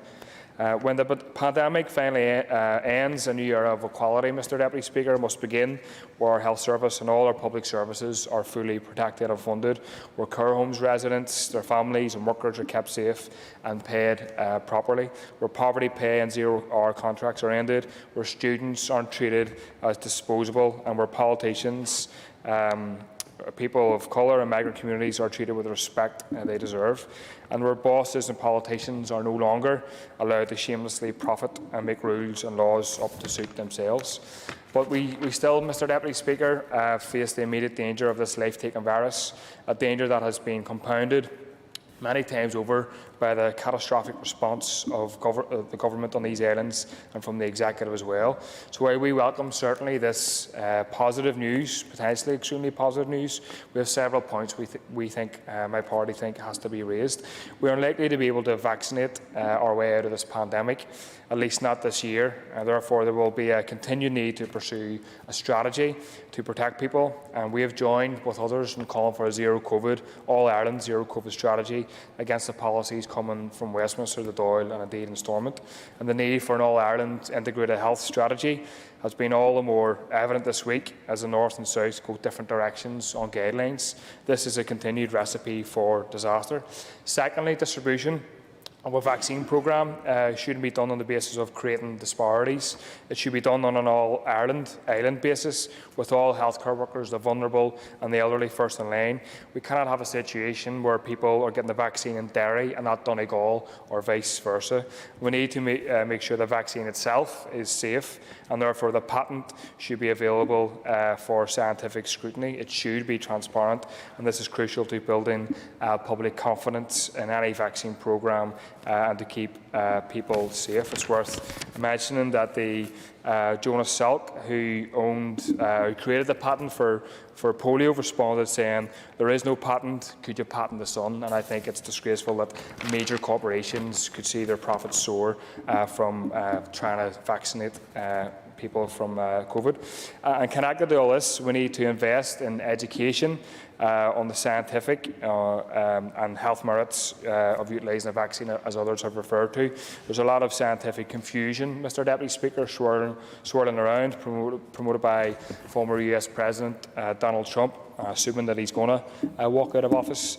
Neo-Nazis, the far right, and other people who are really deplorable conspiracy theorists. So we should invest. Ask the member to draw his remarks to a close, please. Sure. We should invest in education rather than relying on punitive measures to encourage participation in a vaccine programme. And finally, we don't think, as I said, corporations should be able to profiteer from this misery that people have been inflicted on this year. Thank you. I now call on the Minister, Robin Swan, to respond. And the Minister is up to 15 minutes. Thank you very much, Mr Deputy Speaker. And as members have said, today we reached another sad milestone in this pandemic, where the number of COVID-related deaths recorded on my department's COVID dashboard has passed 1,000.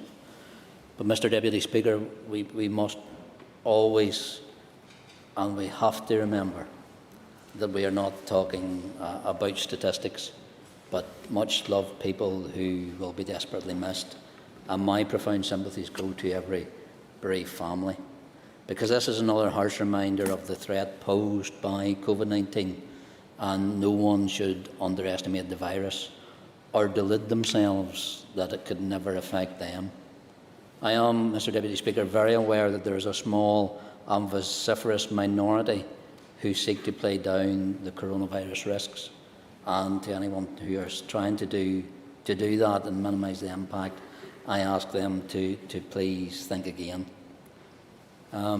This vaccine will and has come too late for those people, so let's not lose or abuse the time between now and our ability to deliver it. So I'd like to thank the members for bringing this motion, as it provides a timely opportunity to provide members with an update that we provided to the Executive last Thursday, and I think answers many of Ms Cameron's initial questions in her moving of the motion. When the Executive actually returned on the 11th of January this year, none of us in this chamber could have imagined what lay ahead, especially not that we would soon be entering a once-in-a-generation global health crisis that would push all of us, not least our frontline health and care staff, to the extremes.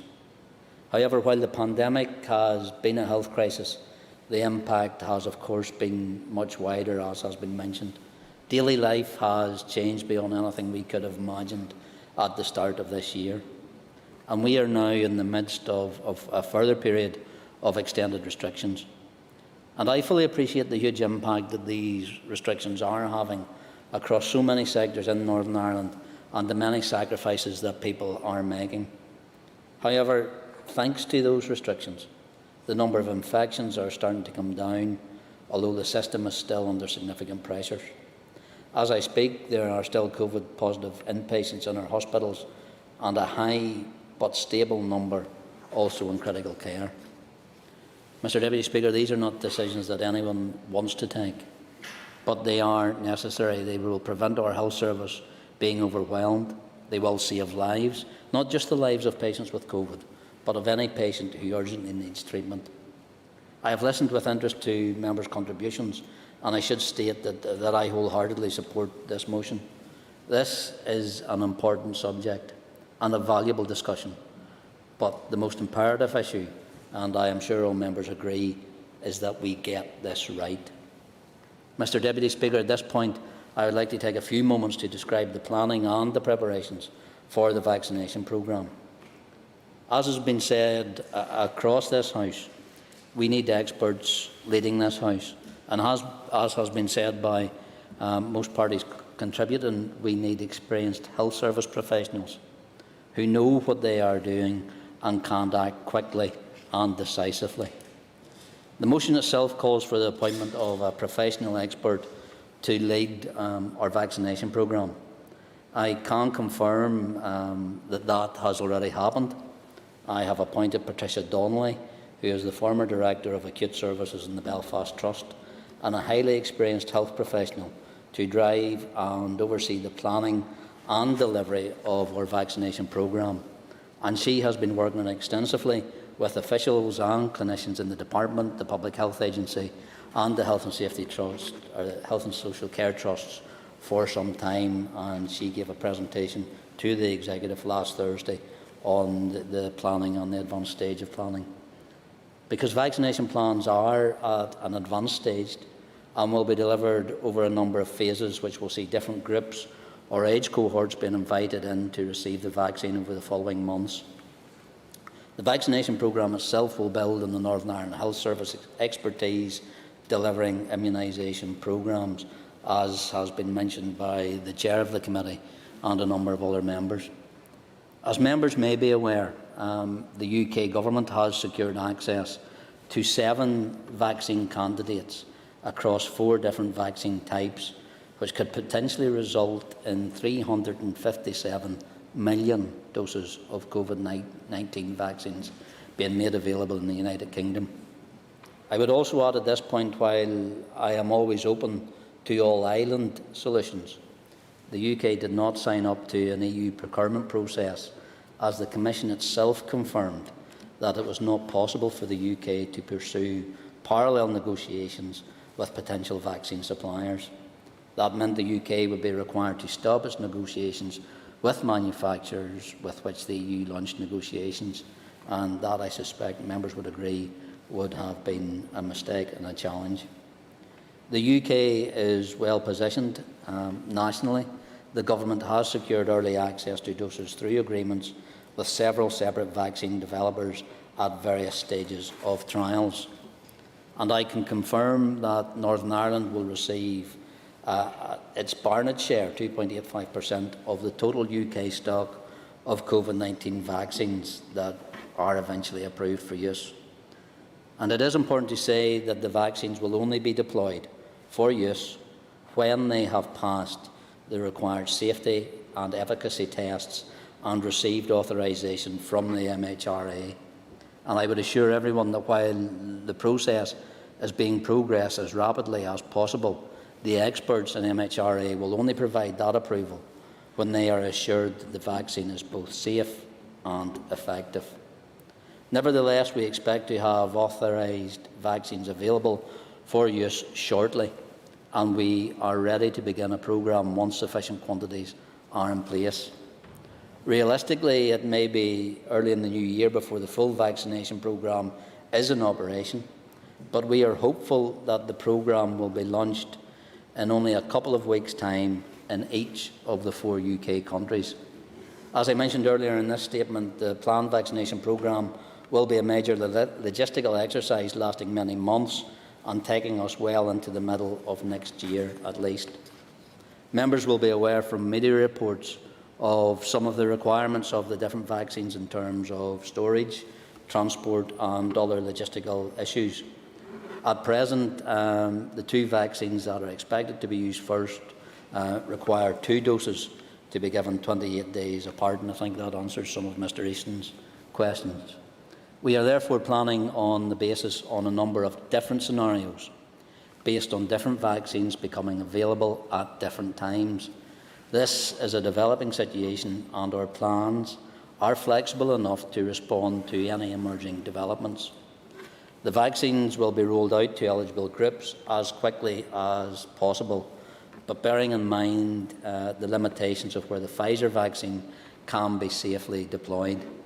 This will initially involve health and social care workers and care home staff and the over 80s and care home residents early in the new year as additional vaccines become available. In addition to this, we are rapidly exploring the most effective way to safely deliver vaccines to other priority groups as quickly as possible. The Pfizer vaccine, which is expected to come online first, presents a number of logistical challenges which we are continuing to work through along with colleagues in England, Scotland and Wales.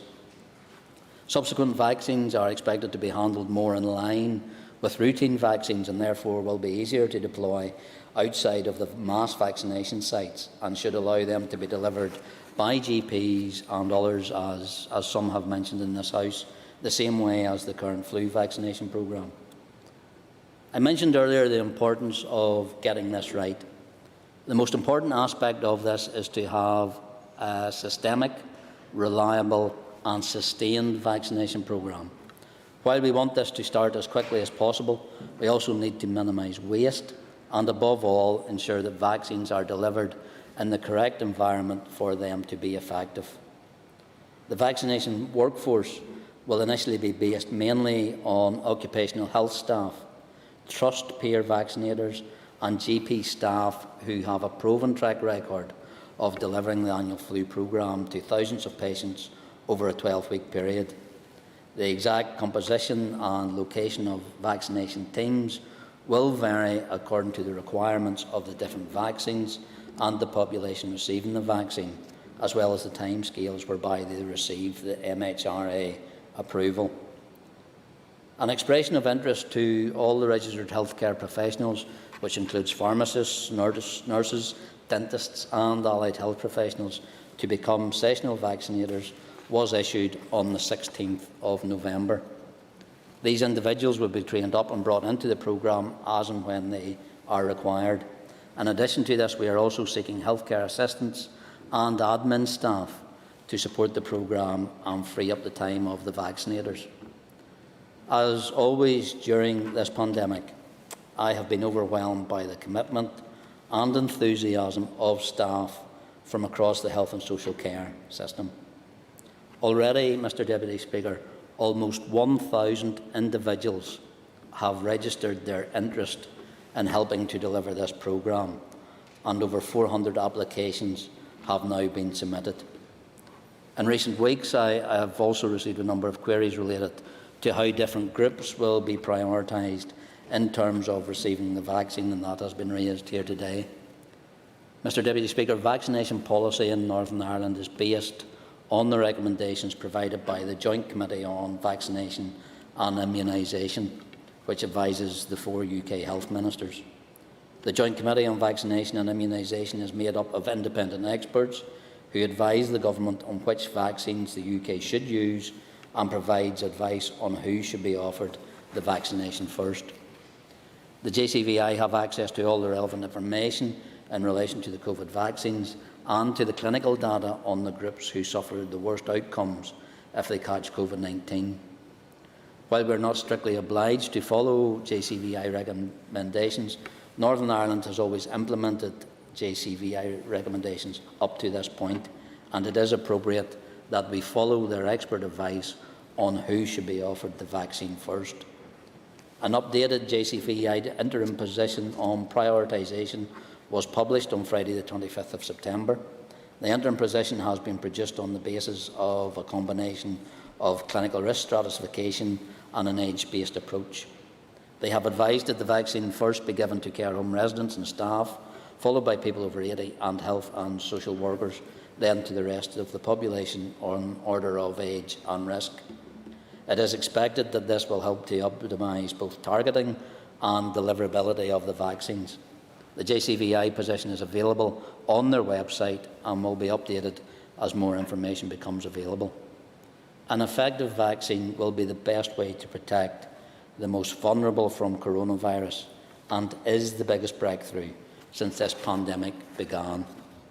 It is a huge step forward in our fight against coronavirus and will potentially save tens of thousands of lives. Once vaccinations begin, we will closely monitor the impact on individuals, on health service pressures and on the spread of the virus. As large numbers of people from the at-risk groups are given a vaccine, we will be able to examine the impact on infection rates, hospitalisation and reduced deaths. If successful, this should, in time, lead to a substantial reassessment of current restrictions. Mr. Deputy Speaker, in closing, there are three main messages that I want to leave the House with. Firstly, work to deliver the vaccines is well advanced. Our health service is primed and ready to deliver a vaccination programme safely and systematically, and I look forward to updating the Health Committee in more detail on Thursday. Secondly, mass vaccination is an enormous logistical challenge and it will take time. There is no way around this and there is no quick fix. We expect it to take many months before the vaccination programme is complete, and we need to recognise that we are not through this yet. However, thirdly and finally, while there is some way to go, the appearance of these vaccines is real grounds for hope. An effective vaccine will be the best way to protect the most vulnerable from coronavirus and is the biggest breakthrough since the pandemic began.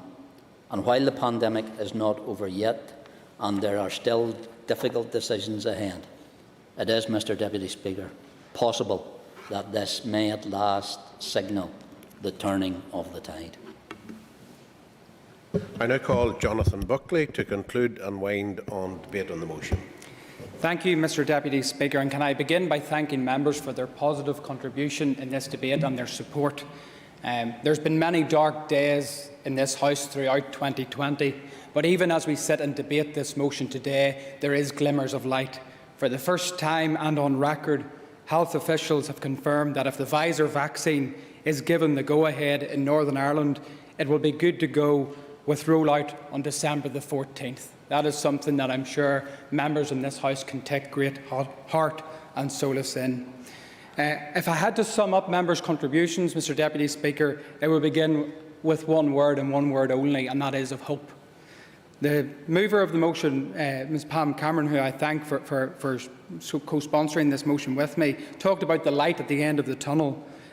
These points were echoed right across the chamber. Colin McGrath talked about an injection of hope. Other members talked, and I think Orlea Thillen talked about the hopes of many of different groups within our own constituency, and that's something that's shared regardless of constituency, or I'm sure regardless of country right around the world. Pat Sheehan talked about the bright future ahead. Daniel McCrossan talked of a painful and difficult year of shattered dreams, but he acknowledged in strong contribution about the support and the help of those NHS staff that have been on the front line of this battle. Alan Chambers and indeed Paula Bradshaw and Kelly Armstrong talked of their appreciation of the scientific efforts behind vaccine development, and I think that goes on record from all members that we do owe a great deal to those scientists who have worked diligently to try and produce a vaccine both safely and efficiently to deal with this pandemic. Paula Bradshaw talked about the professional expertise in the motion and questioned maybe some members' sincerity in relation to that point. What I will say is, while there will always be widespread differences on the effects of lockdown provided by a range of experts in their field, and it is right that politicians challenge those viewpoints as well, what this motion made specific reference to in reference to experts was that in the logistical administration to ensure both speed and indeed accuracy on a vaccine programme. Colm Gildernew, the chair of the Health Committee, talked about that vital committee scrutiny that is ongoing and hopefully will continue on Thursday. It's a vital aspect of the engagement required. He also made mention, alongside Olayth Flynn and Pat Sheehan, of the worldwide vaccines and how they have transformed our world. I think it was made a reference to 28 worldwide diseases that have been eradicated through vaccines, and I think that's a very important point and one that we should all bear in mind. Mr. Speaker, we are all too aware of the challenges at hand. We live in unprecedented times and we face a monumental task on many different fronts on the road to a coronavirus recovery. The effects of COVID-19 and indeed the consequential lockdown have presented challenges that will take considerable time to overcome, and some that perhaps we haven't even yet encountered, sadly. Almost all families have been affected, either through directly or indirectly by this virus. Indeed, for some, the development of a vaccine is quite simply a matter of life and death, for those that are vulnerable and high risk, and for those that are desperately waiting on a return to normality. Amidst the challenges we have already faced, I welcome the recent breakthrough in establishing a safe and effective vaccine, and we all must hope that this is the turning point, as the Minister has said, in the road to recovery, and I think that was echoed right across members' contributions today. Central to the fight against COVID-19 is our capacity to research, trial and develop a vaccine. From day one, as has been mentioned, the United Kingdom has been a leading influence in the global effort to develop a vaccine, and to this end we can both be proud and thankful for local companies such as Almac in my own constituency for their key role in the clinical trials that have led to the first effective vaccines. I think that's an incredible contribution, both from the scientific field here in Northern Ireland. The United Kingdom boasts one of the world's largest vaccines order books per head of population, securing early access to over 355 million vaccine doses through agreements with 7 different developers at various stages of trials. Northern Ireland alone are projected to account for a share of nearly 4 million vaccines from the Phase 3 of clinical trials of BioNTech, Pfizer and indeed AstraZeneca. With this supply network in place, it is now essential that Northern Ireland develops a decisive action plan, as has been outlined by the Minister, on a rollout of a vaccine, so that the wider public and indeed those most vulnerable can get the protection that they urgently need. And I know some members did make reference to this in their contributions, and I echo those points about a clear communication plan. I think it was mentioned by Olayth Flynn and others, in order to ensure the safe rollout of a vaccine and indeed address some of the concerns that people will rightly have as to the speed of its development.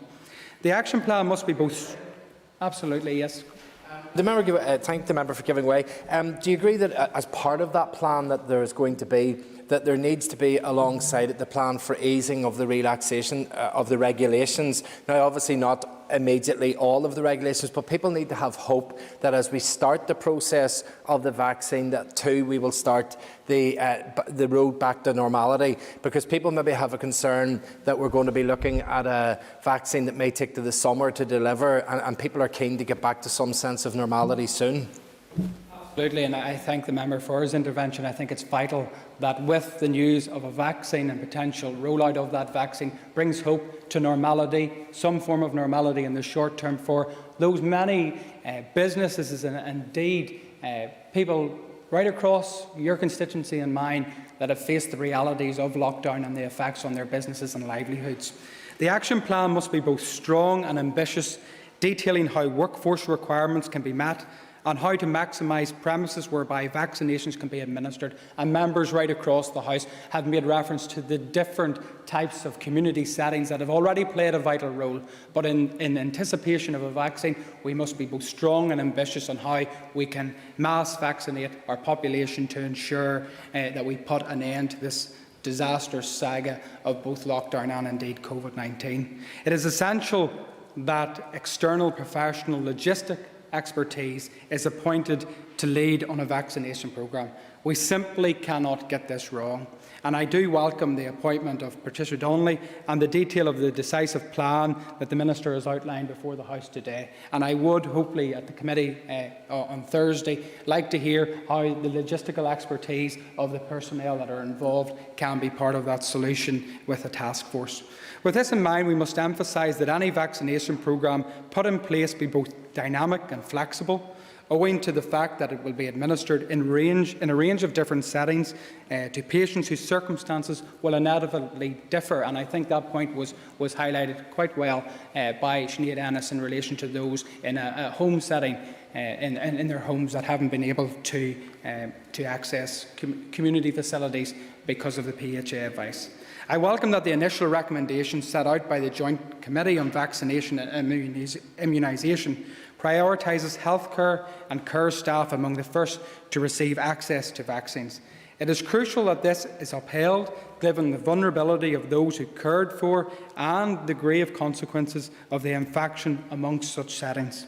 We must also take into account the needs of conscientious objectors to vaccines and the right to respect choice. I think that is vital, and I think we all must bear that in mind while we sell this message of hope, that we also take into account that there is conscientious objectors.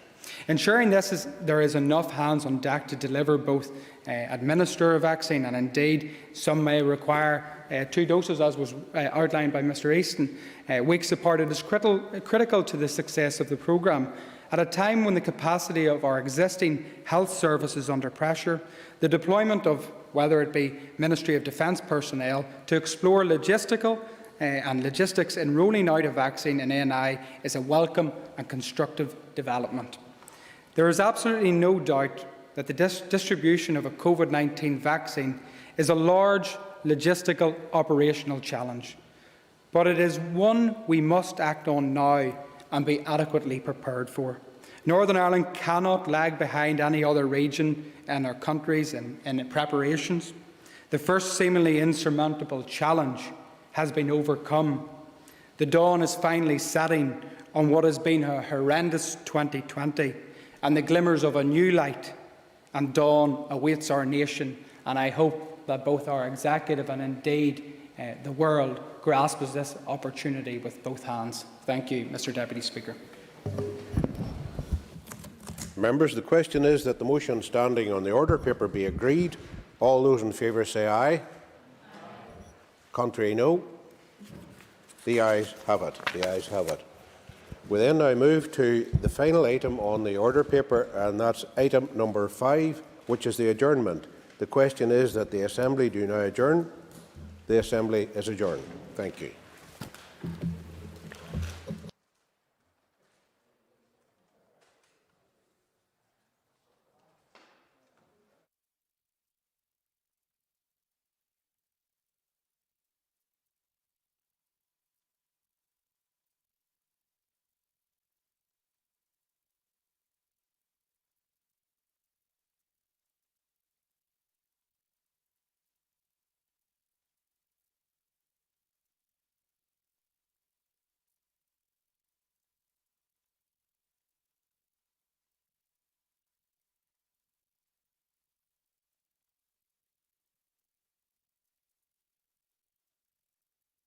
Committee Room 29.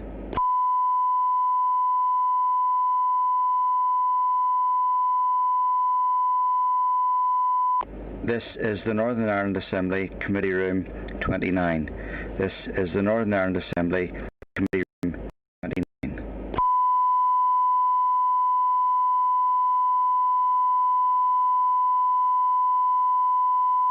This is the Northern Ireland Assembly, Committee Room 29. This is the Northern Ireland Assembly, Committee Room 29.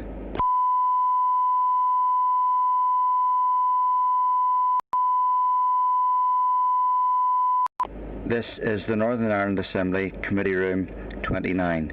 This is the Northern Ireland Assembly Committee Room 29.